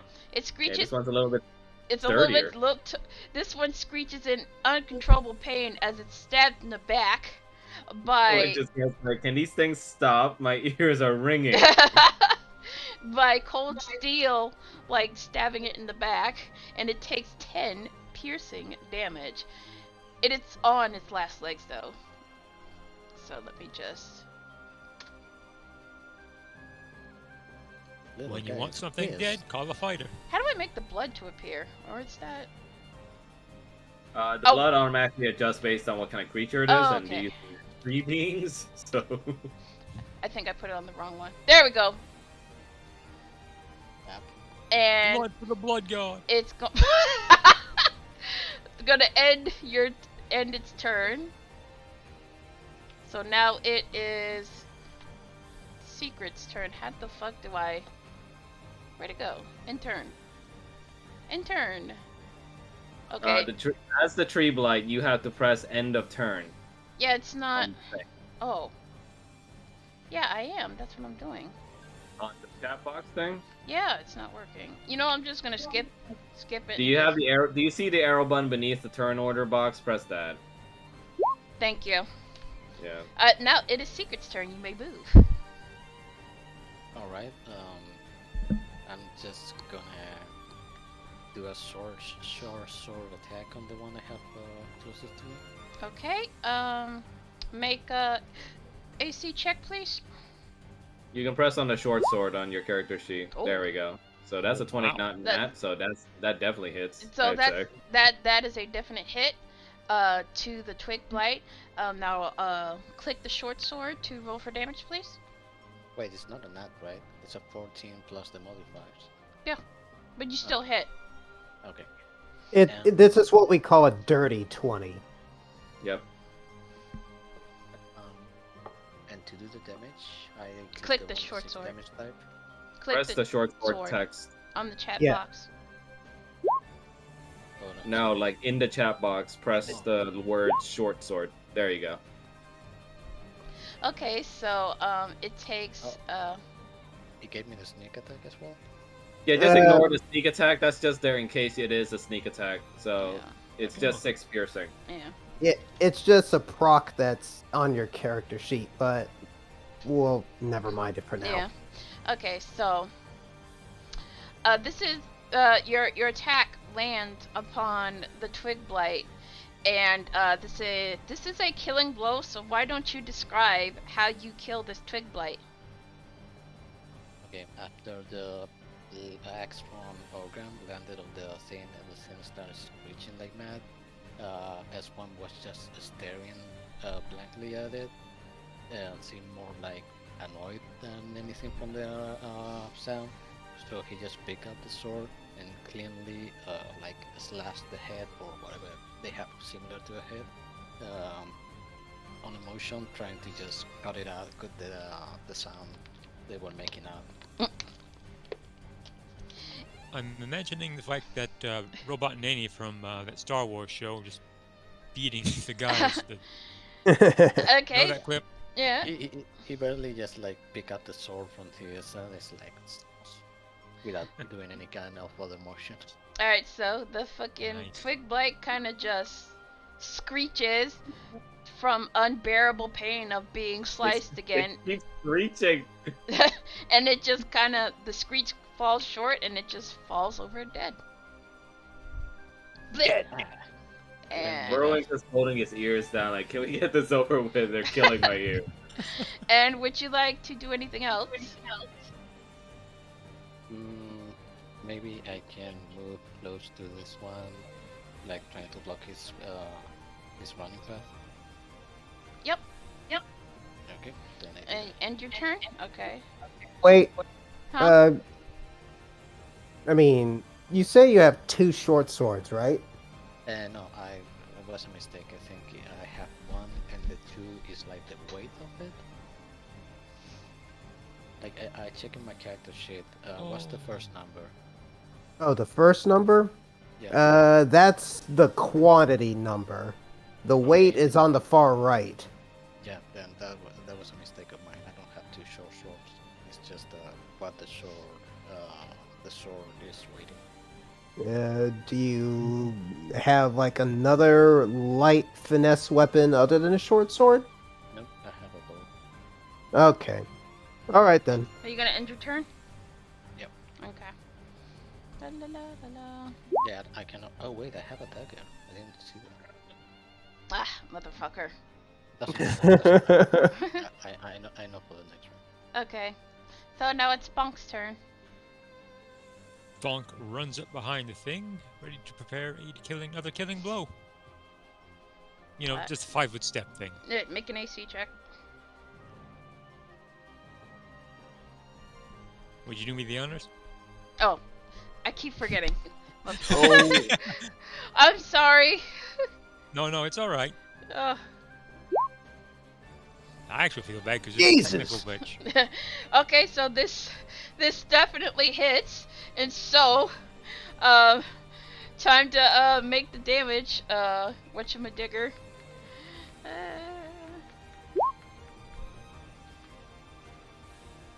We are good at this. Huh?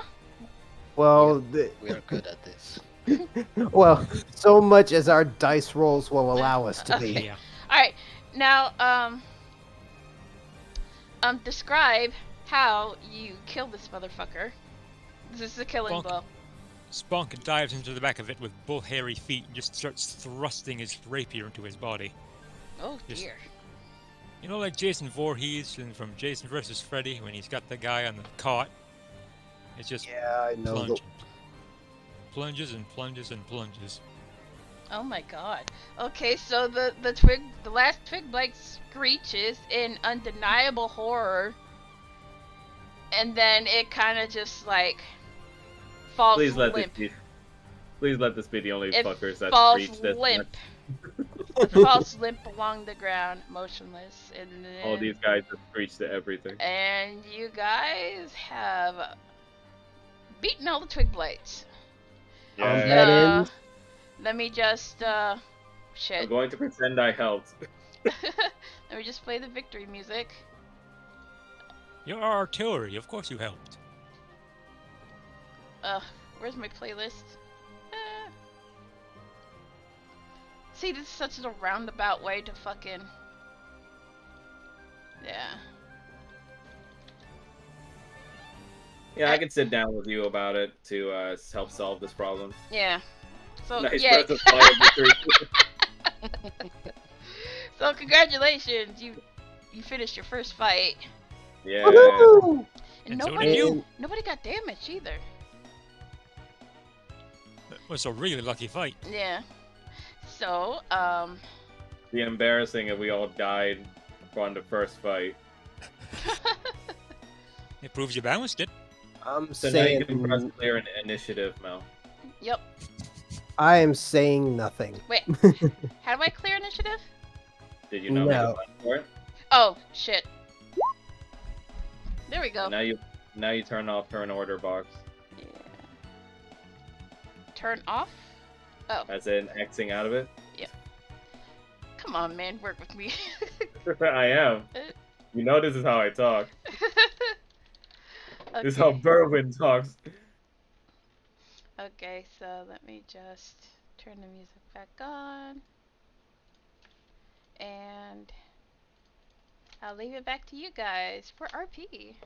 This might take we might have to reschedule this to finish this if this takes too long, just letting you guys know. That's Yeah, fine.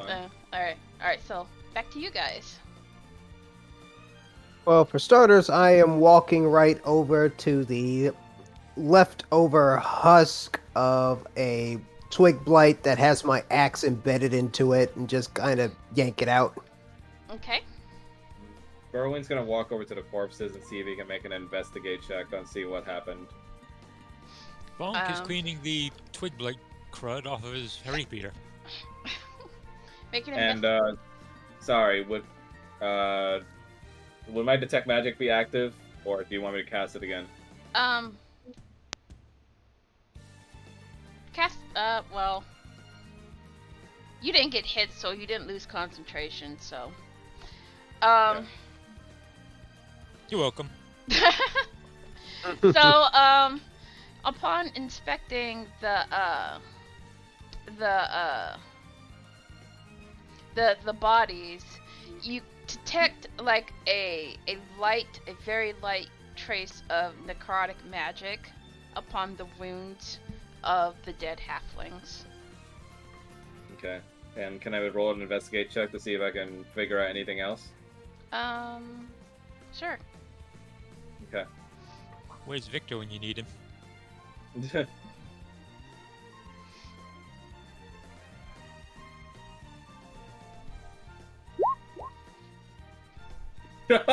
Nat 20. Ooh. Dang. Shit. Yeah, I'm not here for combat. My God, you're putting me on the spot here. Tell Okay. me what you know.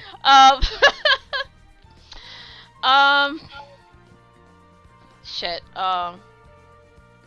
Merlin's a smart man. This I is know, why you protect but the casters. I might not be that smart, so I'm trying to describe how to reward this for you. Take your time.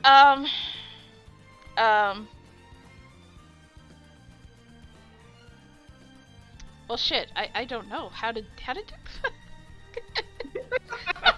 Perhaps the Hey, level of the caster. welcome to your first surprise Nat 20 Yeah. as What were you gonna say, Spawn? I was gonna say perhaps with that nat 20 you could reveal perhaps how what the caster level of the person that used the necrotic magic on these dead halflings. Like, yeah, what would we expect the kind of spellcaster whose magic that Berwin is detecting? It's like somebody who's higher class than him, lower than that, etc. Well, based on the wounds he can and the necrotic magic, the magic permeating from the bodies is very strong. Not overwhelmingly strong, but it's definitely at this point stronger than he is. On a rating from 1 to 20, how strong would you say? I would say maybe like in his current state now, it would probably be like an 8. Mm-hmm. So Berwin just has while he's got the globe turned on from his detect magic and he's investigating the corpses, he uses his skills to let the others know that looks like a lot of necrotic damage did the work here. A lot of decay. Could be a warlock. And as there's like little smoke of necrotic evil kind of billowing from the bodies, and it's like it's like they're like heading back towards the northeast, sort of like it's heading for home. So the magic energy is like heading northeast. Yes. Okay. If the necromancer seeks death, we shall bring it to them. It was clear So- that these plans were not the cause of everything that's happening here. Berwin closes the clasp on his Hawkwatch and says that if this sort of magic is trying to return to the source, that means that whatever warlock or mage caused this is using it to absorb the essence of these people. Also, since you got a natural 20, you get an inspiration point. Oh, nice. Killer. So congratulations. Yay. Woo! Yay. I didn't do shit that encounter, but let's go detective. Let's go detective mode. Why not? You'll make an excellent detective. We can't detect like that. He's got the freaking carrot in his mouth like a cigar. Oh my god. Detective noir shit right now. Just to let you know, I'm Danganronpa. reaching the time where I cannot raise my voice. Yeah, just use the chat box if you have to. That's fine. Yeah. Alright. You can use it to speak as your own character too, Secret, if you want to change your as box beneath the chat to your character instead of you. Oh, I have a question. Yes. Could we use a chat box to do stuff and actions while someone else is speaking, just so we don't interrupt? Yeah, if you want to. That's cool. Yeah. Okay. So Berwin walks back to the rest of the group and says, "Well, guess we're going back the other direction." For now. It might be within our interest to come back later down this way. But yes, I agree.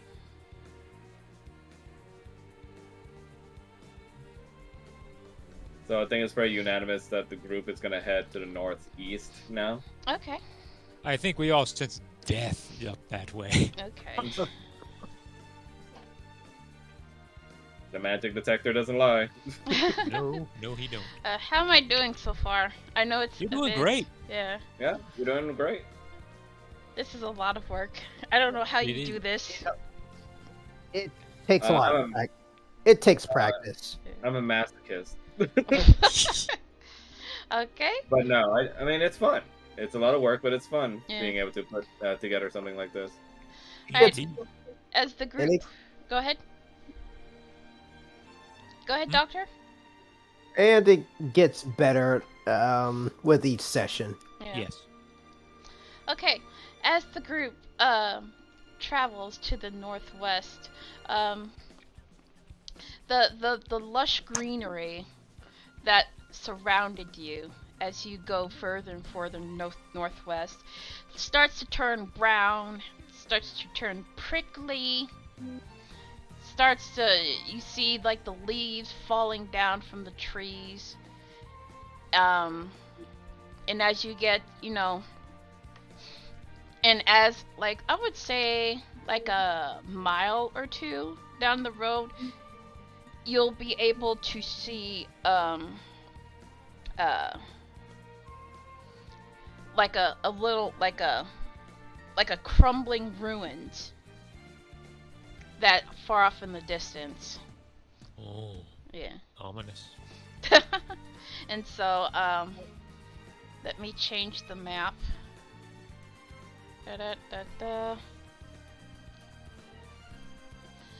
Where are you?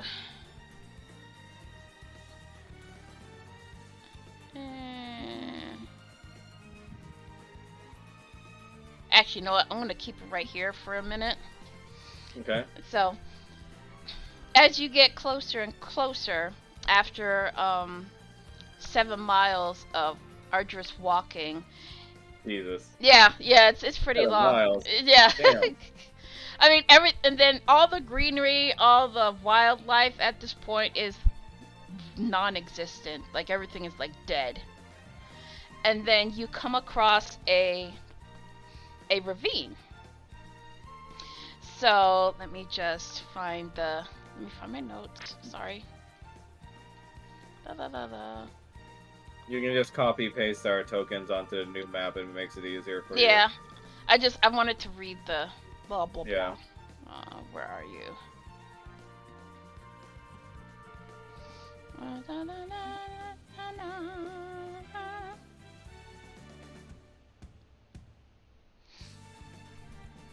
Okay, so the old road passes to. Sorry, I'm just trying not to interrupt. Okay, that scared me. The old road passes to the east of a narrow ravine. At the road's closest approach to the cleft, several broken pillars jut from the earth, where the ravine widens. 2 of the pillars stand straight, but most lean atop sloped earth. Others are broken, and several have apparently fallen into the dark depths. A few similar pillars are visible on the opposite side of the ravine. A sturdy knotted rope is tied to one of the leaning pillars on this side of the ravine. Oh. I want to check over to. I want to walk over to the rope and give it a good test with how sturdy it Do really we is. not have a new map for this? Yeah, I'm just hold on. Okay. Just before everyone starts doing anything, I Yeah. think it would be better just to change maps. Oh, I what? just realized something funny. You guys are Well- not supposed to be there yet. Hold on. 3 out of the 4 of us in this team are very, very light. Let me Yeah, just... pretty much. Is this not the right map? No, it is. I just gotta Okay. fix it. You guys are not supposed to show up yet, right here. Okay. If Just it's let us any know when you're ready. consolation, Huh? consolation, I can't see with the light stuff on it much anyway. Okay, then I'm just gonna move you guys up here. So give me a second. Yeah, take your time. Let us know when you're ready.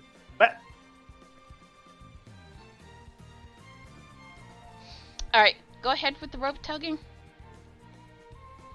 Boink, boink. Not that kind of tugging. Let me yeah. change the music too. Go ahead. Yeah, I want to at least first check to see how sturdy the rope actually is. Okay.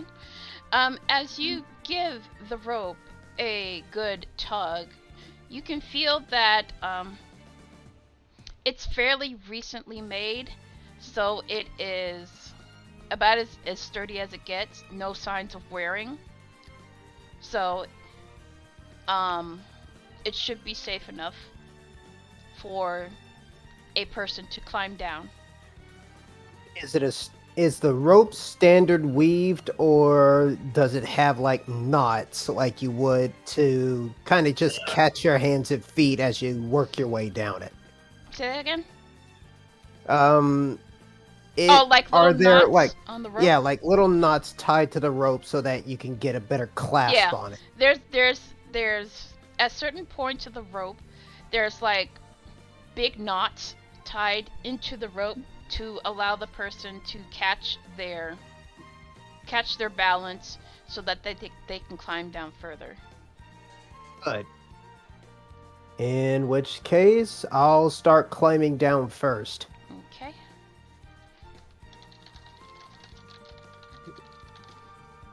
Let me And just start shamming my way down.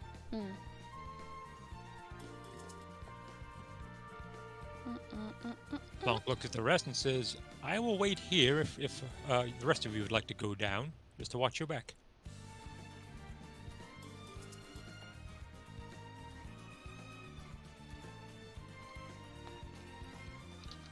Yeah. Berwin's just gonna follow along down the rope, and he's gonna do that thing where he like bounces off while like sliding down the rope at each junction. What? Bunny's gotta get his hops in. Boing, boing, boing. Oh boy. Getting memories of high school gym rope. Give me just a second. I gotta.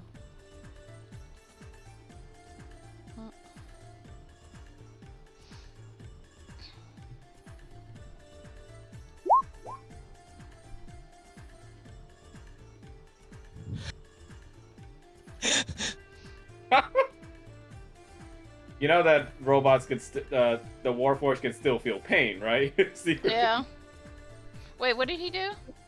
He He just just jumped. Fuck it. Yeet self.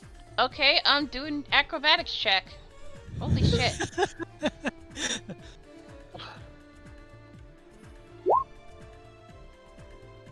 Is that enough?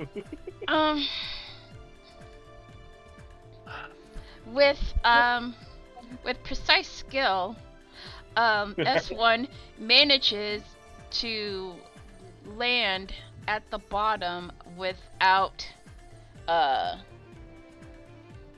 damage Thank God. to his person. Oh my god. Bonk just kind of watches this with eyes wide and saying nothing but holy shit. Like, that boy ain't right. How do I? Berwin. I'm sorry. Bro. This map should be revealed, but I can't. You gotta turn off dynamic lighting though. Oh, okay. Let me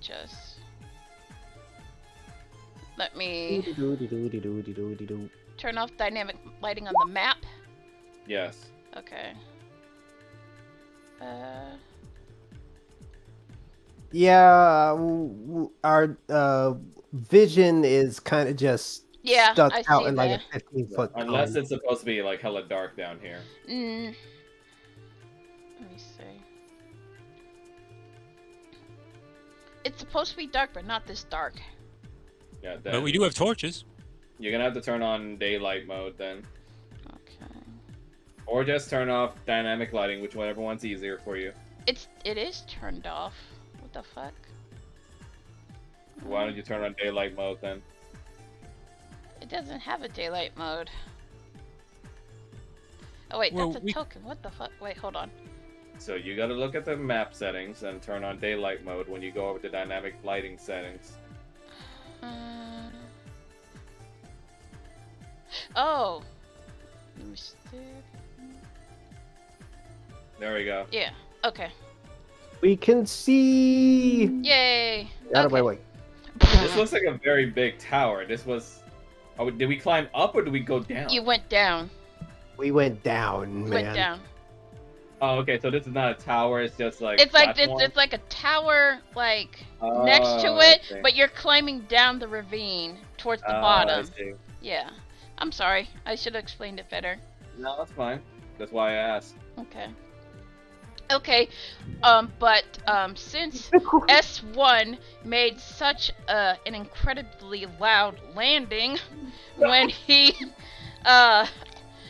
jumped down the ravine, he disturbed a nest of giant rats. Oh, And they God. come crawling out, hissing in anger. Merwin just looks over at S1 and just was like, nice. And let me just Way to go, Chrome Dome. nope,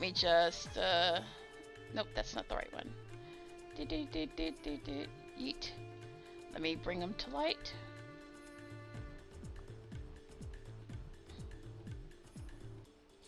And everybody roll for fucking initiative. Yeah, you have to roll that for us. Yes, I know. I just want to say it. Let me have my moment. Let's see. That is not the right window. Okay. Freaking rats. Freaking rats, I'm telling you. Little rat that makes all the rules. I'm just imagining like the moment S1 landed, it was like a huge ass bonk. Oh! Oh What shit, the did I not fuck? Huh? Did I not take initiative? Cool. Yes, you did. Okay. I'm all the No. giant rats. Then now might let go- me turn on the battle music. You might want to go back up the rope there, Bunny Man. Ooh, okay. Oh, God, that is awful. Well, Nat 20 is nice, I guess, but I would have preferred our tank took it. But I'll do my best, I guess. Okay, yep, let me just change the music. You keep screwing with my initiative rolls. Yes. Alright, Berwin, it is your turn. Oh, D. Okay. I'm gonna remain where I am. Actually, can I use a movement to switch places with Spunk, or would that count as movement? Yes, you can switch places, I'll allow that. Okay, Spunk switch places with me. Absolutely. And I'm gonna use, let's see. Okay, I'm gonna get creative here.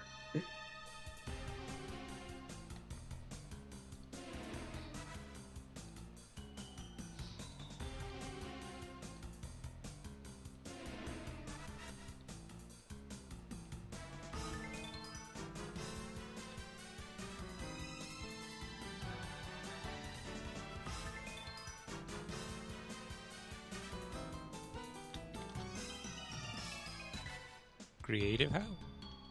No, give him time. Oh, okay. He's got quite a number of spells to go through. Okay, I'm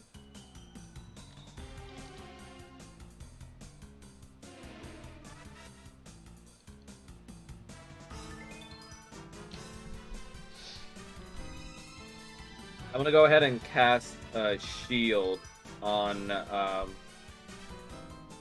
S1. Alright, can you link me the spell, please? Yeah, give me a sec.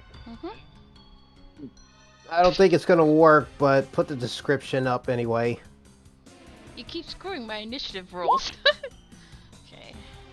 Yep, one reaction which you take when you are hit by an attack or targeted by a magic missile spell. I see. Okay, well, we're gonna have to go classic Ray of Frost. Okay. Which one are you going to Uh, go for? I'm gonna target the middle one Okay. here, whichever one that is. Did you number these?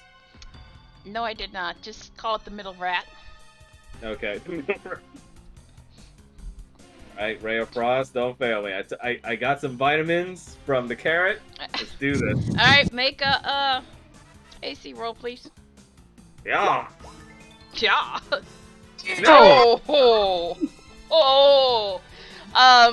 Unfortunately, your ray of frost kind of piddles out to a tiny little spurt of ice cubes that just fall onto the ground in front of the giant rat, which it kind of licks Owen and just looks at the others and goes like, "I swear this is the first time that's which happened." which it licks and just kind of throws his head back and just hisses. Uncool, dude. Anything else you would like to do? Yeah, Berwin just looks at everyone and just goes like, "I swear that's the first time that's happened to me." Anything else you would like to do? Yeah, no, I'm gonna hide back here, Okay. behind the people that can actually do shit. Okay, you gonna ending your turn? Yeah. Okay. Oh man, combat is so far not Berwin's forte. Okay. Alright. So the pissed off giant rat is gonna go after the one that made the noise in the first place, and it's going to try to take a bite at S1. So let me just what's his AC again? Let me check. 15. 15. 15? Okay. Thank you. Unfortunately, the giant rat somehow misses his mark and is not able to take a bite out of the Warforged. He's a robot. It's hard to bite. So it screeches in frustration and it just, it's gonna end its turn.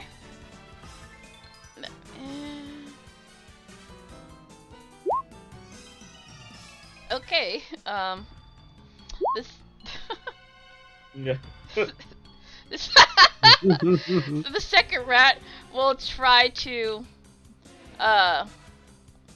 will make its way towards S1 and try to attack him. So let me make a This one is like tanking for this shit. yeah. Unfortunately, it misses too. So so it tries to take a bite at S1's toe, and he misses his toe. He misses its mark, and It eats shit. yeah, and it eats dirt instead. Yeah, yeah, yeah, yeah.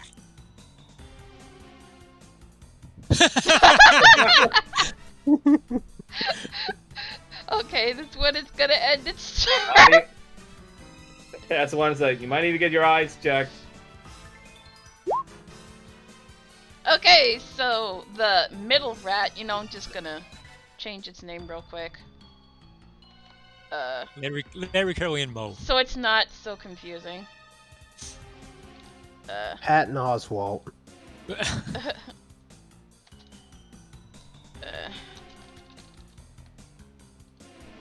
Howard Stern. Giant rat leader. Oh, he's got a fucking position title.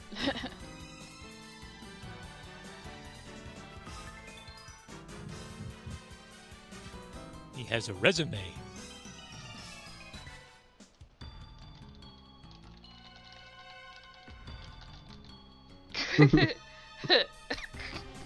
Oh, Okay, oh Lord. so the giant rat leader is going to run towards S1 and try to take a bite because clearly his. Oh, wait, what happened to its HP? Hold on. I like how the leader has a mate. Let me fix that You won't really thwart quick. me. Sorry. Okay, and.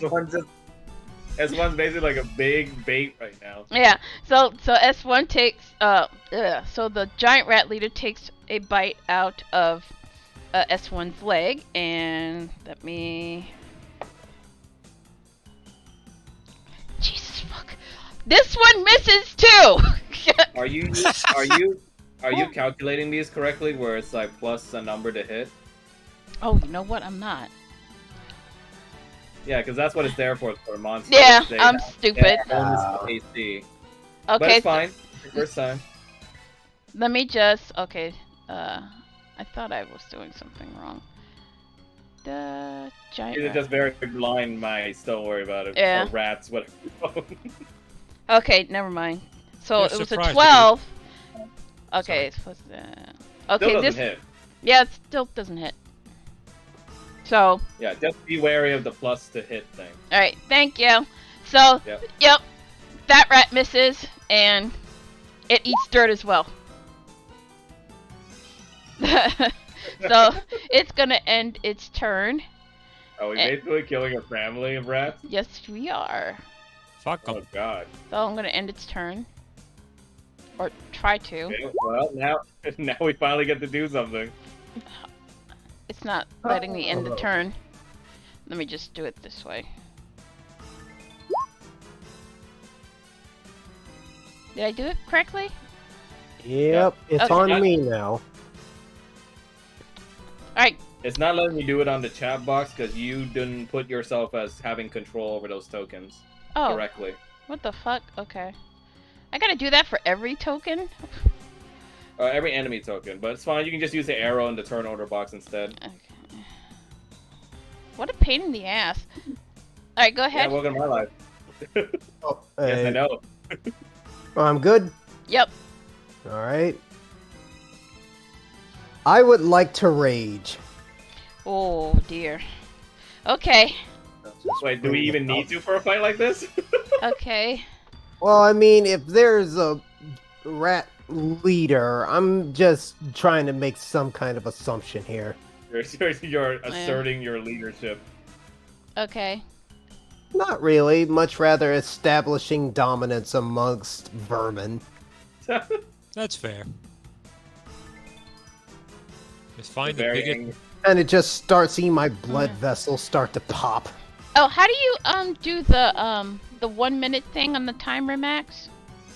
So you're gonna add an entry, press the cog wheel in the turn order box, Uh-huh. and you're gonna add an automatic turn or entry, and you're gonna just put as the title text, rage. Okay, and then round calculation? Then Round calculation, yeah. But you're gonna put the number as directly beneath Ogram, just so it counts with him. Wait, what? So you're gonna add the entry for rage, but you're gonna put its initiative number as directly beneath Ogram, just so that when he passes his turn, it'll also count off for rage. So I just move it underneath him. Yes. And the round calculation is... Don't worry about it. Just put the entry in there and put it beneath Ogram, and then you'll count off how many times it's passed. Okay. How many rounds does this last? How much? 1 minute. How long? 1 minute? That's like, I want to 10 say 10 rounds. rounds, right? So yeah, you're gonna count it for 10 rounds if you want the round calculation thing. Where the fuck did it go? It's on the very bottom, or actually it's beneath Spunk. Oh, what the fuck? Like I said, just put the initiative thing beneath it. Yeah, and now you're gonna, if you can, edit the entry to calculate for 10 rounds. The entry? You know how it said round calculation? So, what number did I put? 8? 10. Oh, 10. 10. Go. Because one, it's like, how many minutes again? Like a minute, right? Yeah, a minute. What the fuck? Yeah, that's 10 rounds, so 10. Okay. What a pain in the ass. Okay. Welcome to my life. Alright, go for it. All right, and I'm gonna move right next to S1, oh, down here, and I'm gonna take a swipe at this rat right here Okay. with my great axe. Okie doke. Make an AC check. Nice. 20. Oh, wow. Okay, so Rolling for damage.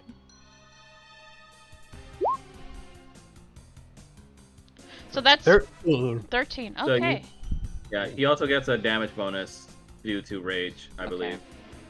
So it's like, do you add +2 or do you roll again?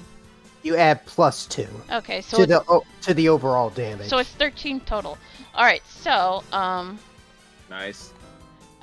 describe how you kill the giant rat's mate. Oh, that shit. That was a killer blow.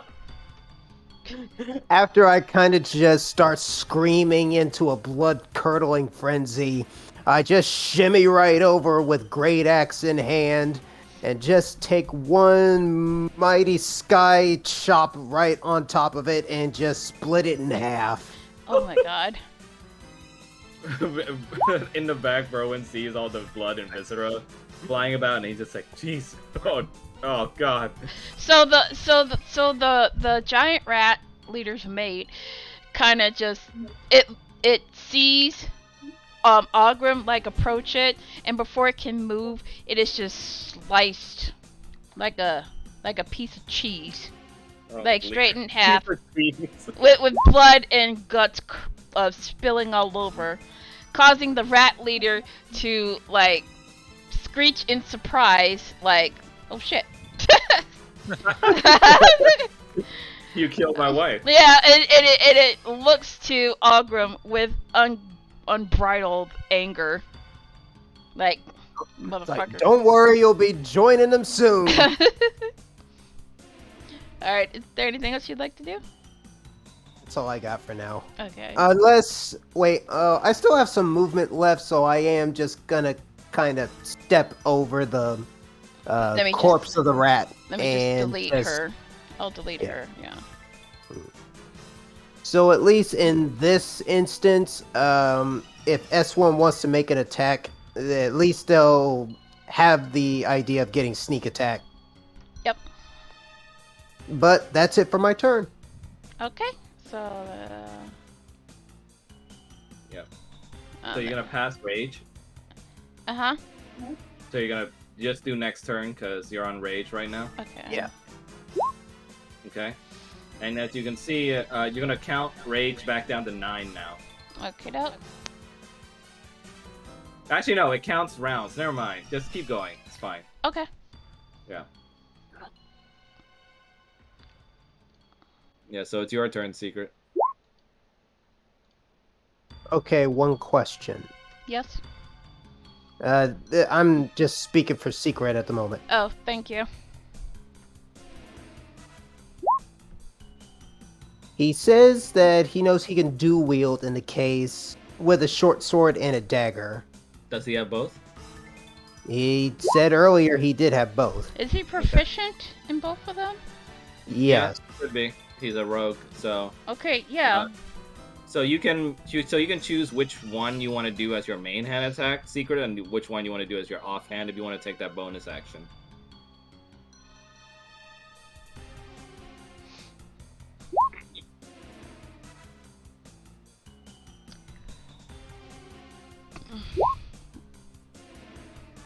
That is correct.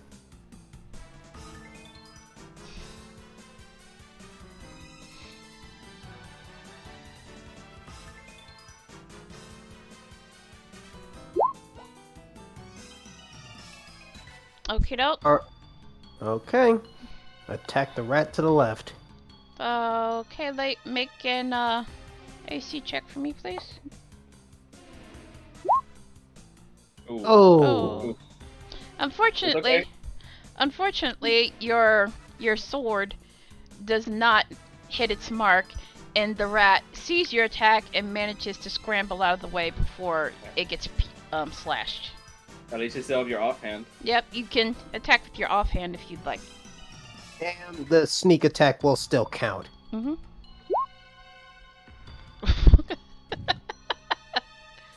Okay, he's been tanking for us. So let me check the... Fortunately, that one doesn't hit either. Or does sneak attack automatically hit, or is it just... No. No. No, it's if it hits. Okay, yeah. Unfortunately, your second offhand attack does not hit, and the rat sees that you're trying to hit it again, and it scrambles out of the way with while chattering its teeth like nyang nyang nyang nyang nyang. You can opportunity attack that shit. Oh, unless you're not. You mean it's not moving? It's just not like moving. It's like okay. yeah. Also, did you just give it like the fucking like laugh? Nyang nyang nyang nyang nyang. Oh goodness.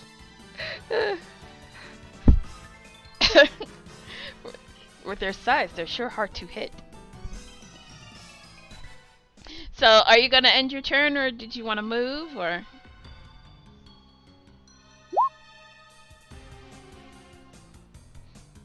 Okay, you're ending your turn. La la la la la la la la la. Alright, Big Tater, it's your turn. Alrighty, let's see here. Hater salad. Let's see. How far can I shove them? It's usually just 5 feet. Oh, just 5 feet short. Yeah. So if they were on the ledge, you could shove them if that's what your plan was. Yeah. Oh, nah, I can't do it. It's too far away. Yeah. But I will run towards the one to the far left, from SI or S1, and thrust with my rapier run between his legs. All right, which one are you attacking? The one to the left of S1. This one? Yeah, that one. Okay. I will make an AC check for you because you can't do it. Thank you very much. You may want to move Big Tater on Secret's position, and if you're under his leg. Yeah. Okay, where's your sheet? I'm just gonna have your sheet up permanently. Thank you. Yeah. Hopefully this will not be a repeat the next time we play, whether it's this one or another one. I apologize for this. No, it's not your fault. It's just Roll20 being a dong.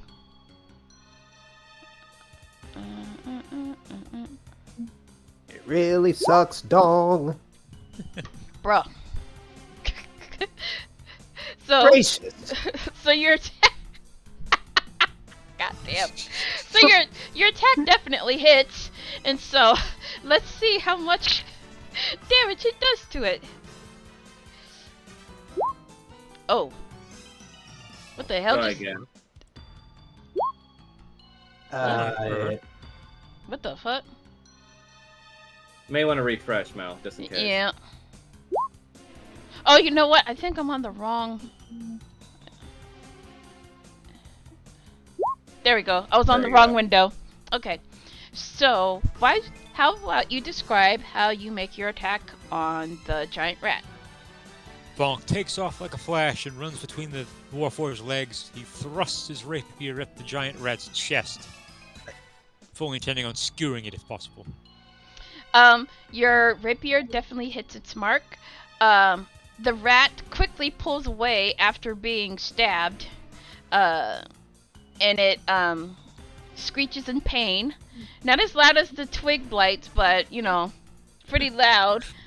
And it takes a total of 7 damage. It's still alive, but it's pretty hurt. Good. Let me just. There we go. They chose violence. I chose violence. I'm just better at it.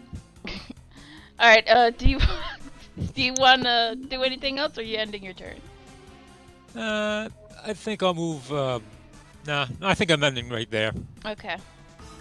It doesn't affect S1 negatively if I'm in the same space, just underneath him. All right, Berwin, it's your turn. Hung D. Oh boy, am I gonna get an actual hit for now? Let's see. Let's find out. If I move down here, am I able to aim my Ray of Frost in between everybody and hitting the giant rat leader? Could you link Ray of Frost to me, please?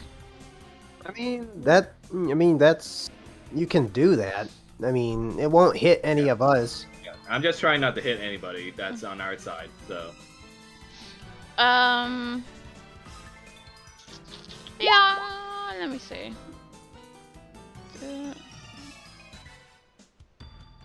Yeah, it's 60 feet range, so it should be able to hit the rat leader easily. I'm just trying to gauge like whether or not it would be a good idea from this angle. Yeah, I'll allow it. Okay. So I'm gonna move down here, and Berwin's gonna cast Ray of Frost on the giant rat leader, Okay. and pray to God it actually fucking hits. Is this a cantrip? Yeah, it's a cantrip. Yeah. Yeah, that's why I've been using it so much. Cantrips Hey. are so good. I mean, yeah, cantrips are awesome. Yes. Hey, there we go. Yay! Good job. Okay. Okay. Okay. So I'm gonna. The Ray of Frost is gonna extend from his fingertips, and it's gonna go straight for the giant rat leader. Uh-huh. And let's see, damage roll. Oh. 2. But since it did hit, the giant rat leader's speed is reduced by 10 feet until the start of my next turn. Okie doke. Nice. I'll make a note of that. So the giant rat leader kind of shivers, shivers, and does a little sneeze from the cold. Aw. That's Eh. kind of adorable. And Too bad we have to kill you. and takes oh shit, what the fuck? And takes 2 damage. 4 damage. Yeah. Let me just.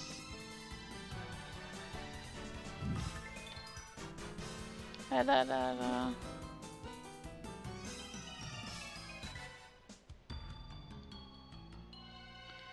Two damage, come on. There we go. It's still alive though, so. Yeah. I'm gonna end my turn there. Alright.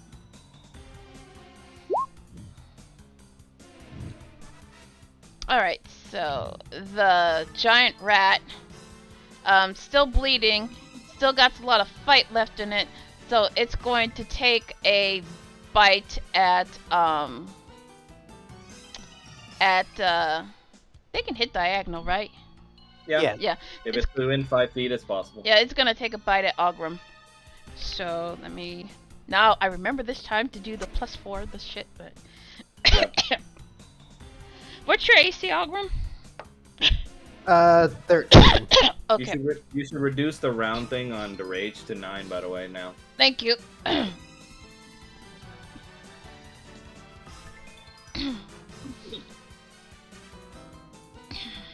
I don't think we're gonna need to care, because these things will probably be dead Yeah. before we even start worrying about it. Okay, so the giant rat manages to hit hit Ogrim with a bite attack. So now I gotta let's see, 1d4. What?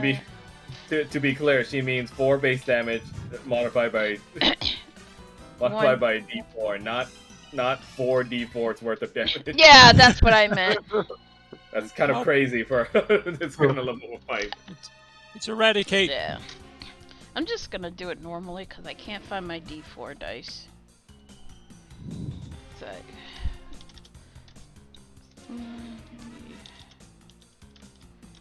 You can't find the pyramid-looking thing? No, I put it somewhere. No. Yeah. 1d4 plus 2. Is it supposed to? Okay, so that's 4. Okay, well, that reduces to 2 damage because, Now well, Mel, you can't. I think you're doing it wrong. Yeah, it's not gonna work like that if you do it in. So it's just 4 base damage. Oh, okay, And what you're rolling is 1d4 plus 2. okay. And then you just add that result to the 4 base damage. Okay, so that's 4. So Add to 4. so that's it's gonna be 8. Okay. But since he's raging, that's gonna get cut in half. Okay. So So the that's just. okay, go ahead. Oh, I'm just saying. So that's gonna be 4 Okay. in total. What the fuck? wait, that Okay. thing did like what's supposed to do. Okay, Okay, so the so what? So the giant rat will take a chunk out of you as it bites at your thigh. I just basically just look down at it and go, Ouch. Ouch. Okay, then it's going to end its turn. So basically, just 4 damage total. Yep. All right. Okay, the giant rat leader, seeing that its mate is now dead, is now seething in anger and tries to attack Ogrim. So let me just roll. Remind me again what your AC is? 13. 13, thank you. 13. Plus 4. And that one hits, so let me just... You're still raging, right? Yeah, I'm still raging. Okay. Angry man.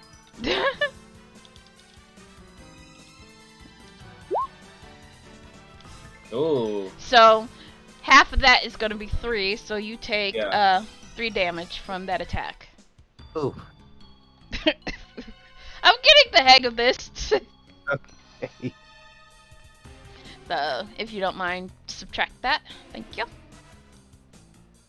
Already have. Alright, and it's gonna end its turn, and...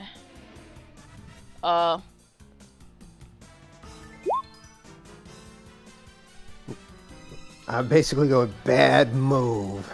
As I start gearing my great axe up for another swing The blade thirst. against the leader. Okay. Roll for AC.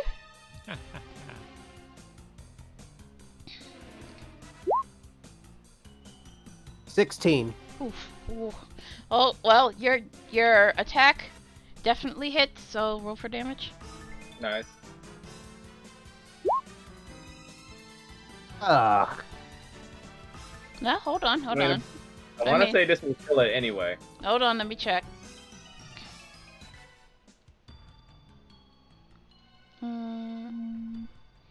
Yeah, that's definitely a killing blow. So describe how you kill the giant rat leader. Only this time, after just being bit in the leg by one of them, I just shrug off the pain and decided to just give myself a nice little ballerina swing with my axe and then come across to basically just mash it across the face like a baseball bat. Send his corpse just careening away. As you do that, the giant rat skull basically crushes upon impact, and the body goes like, yeet! Ew. Oh. It's gone bigger. Yeet! Yeet! And That is it right, the explosion. and it's dead. This is the most violent fucking giant rat fight ever. Good job, you killed the rat leader. It's weasel stomping day. So, is there Oh, anything poor else you'd son. like to do? Some poor sod beneath this tower is gonna have to see that land. Yeah. That's it for my turn. Okie doke. Location, location, location. Alright, S1, it's your turn.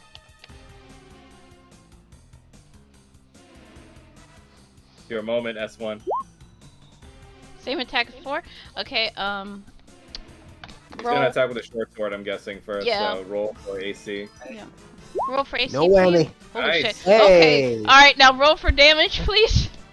And sneak attack counts this time. Click the short Yeah. sword. No, press no. the name. Not the, yeah, there we go. Ooh, not much on the sneak, but still, that's Yeah. 8 damage total. And so this is a killing blow for the other giant rat. So, Yay. would you like to describe how you kill it? He's just killing this thing with freaking spunk beneath him. Seeing as his previous slashing attacks were ineffective, he just grabs the sword upside down and does a stab motion downwards to spit roast the rat against the ground. It's just like fucking. Damn. The rat screeches in uncontrollable pain and then it falls short with a bleh. I'm just imagining one of those nutcracker things. That's fine. And the giant rat is dead. Yay. Congratulations. I actually hit something this time. You did. I had an me- idea though. Huh? If this ever happens again, you could probably climb onto the rope and just attack with spells from above. So congratulations. Yeah.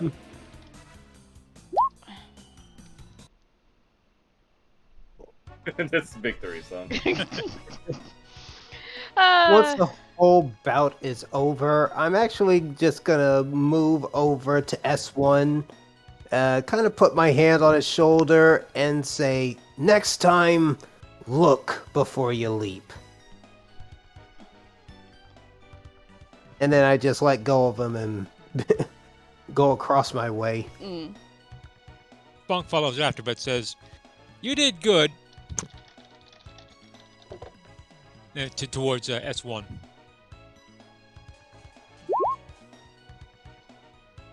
Alright, let me just fix the music. Ooh, excuse me. Hey, what?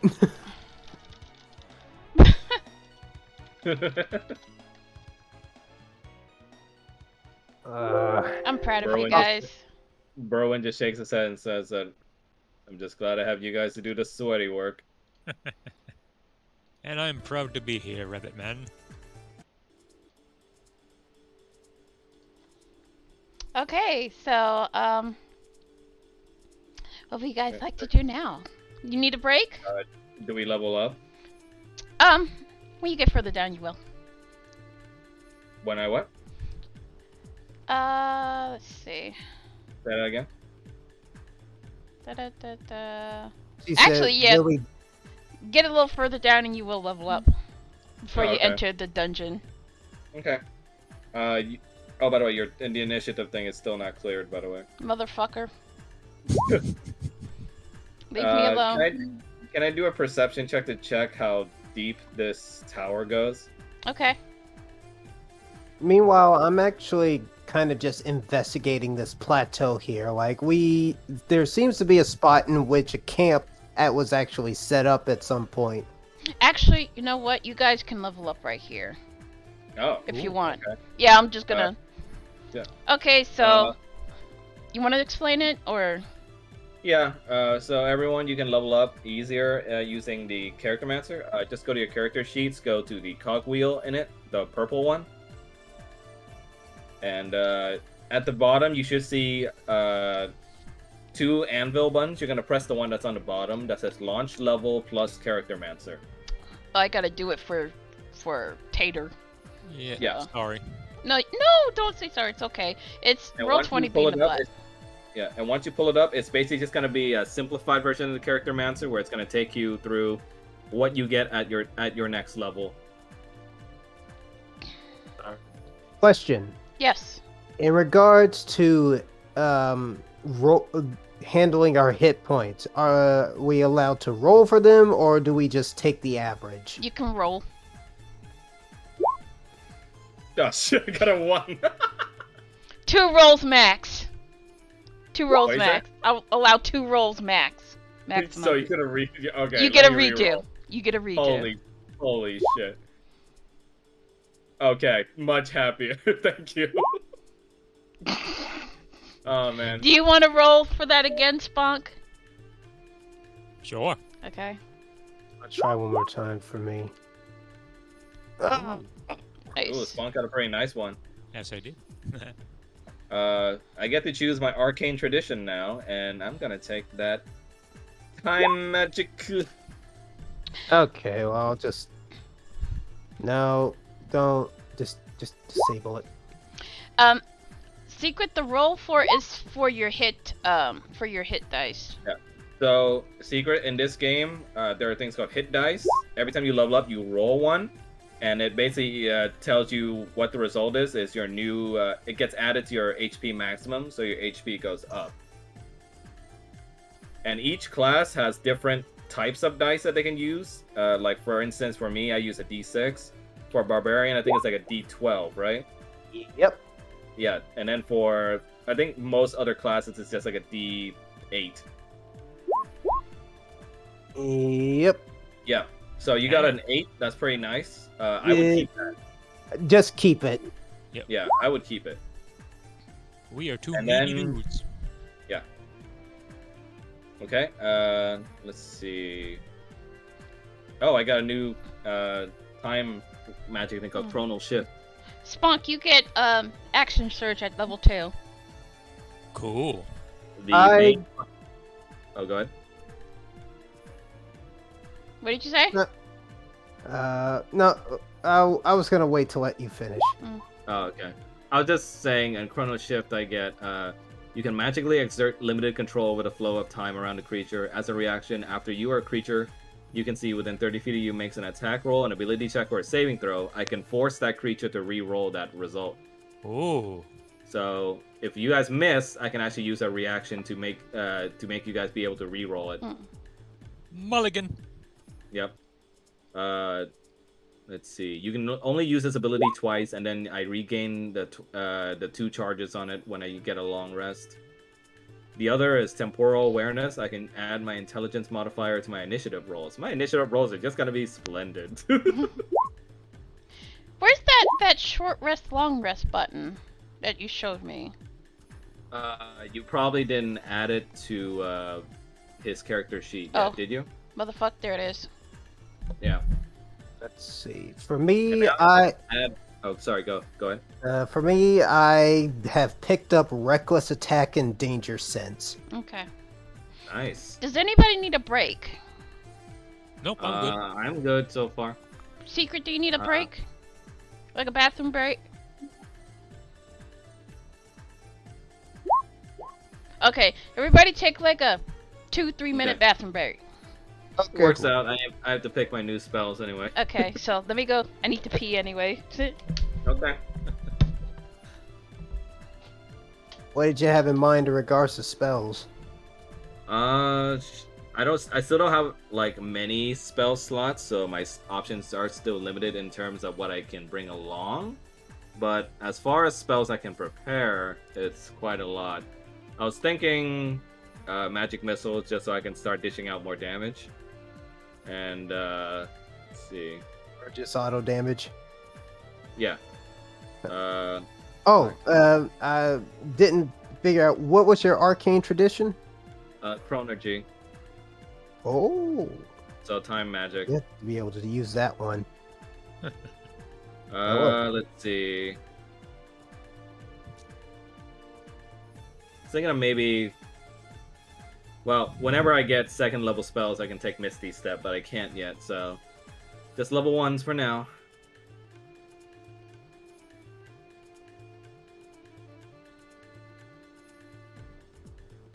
Well, I mean, at least with Misty Step, since it's a bonus action leveled spell, that will give you the opportunity of casting a cantrip of a single action on the same turn.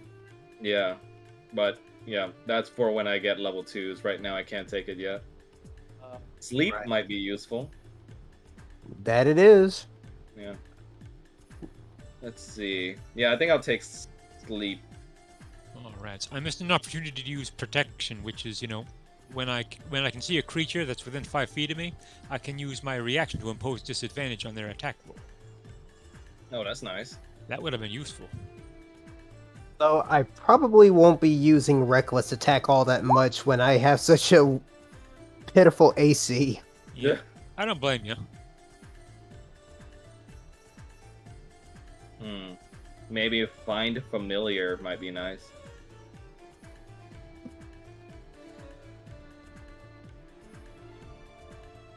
Oh wait.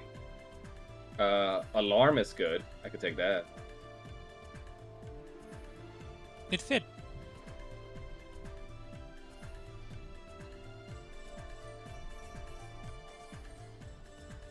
So many choices. Yeah, So many.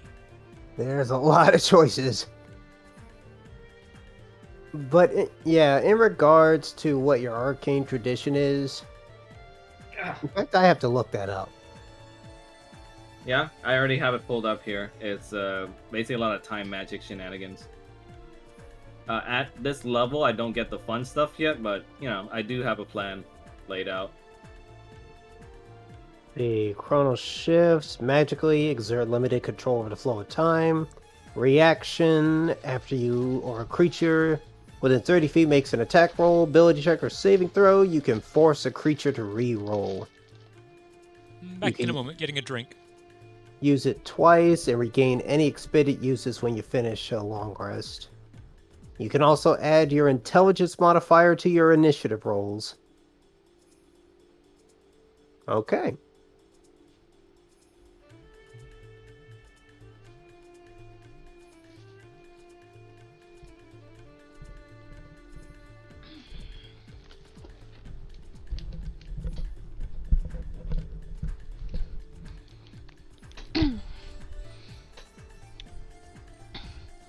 Did anybody answer Secret's question?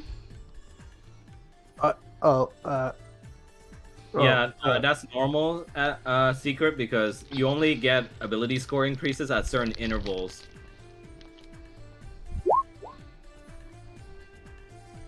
Most of the time, it's going to be level 3 that you get an ability score increase, and then so on and so forth, depending on what class you have. Yeah. Yeah, around like level 4, level Oh, it's 8. 4? I thought it was 3. It's level 4. Oh, okay. That's when you start getting like ability score improvements to where you can either have 2 points to which you can add to any of your scores, or you just sacrifice those to take a feat. Let me know when you guys are ready. I think I'll take Frost Fingers. That sounds fun. Since I got a whole ice theme going on anyway. Yeah, but you can always just kind of look at your class table to see what you would get at certain levels, because I know that the fighter gets more ability score improvements than other classes.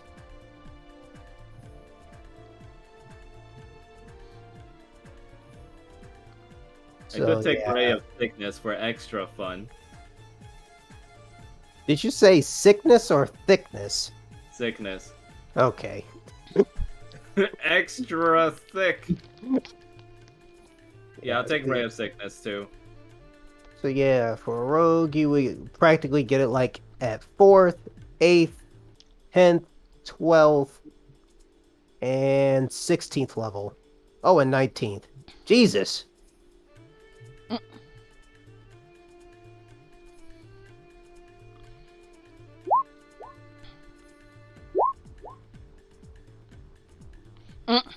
Yeah, you say that now. Okay. I think I'm done leveling my spells. I've learned Frost Fingers and Ray of Sickness as additional level 1 spells. Nice. And I'm tankier now, thank God. Let me know when you guys are ready. Well, at least I'm a little healthier than usual. Oh, I have it so every time you guys level up, you'll get your HP back and your spell slots back. Oh, okay. Oh, okay. Thank you. So I'll press the long rest button and just have it count as... Yep, go ahead. So all your stuff is reset. Man, I should have been spamming spells. When you add the HP from leveling up, does it add it automatically from Constitution? The bonus from Constitution? That's right. Cool. Okay, I'm done on my end. Okay. Everybody ready? Ready. Ready. Alright. So, after you defeat the little pack of giant rats that blocked your way, you notice that a flight of steps descending down, further down into the ravine can be seen. Can I still make that perception check I mentioned earlier, where I can check how far this tower goes and what's at the bottom? Sure. Okay. It's a +2 to whatever this result will be. Jesus Nice. fuck. 21 not nat. Okay, I'm a very observant rabbit. Yeah, I know. Whew. The ravine is pretty deep, like you can't see the bottom until let's see, until you reach the flight of stairs. I would Okay. say it's about maybe 125 feet. Damn. Yeah, it's Okay. pretty steep. So you got a long flight of stairs to get down from. Whirlwind Uh, just says it's a pretty long drop. Yep. Does it get darker as we descend? Yeah, it'll get a little darker as you descend. Okay. In that case, I am preparing a torch. Okie doke. Let me just change your. Yeah, Berwin just kind of prompts for him to like fall behind instead, just so like the more tankier members of the party can go on ahead. Bonk offered us go first if anyone would like. How much distance I should the have- bright light be set to, Max? Sorry, say that again. How much the bright light should be? 30 feet. 30 feet. Or Thank you. torches? Yeah. Yeah, 30. Thank you. Okay. Wow. Up to 20 HP now. Oh. Oh, excuse me. I should have just taken the average. Hey, I gave you 2 tries. Yeah, I know. I just thought that I could just gamble for something bigger than just 7. Well, your character is a gambler, so. Yeah. Checks out. Know when to hold 'em. Know when to fold 'em. In that case, I'll put myself right behind Tater. Cool.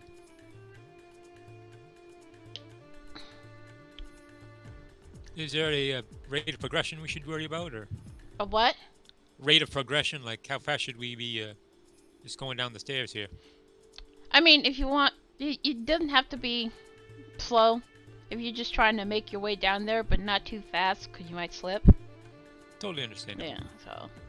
If you just want to make your way down quickly, then we can move on. Bonk is cautious but quick, Yep. walking underneath the torchlight, but still able to hold up his shield and, do his thing. Menacing the rocks. I'm just making sure that everybody has enough light to be able to see. Mm-hmm.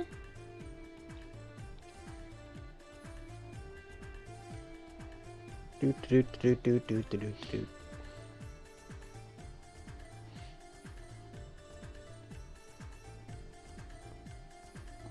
Going down. Do we see anything else as we're descending? As you move past the 3rd flight of steps, you can see like footprints. Yeah, you can see footprints along the path you're making right now. That's foreboding. They look human or otherwise? They look humanoid. Okay. Warlock theory seems to be checking out. Do they perhaps look humanoid or halfling humanoid? I can't answer that. Could Bonk with a perception check? Yes. I would like to make a perception check, please. Go ahead. You're rolling it for him. Oh, duh. Leave me alone. Okay. Nice. God damn, Not- these rolls. 20, not net. That's getting 20s and as 21s. as you take closer inspection of the footprints, you can see that they are small, but So, yeah, they're small, but they don't look like some sort of mutant sort of thing. They're like small humanoid feet. So possible children. Interesting. All right, you Or ready? something that's small move enough on? to be child's sized. You ready to move on? Ready? Ready. Okay, let me just. Oh shit! Let me fix that. Oh, excuse me.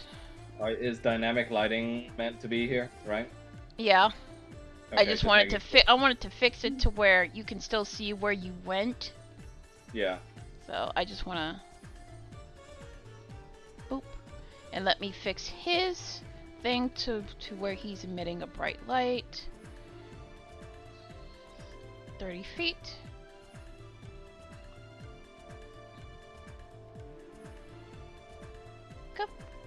Come on. So slow. There you go. Should be able to... Okay. Alright, let me describe... Hold on, let me just check. Absolutely. Yeah. Alright. The narrow stairs that you see... I'm gonna move you back here. The narrow stairs that you see, they empty into a courtyard. Apparently, the top of what was once a crenellated basement. The buried citadel has sunk so far into the earth that the battlement is now level with the surrounding floor. The floor that stretches away to the north and south composed of a layer of treacherous crumbled masonry, which reaches into an unknown depth. To the west looms the surviving structure of what must be the Sunless Citadel. A tower stands on the west side of the courtyard. Am I supposed to be the only token that's in here? Huh? What? Am I supposed to be the only token that's here? No, I'm in here too. No, everybody else is here. Oh shit, there you guys are. Yeah, there's like... I think we're just on the different tiles, maybe. Uh-huh. I see only blackness really, but I see one cone of light where my token is. You might want to put restrict movement on this map, Mel, because I can go through walls. Oh shit. Well, how do I do that? Shit. Map settings. Restrictive. Is the torchlight supposed to be going in a wide cone? It should be. Hold on. How do you do the... So you're supposed to just have his bright light be emitting It's up to 30 feet. 30 feet? Yeah. Okay. But how do you do the grid thingy? The where You mean you can't move through walls is what I'm saying. go to map settings. Uh-huh. There should be an option for restrict movement. Restrict movement. If it's not there, check our tokens and restrict our movement. Okay. Restrict movement. Yeah, I'm not seeing that. Check our tokens then. Yeah, I'm checking your tokens. I don't see a restrict movement option.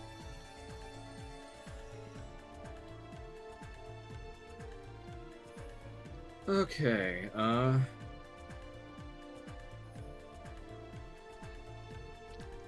You're sure there's no restrict token movement option, right? I'm not seeing one, dude. Okay. Let's And you're see. looking in where? I'm looking in details and then dynamic lighting. I'm not seeing any sort of restrict movement option. Then check the map settings. Okay. La la la. What a pain in the ass. Yes, I know. I do this. There's grid, measurement. Oh, movement. There you go. Fuck you. Okay. Hey, I'm trying to help. Does that work? Yeah, I can't go through walls anymore. No, you're not meant to be alone. You might want to. I think Why Seeker you might have just- gone through. You I might- think Seeker might have gone through a wall with the others. Yeah, So you might want to reposition them to where they're supposed to be. I'm on the far right wall for some reason. Just because you probably accidentally went through a wall. Hold on, let me fix this. And... I you go. only have so much room that I could cover in this instance. Wait, hold on, don't. Okay.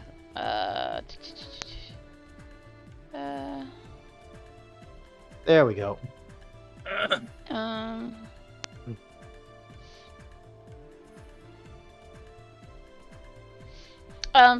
Go back to where you were, Ogram. Just move you back here. Okay. Just And trying to make sure I could get everybody because, like I I know he's said, this. supposed. I'm not seeing the bright light that he's supposed to emit. okay, then let me. Oh, child, this fucking emits a bright. Yeah, I put in the bright light. It's still a little bit conal here. Yep. Conal facing directly up on my end. But this is okay. Don't worry about it. Well, we'll work on it later. I'll just have to understand where everybody is in their position. Yeah, So it's not working. I mean, it's kind of working. It's just I thought it's usually it has like a radius that goes between all directions. Okay. We're all supposed to benefit from the torch, is what he means. So everybody's supposed to have bright light. No, Oh, him, just- but the bright just- lights will extend to our view too, so we can see better as well. Oh, okay. I'm saying that if there's usually a setting on whether it's supposed to have like an isolated cone or if it just has a full round radius. I would help, but I'd have to see from your side, and that probably spoils stuff. Yeah. What? Wait, is it limited field of vision? Sorry. Yes. That might be it. Yeah. So all around you're supposed to see with the torch on. Right. Okay, then let me try this. There it is. Does it work? It works. Okay. I'm still not benefiting from it. Yeah, So me neither. I have to do it for everybody. Apparently. No, it should still work if it's just him, and it emits, because I did this with Drake. What do you have to his degree? When you put on bright light, emit bright light, what settings are near it? I set it to 30 feet for bright light. Okay, so what other settings are near it? Low light, directional light,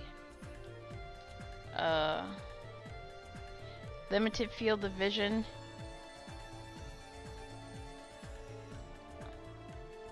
Okay. Light color, total light. You might want to color the light, see if that helps.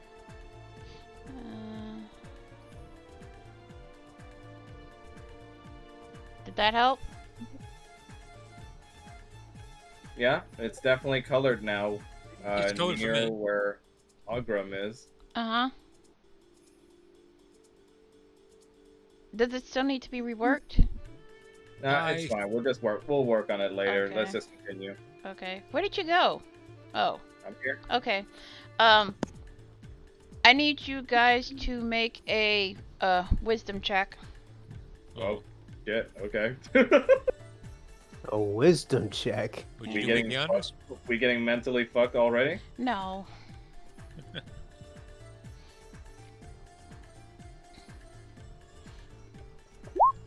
And I'll make a wisdom check for. 17 for me. Okay. Wisdom. Yeah, that sounds about right. Yes. Oof. Oh, I think I hit the wrong thing. Nope, don't worry. Wait. Okay.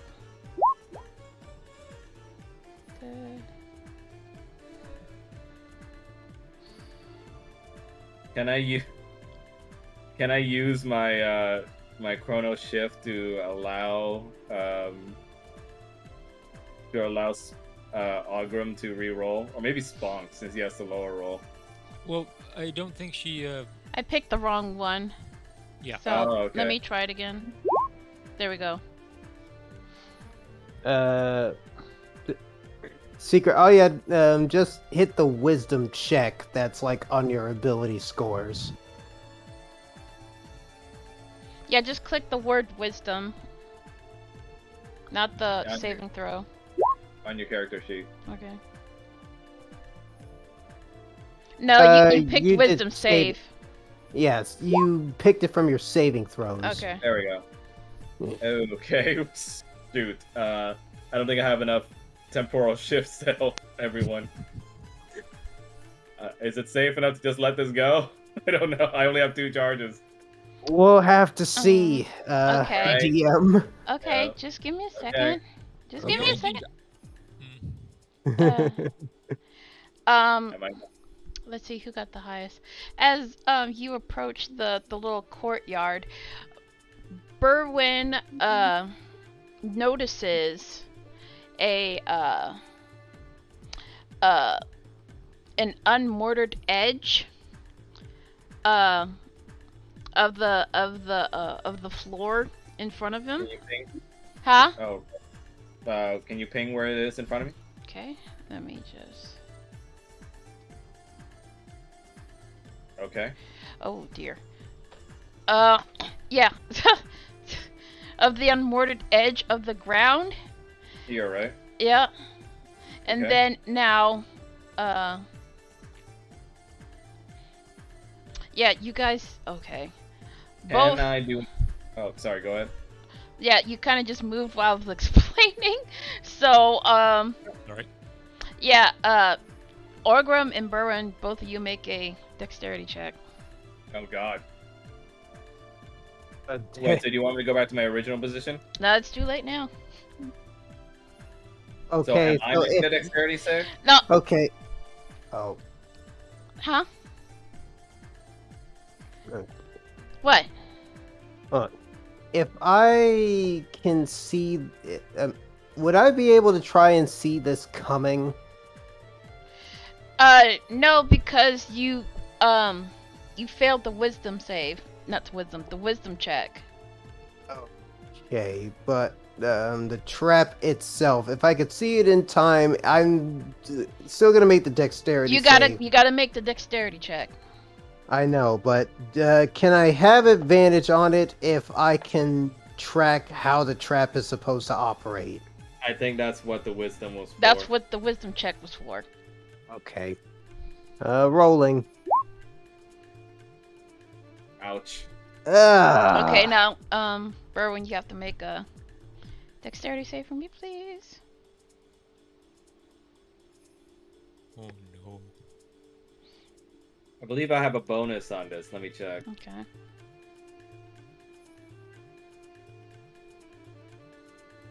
Yeah. So if I fail a dexterity saving throw, I can use my reaction to roll a d4 to add to that result to try and change it. Okay, so let's try dexterity save, right? Yep. Successful DC dexterity check. Oh jeez. Yeah, I'm gonna try and roll a d4 to this. Okay.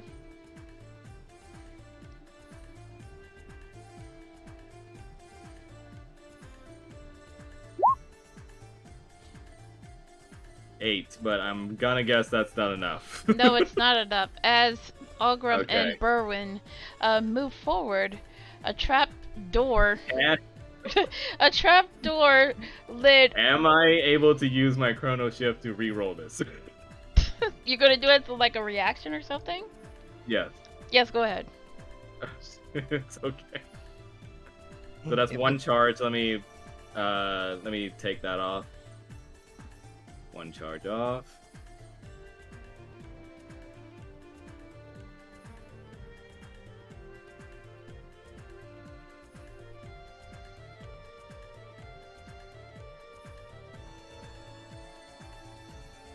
Okay.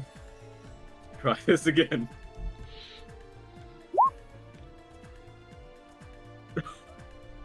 Oh, Unfortunately, that wasn't enough.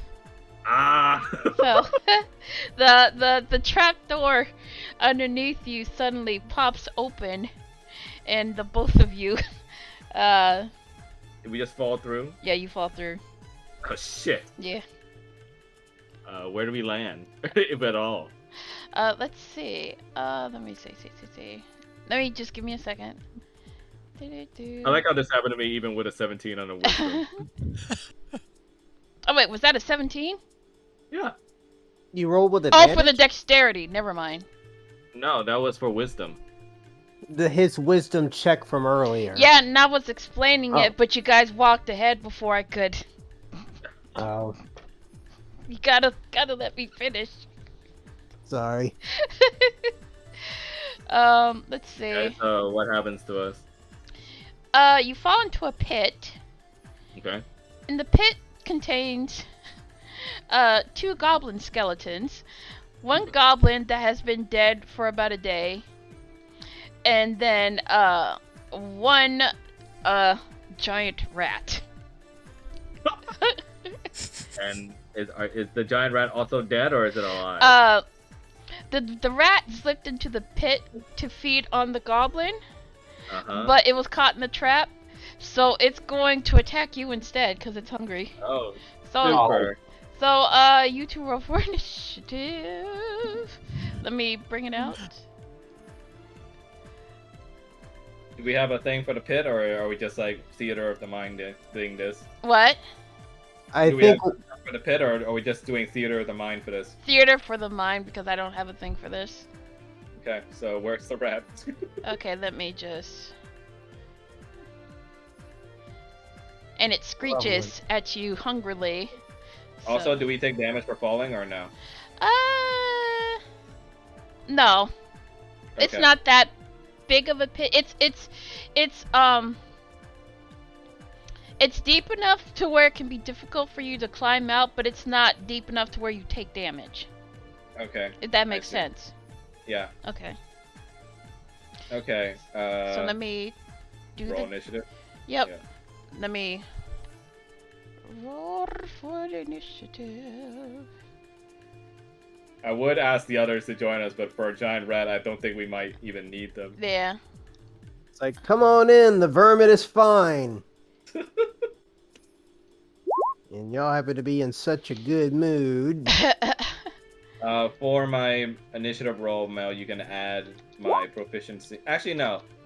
You can add my intelligence modifier to it thanks to my new chrono thing. Okay. Yep. But So how just much is add a- that? Just a +3, so I'm the same Okay. as all. So I'm do you surprised guys it want to didn't do a count. tiebreaker for that? Actually, I can also add my proficiency bonus.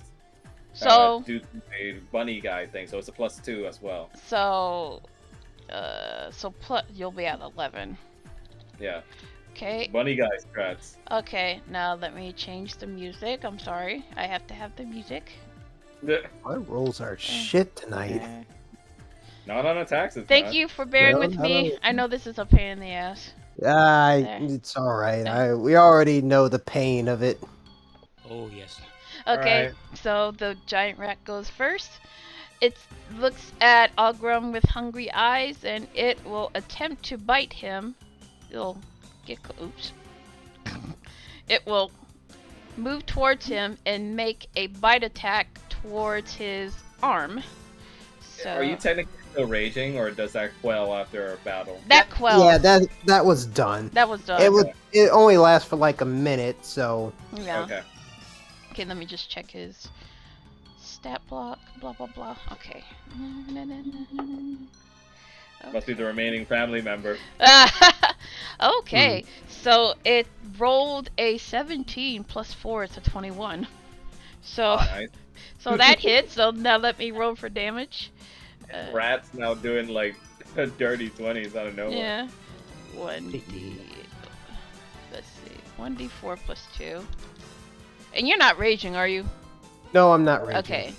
So it's Nice. 4 Nice. plus 3.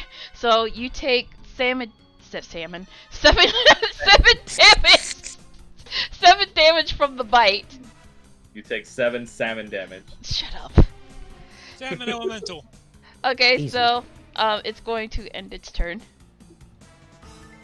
Okay. Let me just. I'm working on it. Am I able to move to the side in this pit? Yes. Okay, I'm gonna move to the side and I'm gonna try and blast this giant rat with I'm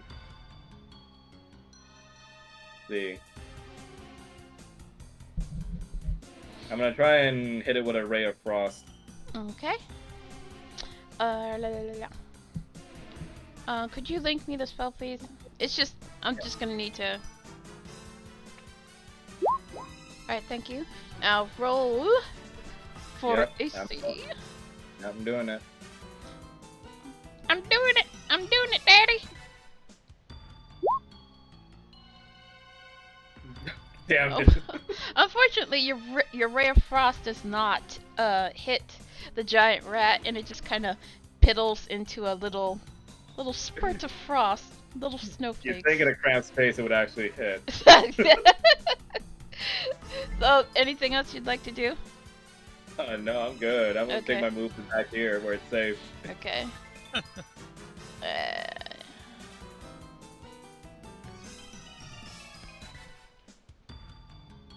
So, are you ending your turn?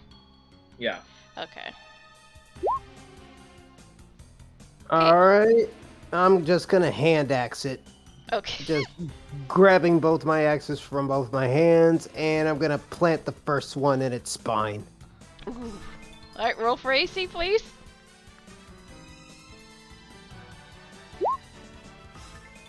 Nice. Holy Ugh. shit. Okay, roll for damage. Oh. One measly damage. Okay, so your attack definitely hits. Could you describe how you damage the rat for me, please?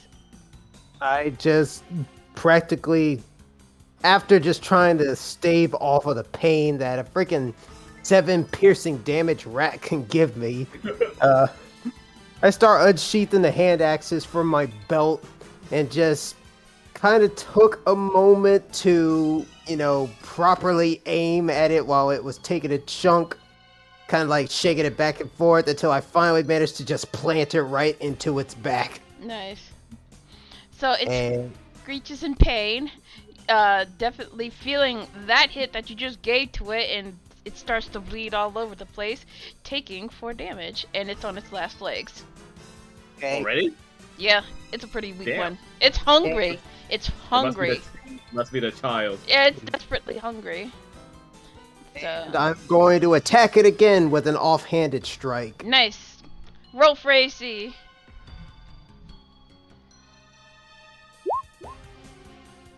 Nice. Unfortunately, that doesn't. Oh wait, that's AC. Oops, I thought that was them.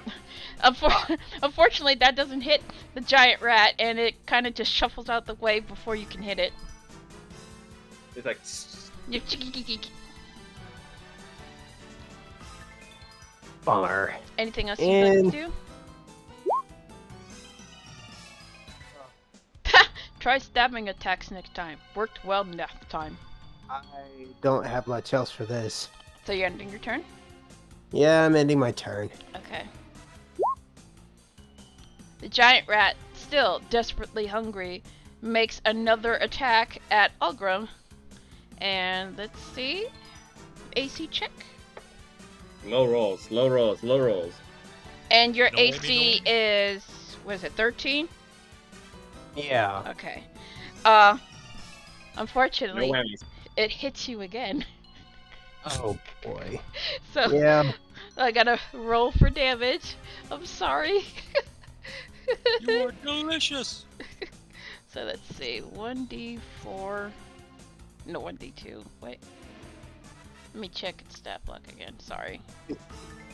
Said 1d4 plus 2, right? Yeah, thank you. /R. 1d4 plus 2. Oh. Oh shit. Yeah! So, plus the Yeah. 4. Wait. Huh? When you're saying the 4 earlier, where is that coming from? That's the base hit. So Are you monsters sure with that's not? 5e Are you sure that's not just like the average damage that I would take if you're choosing not to roll for it? What? No, so in this one for 5e anyway, there's a base damage, and then that just gets modified by the dice roll afterwards. Are you? I don't know about that. I think that's just. Ain't that a little bit too much damage? I only have like 20 hit points. That's why you And got it's healing single- potions. And this Yeah. single rat is doing that much damage to me. I mean, I'm just trying to follow the rules, dude. So it takes So I take 10 damage. you take 10 damage. Ouch. Yeah. I have never. Okay. All right. I I gotta read back on it after this whole thing is done. Okay, so it's going to end its turn, and Berwin, you're up. Let's hope Ray of Frost actually hits this time. Because we're gonna try it again. Okay. Watch him That- frost Maya Maya.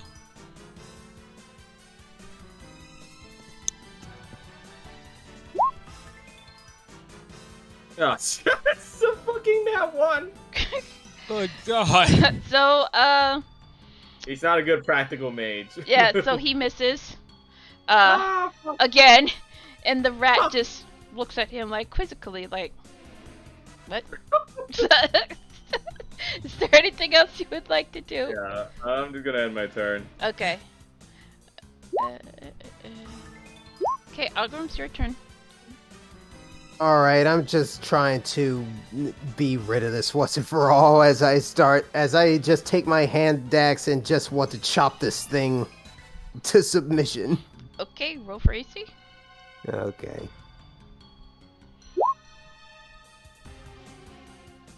Nice. Please go. 14 hits. You hit your mark, so please roll for damage. Okay. Nice. 7 slashing. Nice. Okay, this is definitely a killing blow, so please describe how you killed the giant rat. I'm actually getting frequently pissed off that this rat is doing this much to me, so I just grabbed my hand axe from out of its spine and just started wailing at it. Oh jeez. It's like, stop it, you son of a... The rat doesn't make any I'm sort of getting it noise again and as again. as it's clearly being smashed to pieces. So I just looked at it and said, whoa, calm down. It's already dead. okay, so It's a very small pit and not a lot of places to dodge Yeah. all this gold. Not dead enough for me. so it is clearly and well dead, and you guys win the battle. Ah, Let me just get rid of him. And congratulations, you defeated the giant rat. Bonk calls down after. Are you guys okay? no!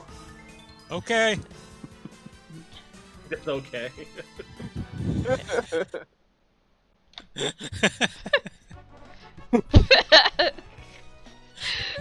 Okay, so let me just. Berwin just offers them a carrot and go like, eh? I start climbing out of the pit. Suit yourself. He starts like munching on the carrot. And Berwin climbs out too afterwards. Ah. Might want to take one of those healing potions we got. Yeah, gee, thanks. I'm pretty sure my dim-witted mind wouldn't think of that. Oh, yeah, and I start just popping one of the healing potions. Okay. Berwin just kind of says, just thought you might need the academic advice. Okay, Oh, you dude. sorry. Sorry. Okay, so you gain 2d4 plus 2 hit points when you drink the potion. So Nice. do you want me to do it for you, or you? Oh, I never think he mind. already rolled. All right. Yeah, So you it's regain not a lot. 6 hit points. I can give you mines if you want an extra healer or extra healing. I still got 2 more. I'll manage. Okay, Okay. so do -1 to your healing potion in your inventory. So you should have 2 left. Done. Okay. Let's Okay, now that that's over, what do we see? what you see before you is a trap that's been activated. Let's see. Oh shit! I forgot to describe to you what the goblin had. Do you want me to? Yes, Sure. please. Okay. All right. At the bottom of the pit, there is a goblin corpse with a scimitar and a shield, as Ooh. well as 23 silver pieces and 4 gold pieces in a belt pouch. Well, he's not gonna need it anymore, so we should probably just split the money. I'm game. Okay, you gonna go? You gonna carefully go back down to grab it? Yeah, bro. Geronimo! I have a question. Does the scimitar have higher damage than the rapier, and is it also a finesse weapon? Let me check its stats. Yeah, it should say on the stat block whether or not it's a finesse weapon or not. Yep, give me a second. Hold on, someone's calling me. Hold Yep. on.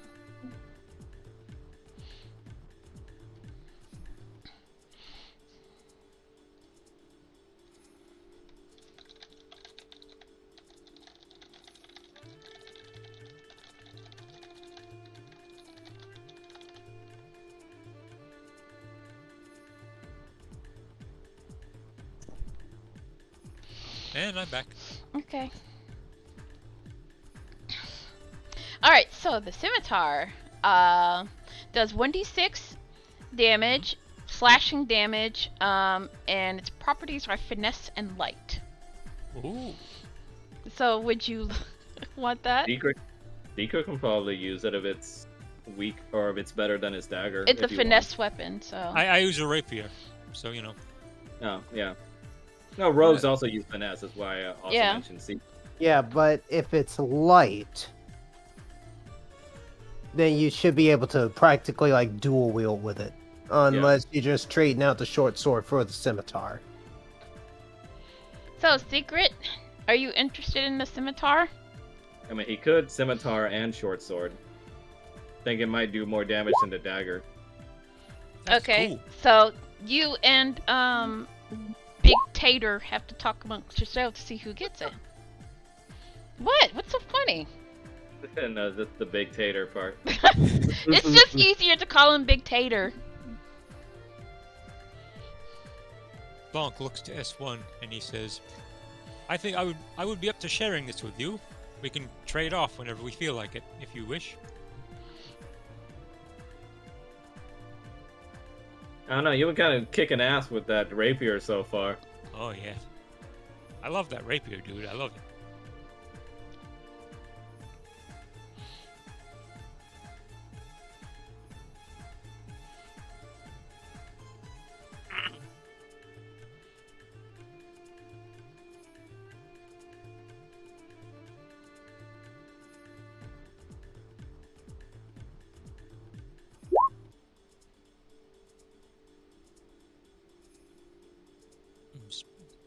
Spunk ponders this, and he determines, I suppose I could, but I'd have to trade out my shield. Had to do so at the time. Might be better to let the rogue dual wield. Yep. I think it might be better in your hands, good sir. Perhaps if we ever come across a opponent that just needs much attack and very little defense. Yep. Besides, a robot swinging around a scimitar sounds pretty goddamn Yeah. terrifying. It really does. It really does. Like that tentacle with a knife. You ever see that? Yeah.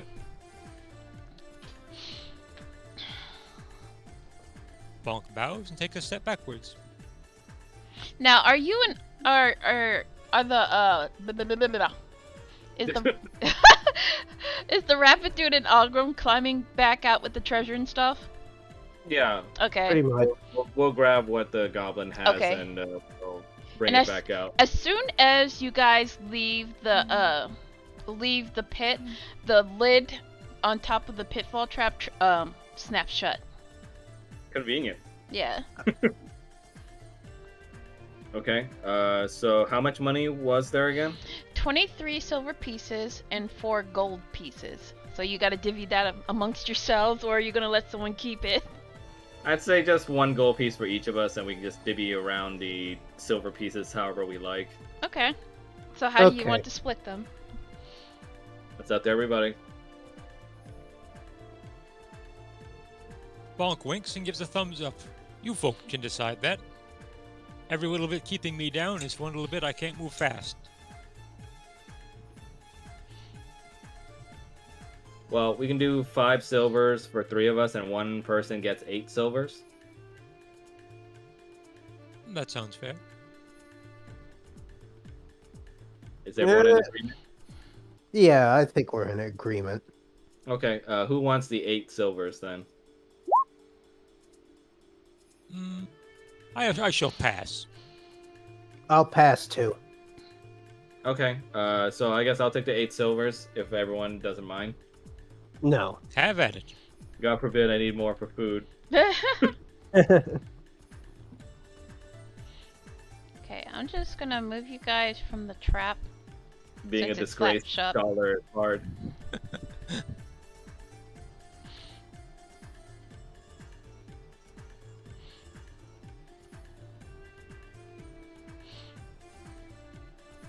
Oh, is there a way for me to move my guy's cone of light around so I can, change direction? Yeah, you can turn your character, like spin him around by pressing that little dial that's on top of your token when you press on your token. And then moving it around.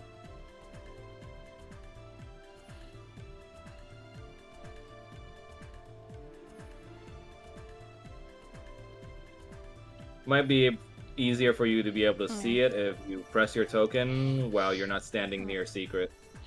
Oh, by the way, while the trap is lit shut, you hear a click. And it doesn't seem to be working anymore. Oh. So it's permanently disabled. That's great. Lovely. Okay. Can I do a perception check to see what's in the rest of the room? In the courtyard? Are we in a courtyard? Yeah. Okay. The small courtyard. Yeah, go ahead. Yeah. Okay. I'm gonna add my proficiency bonus to this perception roll. Mm-hmm. So it's a +2 to whatever this will be. Yeah. Oof. 13. Oh, okay. Unfortunately, you do not see anything of interest besides a door towards the left here. Okay. Well, there's Okay. looks like that's our only way in. Yeah.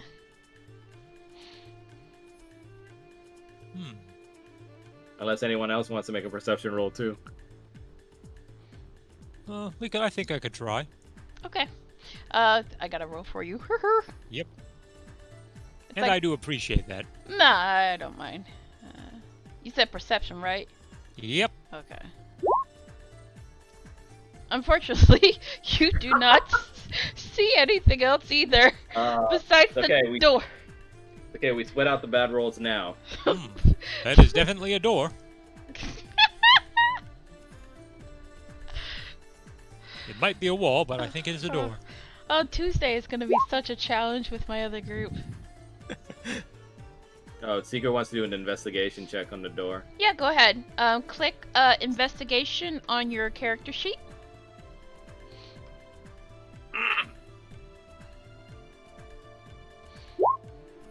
Ooh, Oh, nice. So you go to inspect the door on the left, and upon very articulate close inspection, you conclude that the door is not trapped and it's just an ordinary door. Oh. Okay, great. So, and it's slightly opened ajar. Oh. Do we hear anything from the other side? Nope. Okay. Can Berwin peek through the door? Sure. Okay. The room beyond the door is very dark, so you can't see much, but you can hear like the faint crumbling of rocks just kind of tumbling down. Ooh, that's interesting. Yeah. But other than that, no. Okay. Berwin's gonna try and crack the door open. More open, I mean. Okay. So as you open the door, Oops. you'll see that it's okay. You'll see that the room is quite empty and much larger on the inside. Do you know how to open doors, Or No, I don't. How do you open doors? go to dynamic lighting layer. In the map? Yes, go to the dynamic lighting layer. Uh-huh. And then you're gonna see a yellow line where the door is. You're gonna move that line to the side so we can see further in. That's doors. Wait, hold up. What? Are you on a dynamic lighting layer? Wait, hold on. Let me. You see dynamic lighting. Layer. Not the setting, the layer. Like how there's a GM layer and a token layer. Oh! I'm such a derp. Okay. Yes, I see a line. Okay, move that line to anywhere that's not where we're trying to look into. Because that's you opening a door. How do I move it? Like, it's not Just letting me press move. on it and drag it away. Come on. Drag Do away. you want me to move my token so it's easier for you? The, dynamic lighting. I see the line, but it's not letting me. Are you on the dynamic lighting layer? Yes, I am. Press on the yellow line, if you can. And then move it. Okay. And by move, I mean drag it away, not stretch it. Oh shit. Which I see you're doing. Come on, you piece of shit. Oh, it's not letting me. I think you're stretching it rather than moving it. I can't click this motherfucker. Come on, you dong. That is not what I wanted to do. There you go. There it is. Okay, so Berwin's gonna slowly move. I'm the just other gonna side of the delete door. this since it's still open. Okay. Alright, as you enter the next room, the circular area is cobbled with cracked granite upon which sprawl the bodies of 4 goblins, apparently slain in combat. One corpse stands with its back against the western wall, the spear that killed it skewering it and holding it upright. 3 wooden... Three wooden doors lead from this area. A hollow tower of loose masonry reaches 30 feet into the air, but the intervening floors and stairs are gone, except for a couple of crumbled ledges. Would we be able to tell how recent these corpses are? Let's see. Make an investigation check, please. Okay. Just me or everyone? Anyone who wants to tell how dead the bodies are. I think I can give it a whirl. Okay. I'll investigate the room instead, just in case there might be something. Okay, let me do the bodies first. Upon investigation of the dead goblin bodies, upon investigation of the 4 goblin bodies, Berwin notices that they've been dead for quite a while, and they appear to have bite and gnaw marks upon them. The bodies have nothing on them, so, yeah. Naked goblins. I want to guess these were the previous inhabitants before someone moved in and took their turf. I've had goblins in my shire too many times to feel sorry for these ones.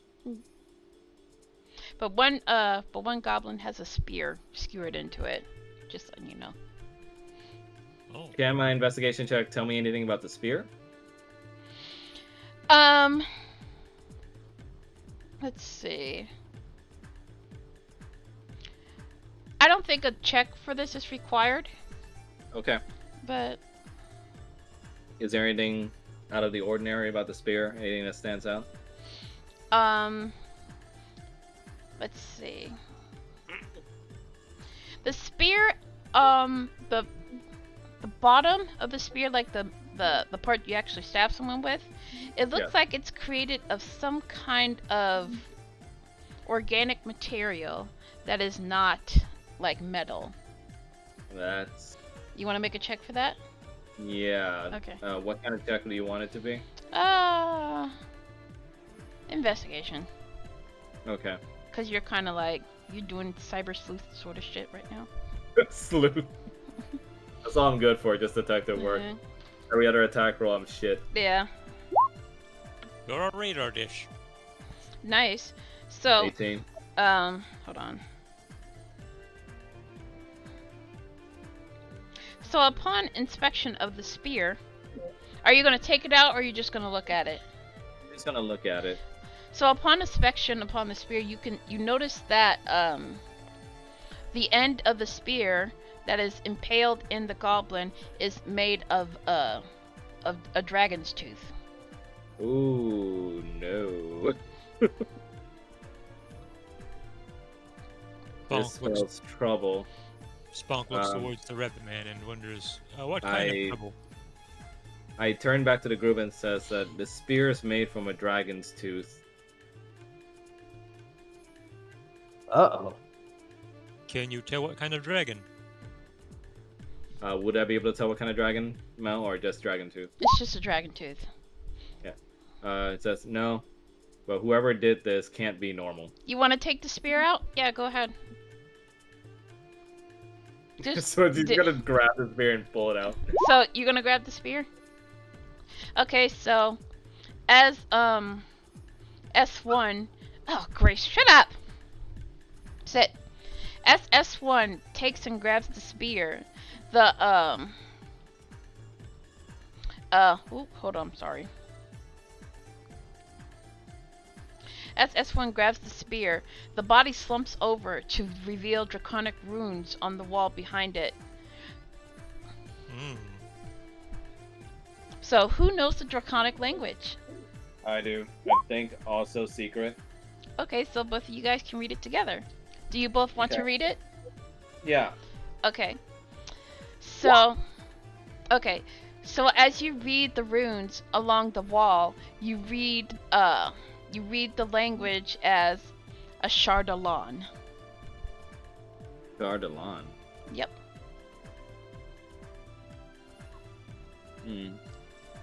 I'm sorry. So- I gotta let my dog out. She's being a bitch. Yeah, that's fine. Yeah. I'll wait. Yeah. Come on, Grace. You're so annoying. Chardalon. Wonder what that means. I don't even understand how to interpret this language. Well, it's a good thing we had draconic language. Yes.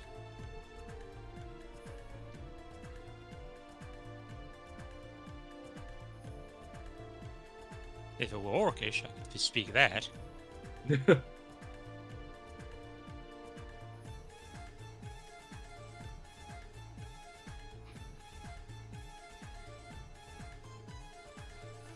I can teach you to say square of thought in Orcish.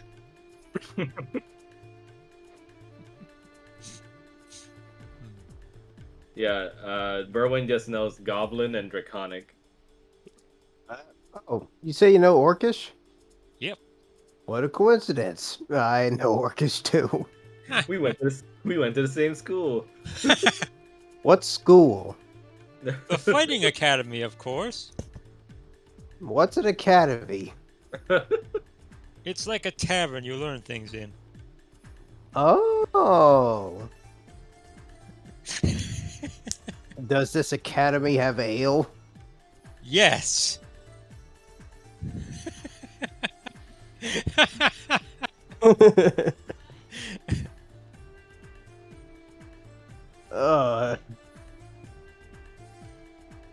This has all just been one big escort quest for this one bunny man that it's only good for detective work. Well, hey, every Columbo needs Jack Harkson. Jack Harkness. I have not done big damage yet so far in this freaking session. Your time's coming, I'm sure. I'm about to say fuck it and just start throwing out magic missiles. You can't go wrong. Can't miss there. Well, you could multi-class in the bard and just be snide. Oh, this guy doesn't know any shit about music. The only thing he studied in school for the academy was just time magic. Alright, I'm back. Go ahead. Oh, you're back? Yep, sorry.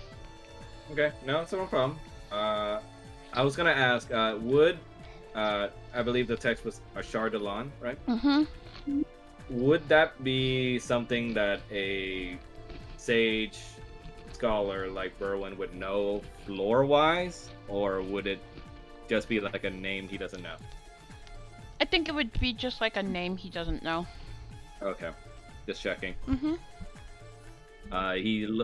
Berwin looks back to the rest of the group and said, "Does the name Ashardalon mean anything to any of you? Because that's what the text says." Never heard of it before. Bonk shrugs. Are you reading it backwards? He says would be strange to put in that much effort to write something in Draconic backwards. It'd be strange to write something in Draconic. I got nothing. Okay.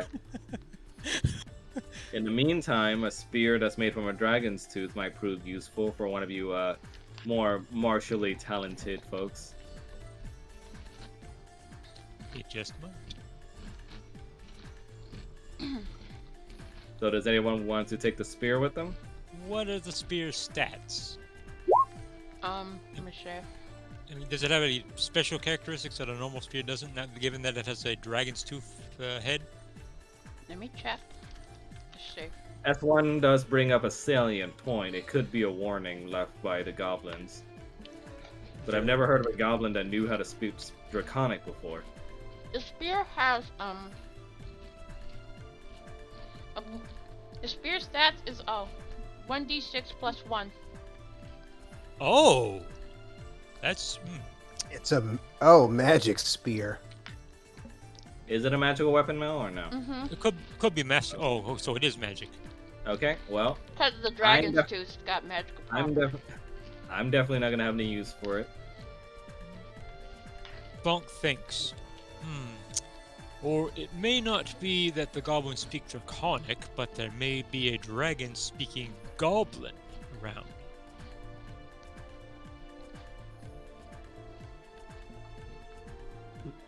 I'll hold on to the spear.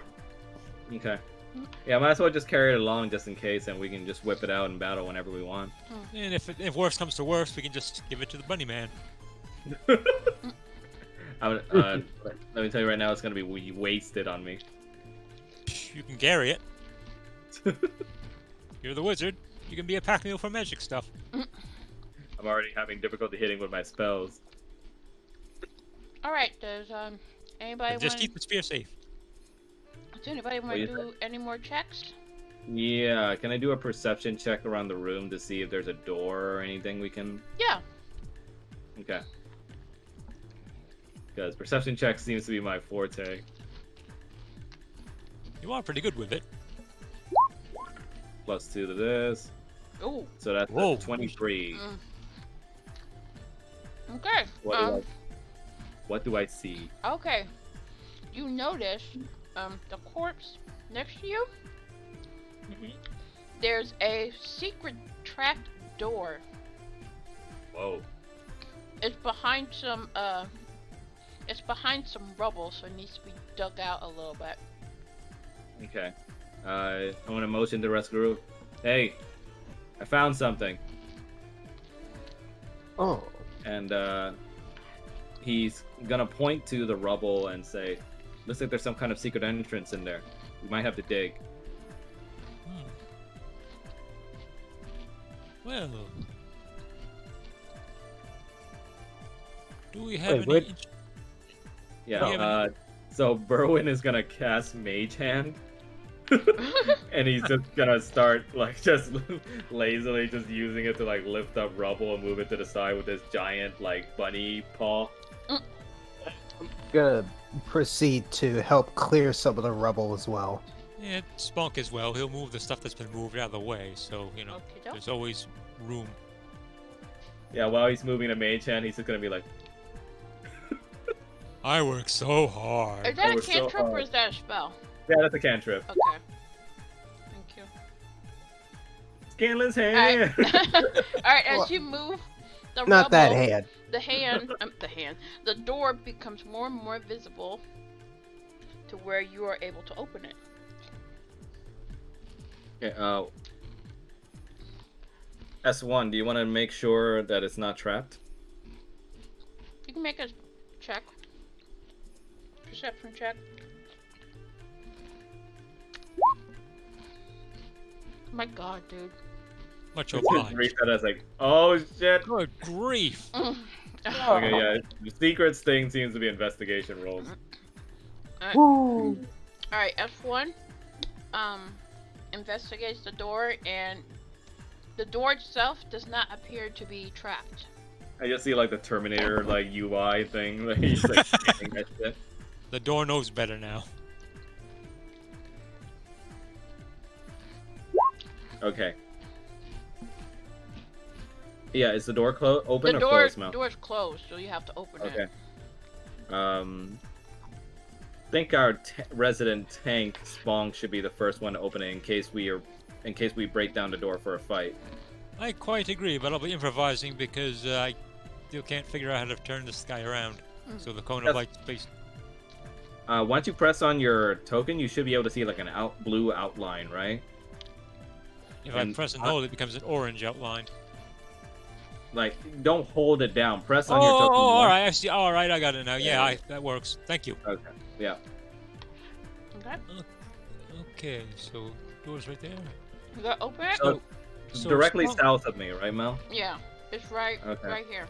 So Spunk goes and he tries to open it. Okay, nope. Do I need to roll anything? Nope. I just need to. My ass needs to fucking. Yeet. Alright. As you open the door, you see like a pocket chamber, and it's like really damp and cold.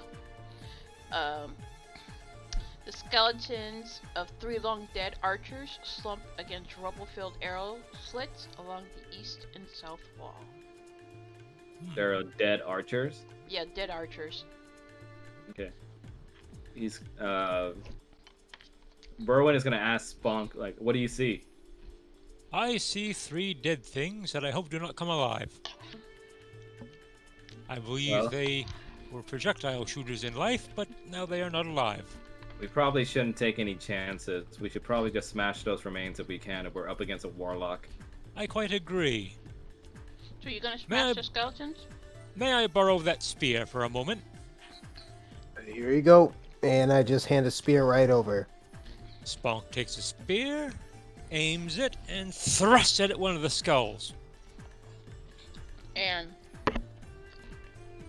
it crumbles underneath your thrust. Spunk does the same thing with the other one. Yeah, how many are there? 3? 3.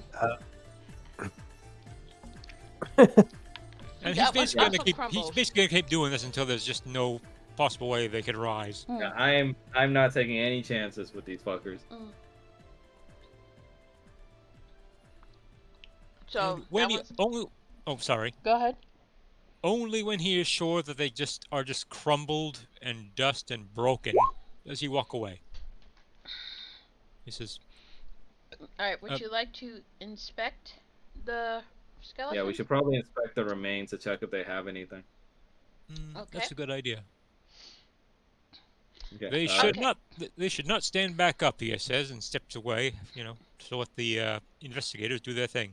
Each skeleton has 20 arrows, 2d10 silver pieces, and 1d10 gold pieces. Excuse me. Well, I think that means you roll to see how many gold pieces fuck money me. you have. I'm trying to eat and think at the same time, so. Okay, thank you. Okay, so 20 arrows. Let's see. High rolls for the money, please.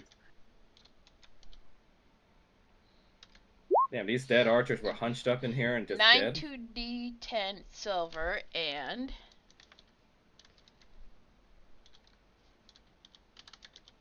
So that's 9 silver and 4 gold. And 4 gold on each of them. Yeah. And 1 + 1 arrow. And a special socket on the quiver. Ooh. So there's a quiver for the arrows, and there's a special socket in the quiver? Yeah. Okay. Well, if I remember right, I seem to have noticed that S1 here carries a bow. Perhaps that would be best with you. Oh. I have no objections.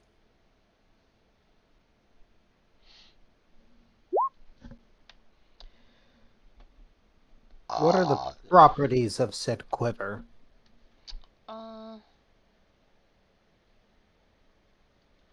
Let's see.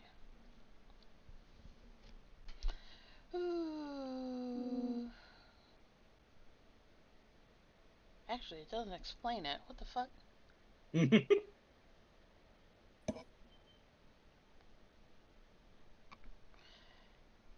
Let's see. I think when they say it has a socket, maybe it just means it's a quiver where you can put some kind of enchantment on it, stone-wise. Oh, that makes sense. Yeah. Like an augment. But otherwise, it's just a normal quiver right now, I think. Yeah. So, are you gonna take the gold and the silver? Yeah. So it's like it's 9 silver for each one, and then 4 gold for each. So it's like 27 pieces Dang. overall, and There's always like 12. conveniently 1 gold for each of us. 12 gold pieces. Wait, 12 gold pieces? Yeah. Because Oh. there's 3 skeletons, and each of them is holding so 4 it's gold. each. Yeah, each. I see. Bonk grins and gets an idea. Hello, Mr. Rabbit Man. Would you mind doing a little detection thing and see if there's any more magic around? Sure. He's gonna open up his pocket watch and begin ritual casting detect magic. Okay. Let's see. You don't detect any particular magic in the room, the little cramped room, or this room that you're in. Oh, that is fair. Okay, he's gonna close his pocket watch and say, "Well, looks like we'll be splitting some money again. No, Grace, stop it! I literally just took you out. How do you fellas want to do this?" I'm good with it being spread equally again. Wait, hey, Tater, how much gold did you get from the last encounter?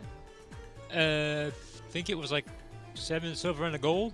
7 okay, sorry about that. 7 silver, and okay, you should have 11 gold. Wait, I thought it was 5 silver and a gold. Was it? It might have been. Yeah. Because Not one sure. person got 8 and the rest got Okay. 5 And that's fine. silver. Yeah. Okay. Alright, so how much gold are you getting, Tater? Well, 20 we're still deciding that. 12 between the 4 of us. I guess 3 gold each. Okay. That sounds good to me. Yeah. And what about the silver? Silver. I'm gonna delegate this to the group because Okay. 9 between 3 of those archers. That's like what, 27 gold? I could probably take the Sorry, lower. 27 silver. I could probably take the lower cost on the silver. Okay. So 27 between the 4 of us. God, I hate math. Yeah. Okay. Calculator, save me. No, Grace, shoot! Go on. Okay, so it's probably gonna be 6 silver for each of us, but one person gets, I want to say 7. Is that math right? Yes, it is. Yeah. So one person Okay. gets 7, and then the rest gets 6? Yeah. Yeah. If you guys don't mind, I can take the 7 silver. Go right ahead. Greedy. He's just gonna grin and he's gonna buy me so many carrots. And hey, it's not greed when a scholar needs to eat. Buy something more than carrots and put on some more meat. Burwitz is gonna say I'm a vegetarian. You don't have to be a vegetarian to put on meat. I'm probably gonna say this outright. We're probably gonna have to finish this another day as we go further along, because I don't know if Secret has work tomorrow, but I that's know fine. he's probably getting tired. Yeah. Usually the stuff lasts for about 4 to 5 hours before. Yeah. Oh, Do you wanna stop here? Goodness. I didn't realize Goodness. it was that late. We for made a you. lot of progress, Yeah. to be fair. Yeah. Okay, then we can stop here. Like, Right. so,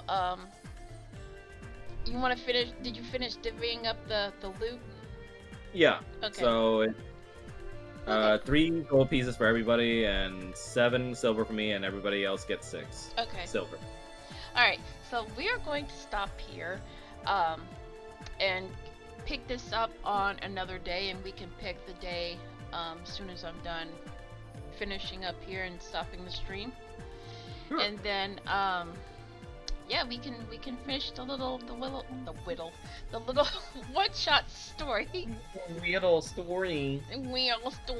So thank you guys for putting up with my newbie antics.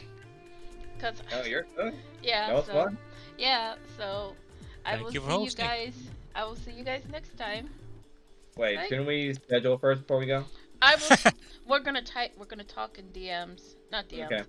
The group chat, because I want to Okay. finish it up here. Okay. Okay. No problem. All right. Thank you guys. Thanks for hosting it for us. That was real fun. Yay! Bye. Bye See bye. ya. Hey. Till next time, guys. Yep. And See I'll ya. put this on YouTube. Is that okay? That's fine. Yeah. Okay. Yeah.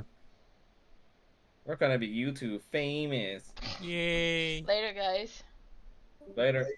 Bye.